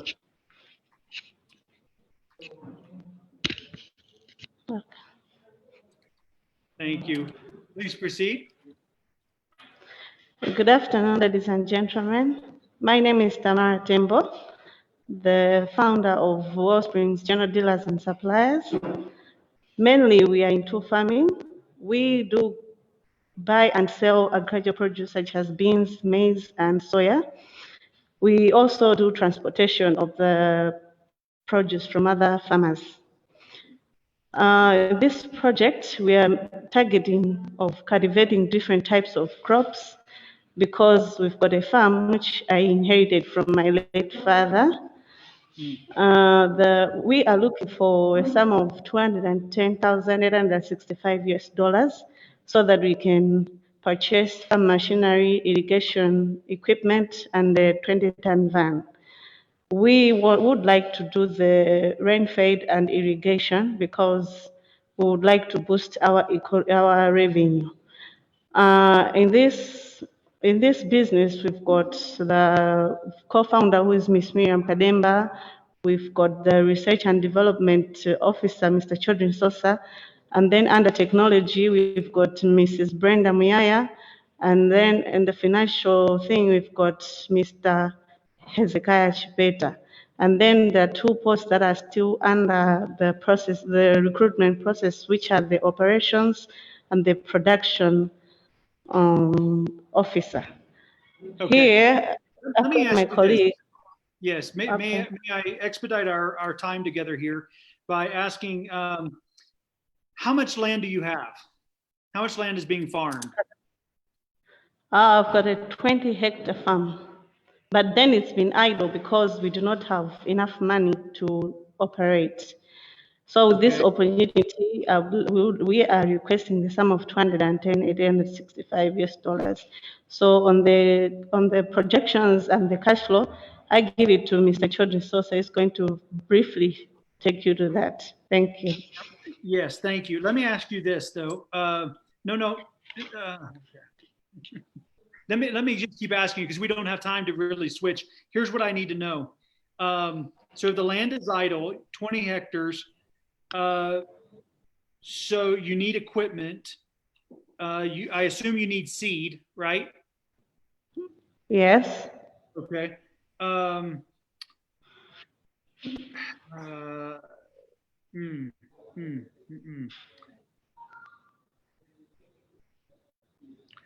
How much revenue, or first of all, tell me about the irrigation. You mentioned irrigation. Do you already have good irrigation on the property or no? No, we don't have any equipment concerning the irrigation. That money is going to be used to buy the irrigation equipment. We only have water resource. That's it. You do have a source of water. What is it? Is it a well or or is it a stream or?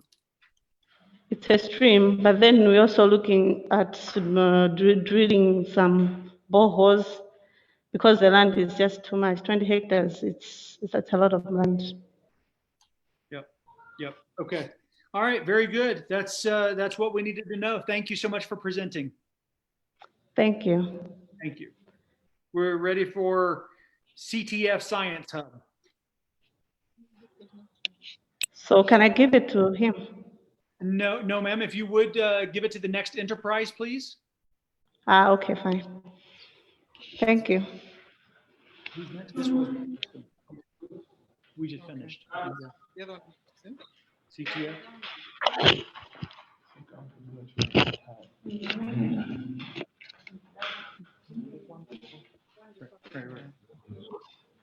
What's up?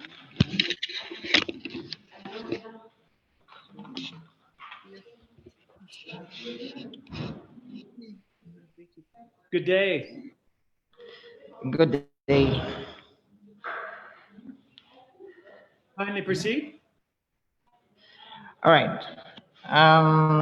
Thank you, Batani David Saliwa. The project that I've come here to present is CTF Science Hub. The CTF Science Hub, it's a platform whereby innovative minds will have to be able to come and implement their ideas. So the Science Hub will have to have all the equipment that will facilitate all the project that the people that have as a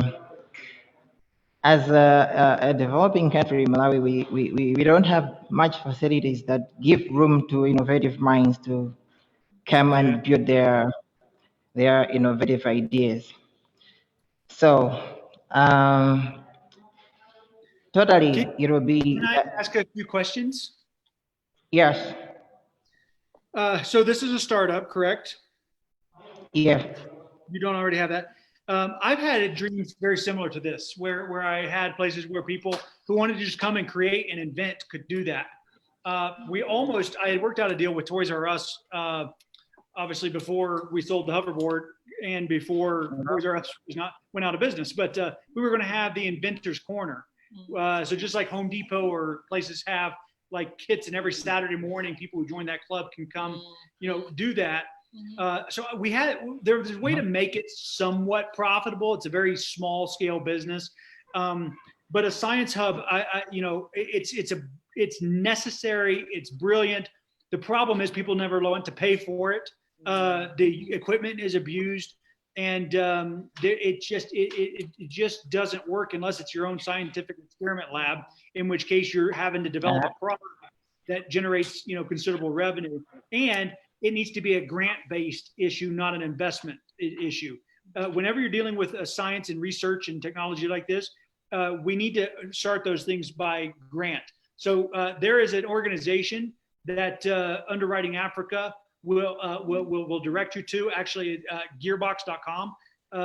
Go there, check that out, see how you can start with Gearbox. And but it's a great idea. Those are the issues and challenges with it.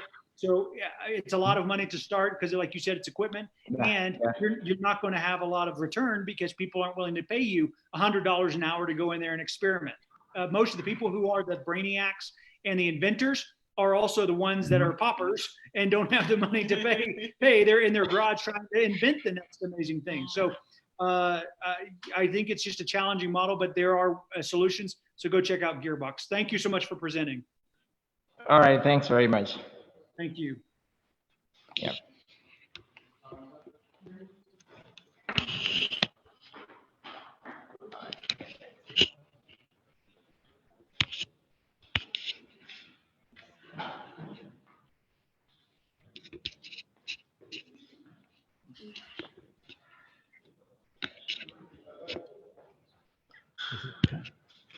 All right, you're the lucky winner. You're the last enterprise. Thank you very much. I have high expectations for you. My expectation is very big, being the last one. Yeah. Sure. Yes. I'm Emmanuel Chaima.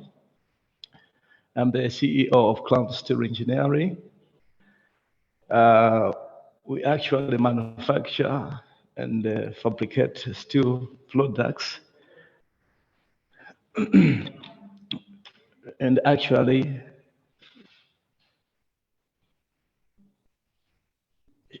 we sell fabricated products, and our monthly income is 5,000 USD.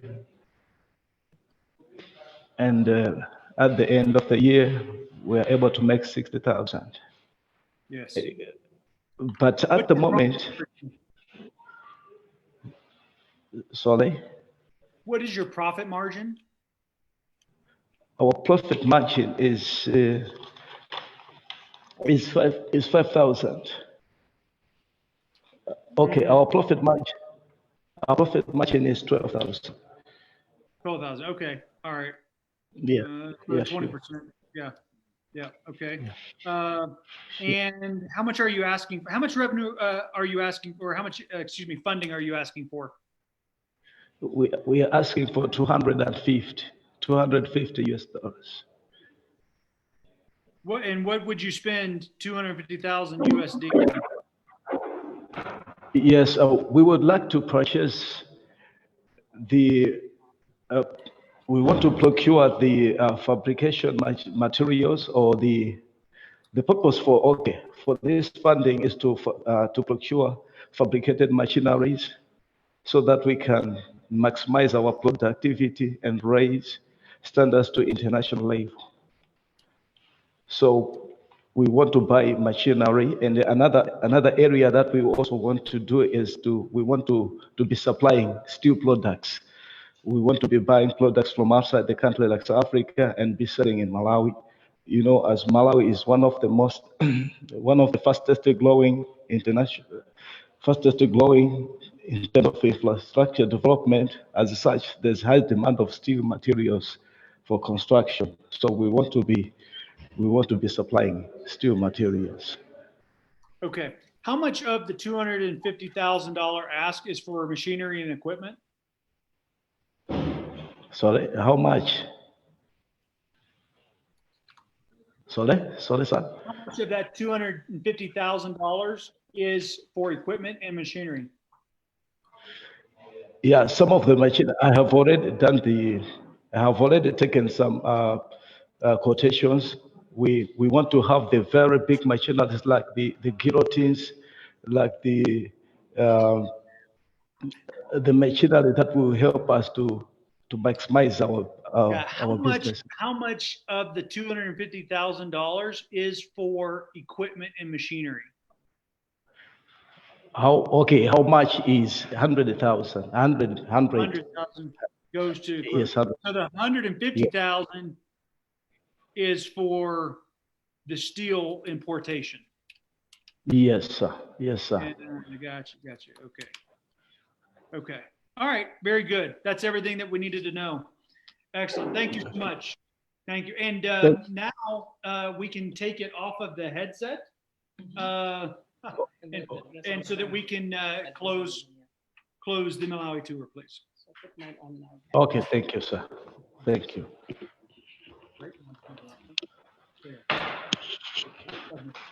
Go, yeah. Let me close here. Can everyone hear? Okay, very good. Very good. We want to thank everyone. Hi. Part of the African Funding Tour Malawi. We are very thankful for each of the enterprises who have worked so hard, and obviously for Necessari's diligent help, and also with the technology. We got through a number of enterprises today. I think we're going to be able to help a number of them. I'm very excited about, I mean, the percentage is just astronomical compared to the amount of people that presented. So thank you all for joining us today and for allowing us to speak into your life. And, you know, it's only by God's goodness and favor that we're able to do this and support you and help in this way. So thank you all for being a part of this. And at this time, I'll turn it over to Madam Nyakan to adjourn us for today. Thank you. Yeah, thank you so much, Dr. Rollan, and all the investors who've been on the call. It's been 5 hours almost and a half that we've been online. Thank you so much for your diligence. Thank you all Malawi enterprises. You have done great.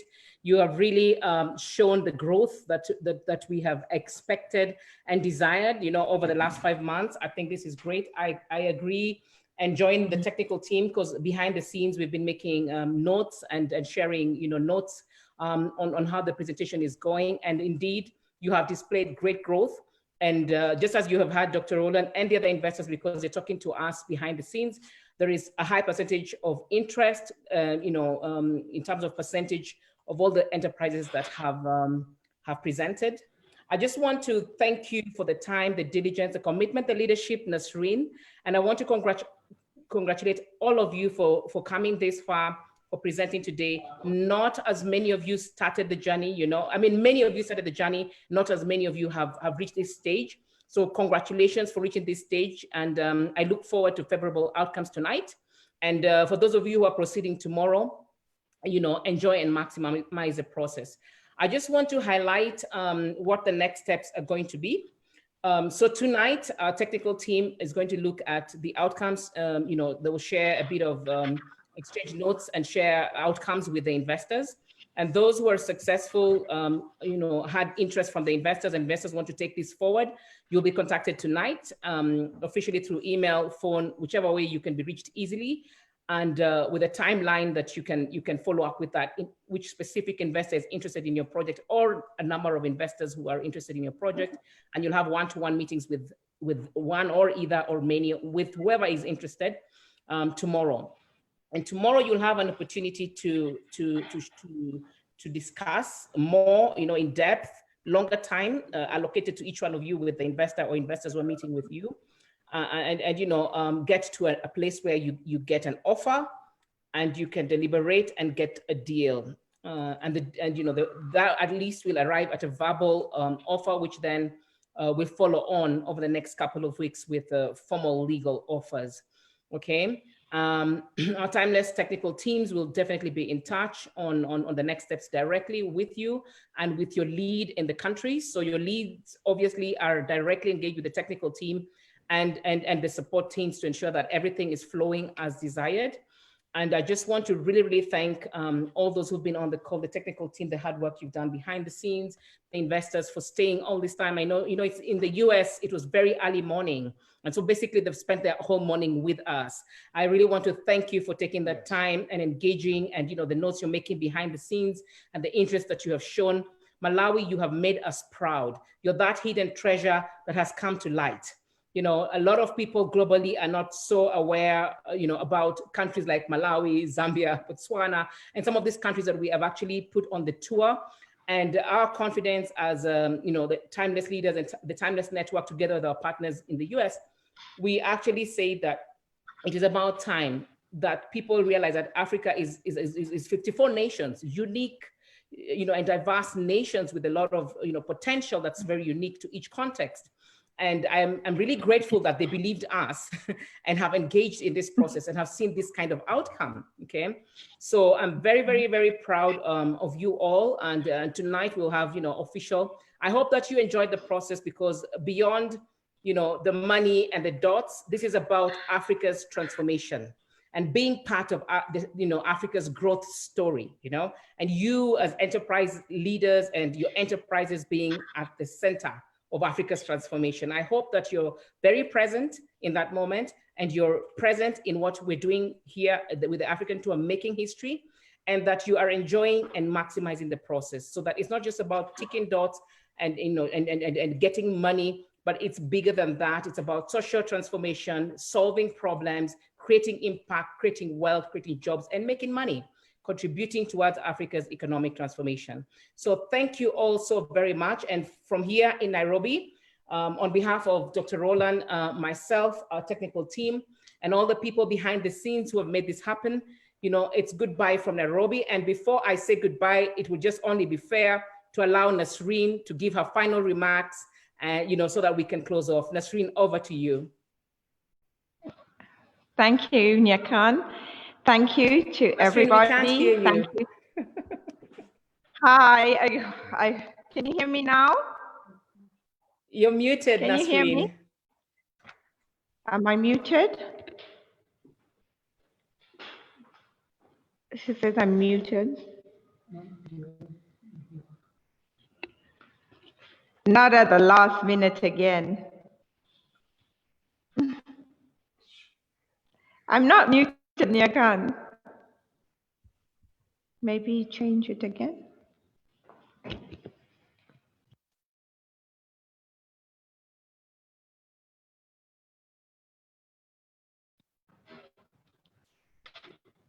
I can't hear her also. Okay, now we can hear you. Okay. Okay, I was saying thank you very much for such a wonderful time. We had a really wonderful time. It was a long day, but we really thoroughly enjoyed it. We got to learn a lot from this. Some of us, it was our first time to pitch at such an event. But yeah, we got the feedback that we got back from the people. They thoroughly enjoyed it. They are very, very happy, and they will be going home happy and anticipating and also waiting, and not going discouraged, but encouraged. So we thank you all, even the investors who stayed all this long to hear us all. We thank you very, very much for everything. Thank you, Madam Nyakan, Dr. Rollan, and the whole team. Thank you, Kenya, for standing with Malawi. We love you and we appreciate you. Thank you. All right. Thank you so much, Nasreen. And I'm just reminded right now when you speak how special Malawi is, and to all of us. And I'm really glad that we took the approach to really put together key strategic stakeholders and partners, starting with the government and all the associations and private sector players. Because if you look at the outcomes that are coming out of this, we will actually leverage on what we have and what we've already built in terms of relationships to support the enterprises further. Yeah. And we look forward to seeing you all in February. All right, bye from here. Greetings. Bye.